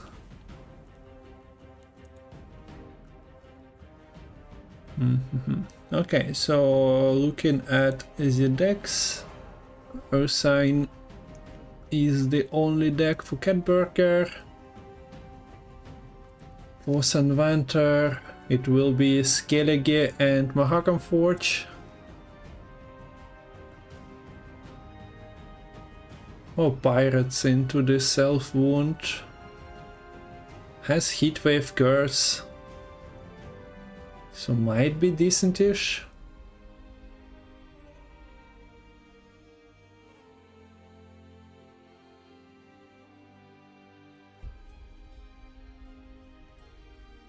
But yeah, card spinning. Sandvanter has a decision to make what he is taken. Let me just recheck. The bans were Syndicate and NR. So yeah, it's either Onslaught or Mahakam Forge for him once again. Yeah, and if you're Sandvanter, I guess the question would be is which do you want? Like, you have to assume that you're going to win this matchup, and then the question is what do you want on blue coin? But assumedly it's probably Pirates. I would imagine you take Onslaught here. Yeah, cool. So we are going to get to see this Sunset Wanderers based Compass Pirate list from Sandvanter, and then Catburger will again try to get through with will again try to get through, but from the other coin with their Ursine Ritual list. Okay, I'm interested in how it goes. Haven't really seen this matchup much. Sunset Wanderers version I definitely haven't witnessed in a while for the Pirates. Okay, let's go. We do see musicians falling out of the deck already, so animal based deck, animals and pirates. The glaring lack of seagulls in the deck then, if we have dogs and cats and dogs and horses, why not seagulls? But okay, we will not disqualify anyone for not tag-based deck building. Okay, so Vabjorn into the ship. The ship is not really easy to deal with.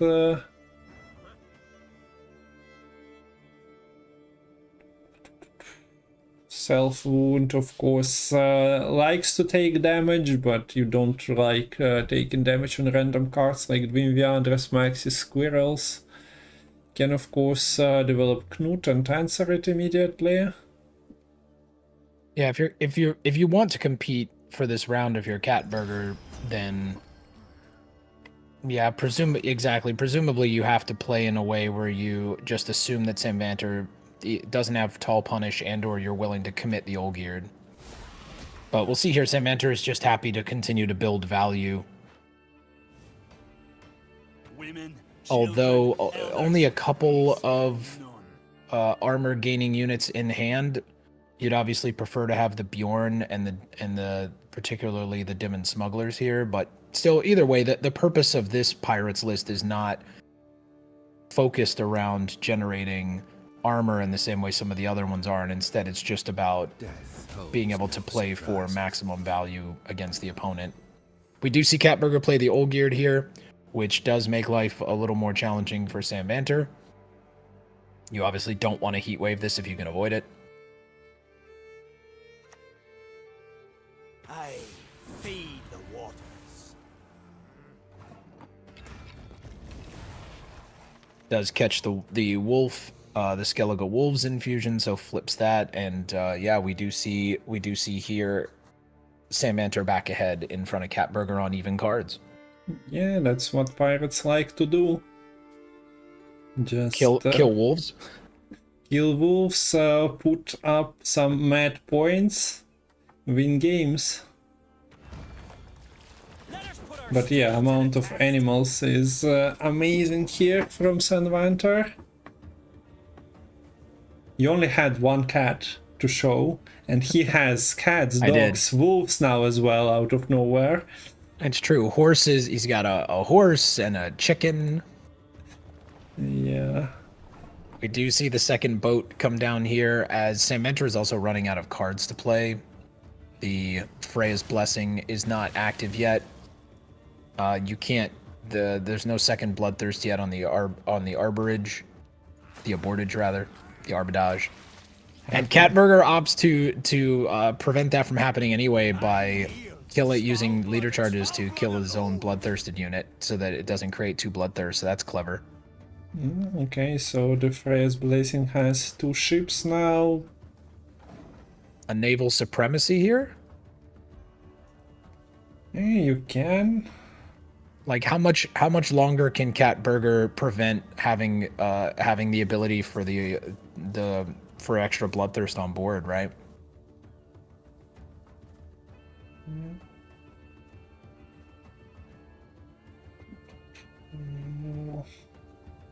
Problem is there are no pirates, right? Yeah, and Sam Vanter opts to take the pass. Okay, so if you're Catburger, you're not mad about this.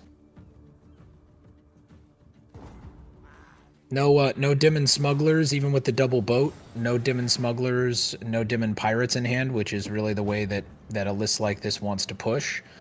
And now the challenge is that the Terror of the Seas and the boat from Naval Supremacy are the only boats left for the Demon Smugglers. Sometimes you want to play the Demon Pirates for thinning, but still going to be a bit of a challenge here. Yeah, this also gives Catburger a chance to fix his hand, as it was kinda filled with Maxis and Squirrels. He might keep the cards and just opt to pass at some point, but with Gwynviandra card roll there, we are probably seeing him playing quite a few here. I'm not even sure, like, should take a mulligan here, I feel like. Yeah, a good mulligan to take, and yeah, I think you hit it spot on with double Dwim, carry over Maxi and carry over Squirrel in hand. It just kind of makes sense to play in here as Catburger, even if you even noting that Catburger is missing 5 gold cards that you really want to have in hand and only one in Neuromancy. You cannot really justify a heat wave here, not in this position, I feel like, against self-wound. So yeah, instead we do see Freya's Blessing. The angle for Odkel is still open, I suppose, but you need to get pirates into the graveyard at some point for it to be a viable choice. True, and there's also, it depends here, like Catburger could maxi and click to kill the boat.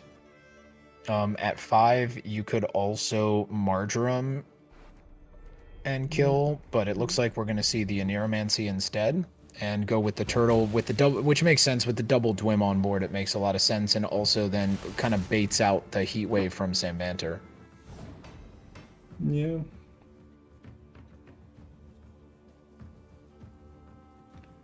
Could also see, I guess you could COC it and hold the heat wave is actually probably the better way if you're going to use a tall punish here. Yeah, considering your Sunset Wanderer is wandering out at some point out of your hand, you'll need to COC before that. Okay, so Samvanter creates some. Samvanter really values and understandably really values the tall punish here, because clearly had done that math and immediately just snap played the leader charge plus the smugglers. So also makes sense to play the smugglers here, because again you have to now redraw the naval supremacy in order to get any boat value. So how are we looking on the compass? No compass, yeah, Sunset. still no compass in hand. Sunset is drawing a card. Oh, okay, there goes the compass. There's the you compass. Don't have anything of value, big value index, so you can just play the pirate for thinning. Sunset takes another card. You have your compass ready. And like you said, the Odkel actually is active now. There are 2 Freya's Blessings and multiple humans in the graveyard, so yeah. Question is, are you sticking a ship? By all means, you kinda should. So the naval supremacy will now go through for the entire round, because Catburger snap squirreled one of the Freya's Blessings. So I guess no secret Odkel there. Yeah. Also, Catburger kinda doesn't care much about getting his units damaged. Ships are more than welcome to receive it. Not Swolblood, Sigvald if you're playing that. Makes a we ton got of sense. Spores, right? Yeah. Although again, Catburger again kind of misses some cards here, and so you're either going to get Sigvald, Heatwave, or Sigdriff is right, but not all 3, or not even any combination of the 2. So yeah, the Svalblood will get controlled as soon as it immediately as soon as it gets played. I mean, yeah, at least he has Maxi to fix his draws for the next round. For round 4, that's exactly right. Yeah, because this kind of looks a little bit dire. Can you win with Svalblood? There was a line in Pirates Mirror before with Compass, Svalblood Finisher, but you have... well, he has Totem. Samvanter is playing kinda wide, but he has some armor. And also I wonder if Samvanter is ever going to get COC value, because Catburger can continue to play around it, with the exception of potentially exactly opts to use the Marjoram offensively. So this COC might be a throwaway. I guess it also opens the line to Camby. Like if the COC is going to play for 0 points anyway, then maybe Camby becomes an option. Yeah, the Svalblood is a prime position for getting Cambit, so nothing you can do about it as well. So Catburger definitely should consider that. Yeah, some subpar value. We've seen offensive Marjoram, we've seen... We've seen them trade a 2 and 3 point damage card respectively. Yeah, it's both. This is the chess. This is one of my favorite things about Gwent that makes it so different from a lot of other games. Is like there's so much chess right now, and this is so great.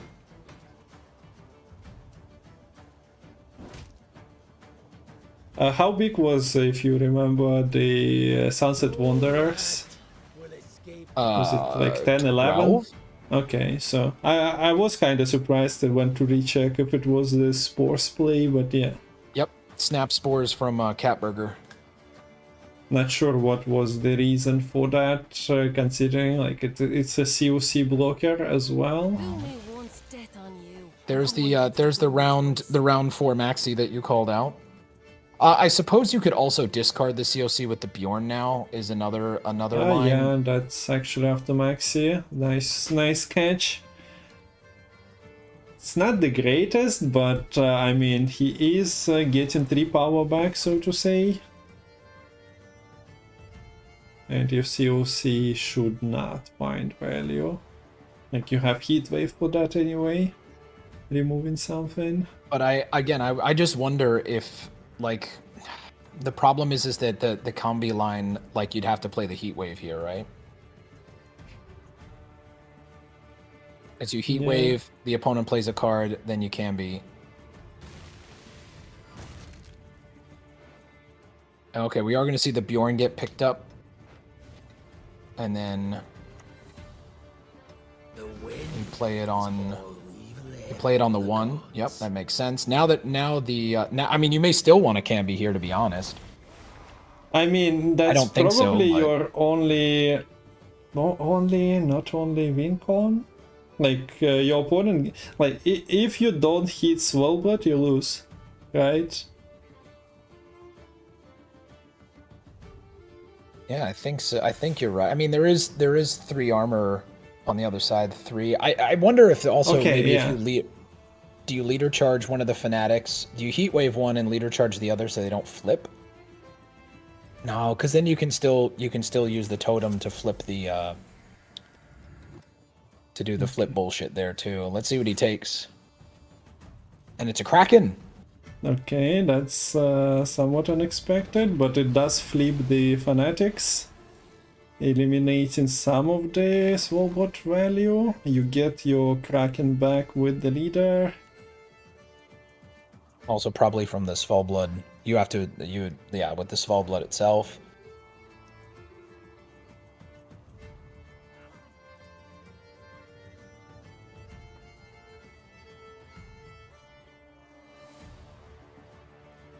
Yeah, because the totem, the line I was thinking, I think, was also incorrect, because the totem, like you play the Svalblood, you get the damage, and then you can still use the totem flip, because I was thinking, oh, he's only got 1 leader ping, but the totem click will do the job as well. So not going to get a look. We'll see the Neuromancy here. Not going to get a look at the at heat waving the Svalblood. So maybe I don't know. Is it ever correct? It's never correct to Svalblood the totem, right? Or to heat wave the totem rather. Okay, so and that'll Kraken do it. is left at 1.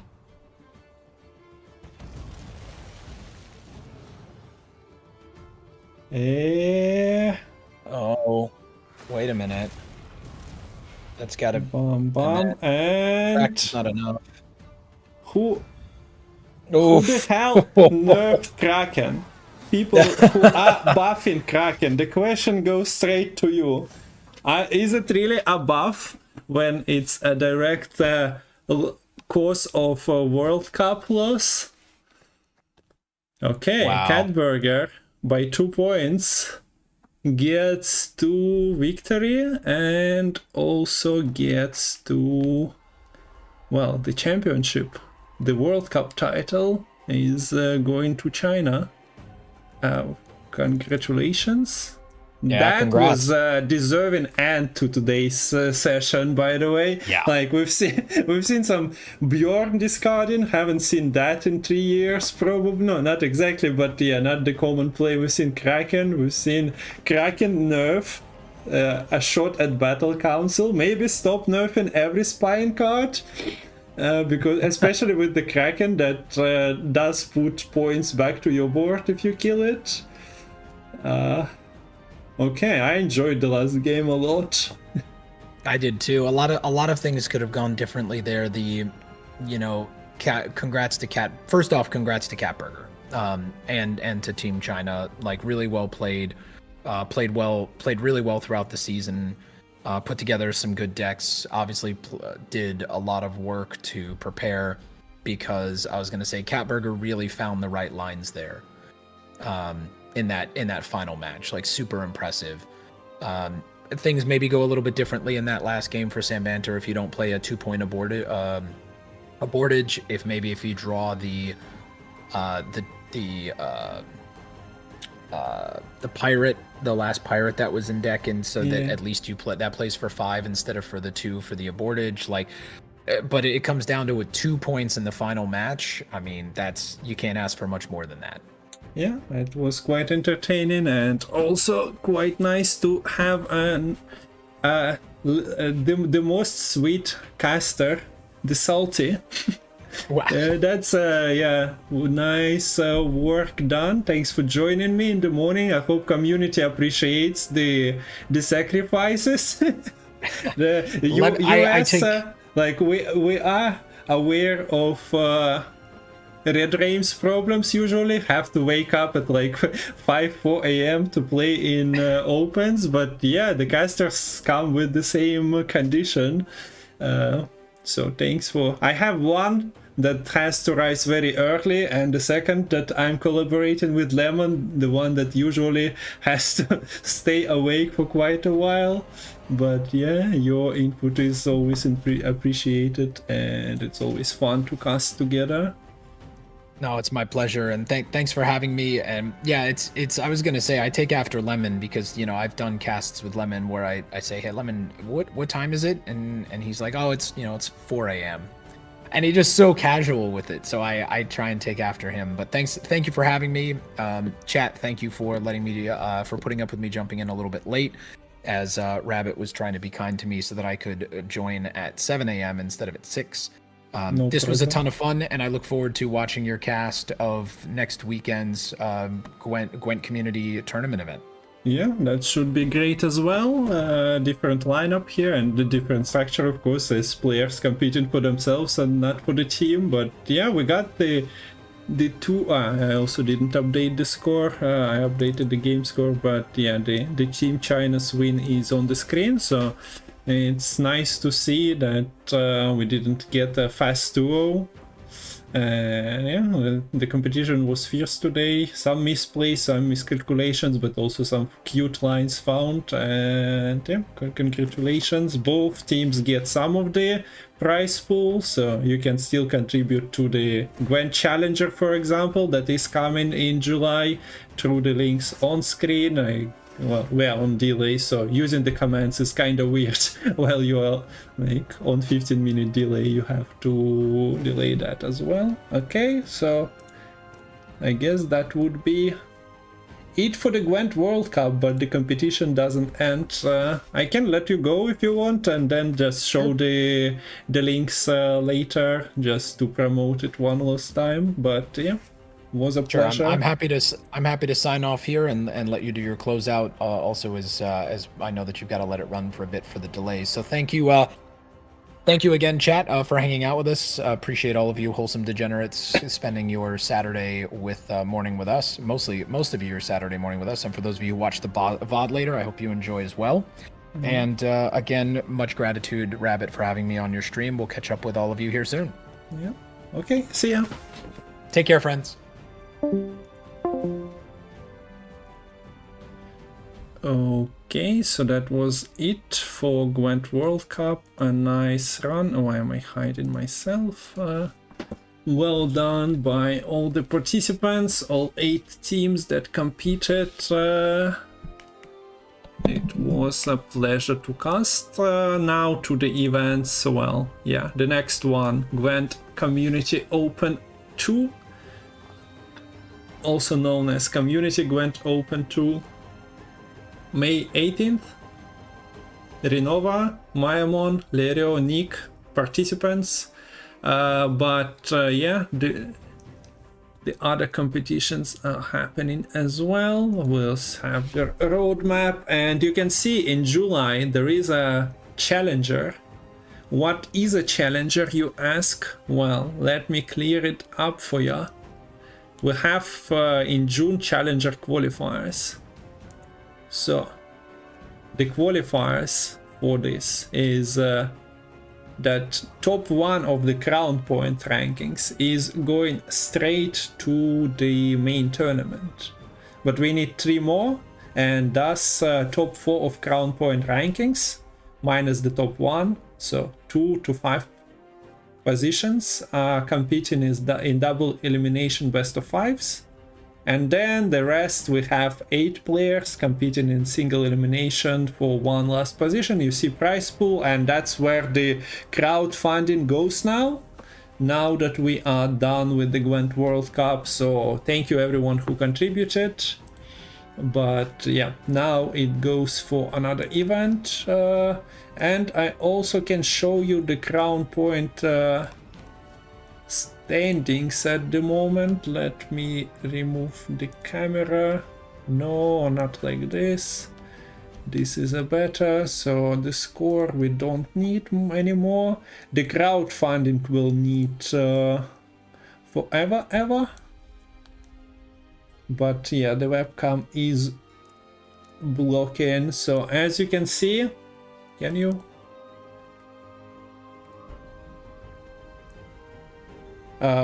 Okay, the total points will be to the right of me, the seasons to the left, and here I am stuck in the middle with you, chat. So we have crown points collected since January to, well, April. Top 1 goes directly to Challenger. But there is still Gwent Open number 2, where Mayamon, Lerio and Nick are participating. So Renova is participating as well, but she only has 4 crown points, so cannot really get there quite as easy as the others.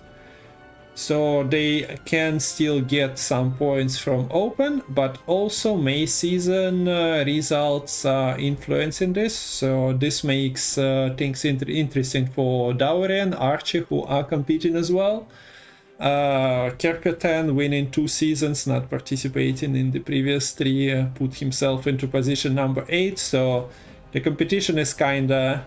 Some people play more consistently, others less. Like you can see, Nequist stopped competing on ladder too much, getting to the qualifiers only. But yeah, this is the thing. You can check on this on Discord as well. Now back to the Challenger.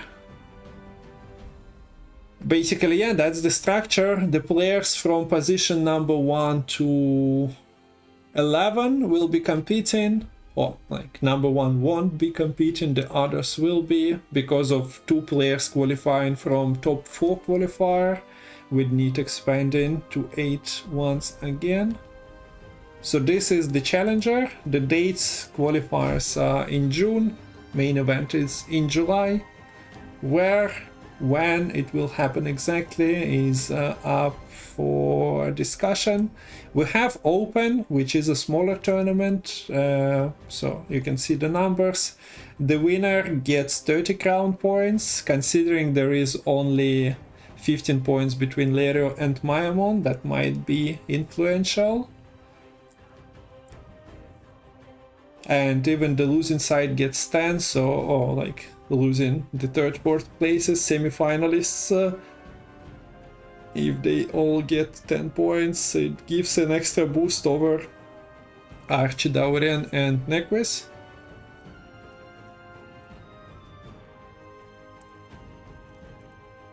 As for now, I do hope you enjoyed the tournament. We are grateful and thankful to Metal for organizing it. Everyone who competes in Gwent in 2024, much love. Всем спасибо, кто играет, кто смотрит. Надеюсь, турнир понравился. Китай с победой. China, congratulations on the victory. It was an interesting run. I think some of the Chinese players didn't play in January, February, but yeah, the pros still kept it active, and we also see on ladder quite a few. The Chinese Balance Council is also an organized effort, so lovely to see different parts of the community influencing Gwent and still being interested in it. Anything else to add? Events, you can always ask, ping me in Discord, !Discord. There is Metal Discord. BAM Cup, I guess I can show you the next tournament that starts on Monday. So if you've seen BAM Cup before, the part 2 is coming. The prize pool is around $2,000. The qualifiers start on Monday. You can still register, and the playoff will be in May. So ask away if you have questions. Если у кого-то есть вопросы, задавайте в Дискорде, связывайтесь, если кто-то хочет еще зарегаться. So I can help you with the registration. Gothic and Mitrofan are running that. Hope you enjoyed the content, and we will be finishing here. The vote will be available on YouTube, so you can check YouTube for a rewatch. All the other events are available there as well. Anything else? Not really. Gonna be ending it here. Happy weekend to everyone, and see ya either on the streams. Of course, yeah, you should drop a follow, sub, spread the word of Gwent tournaments happening. That's always appreciated. Join the YouTube, join the streams, and see ya when I see ya. If not during the week, then on Gwent Open number 2 on May 18th. So yeah, this is the most important thing, not this.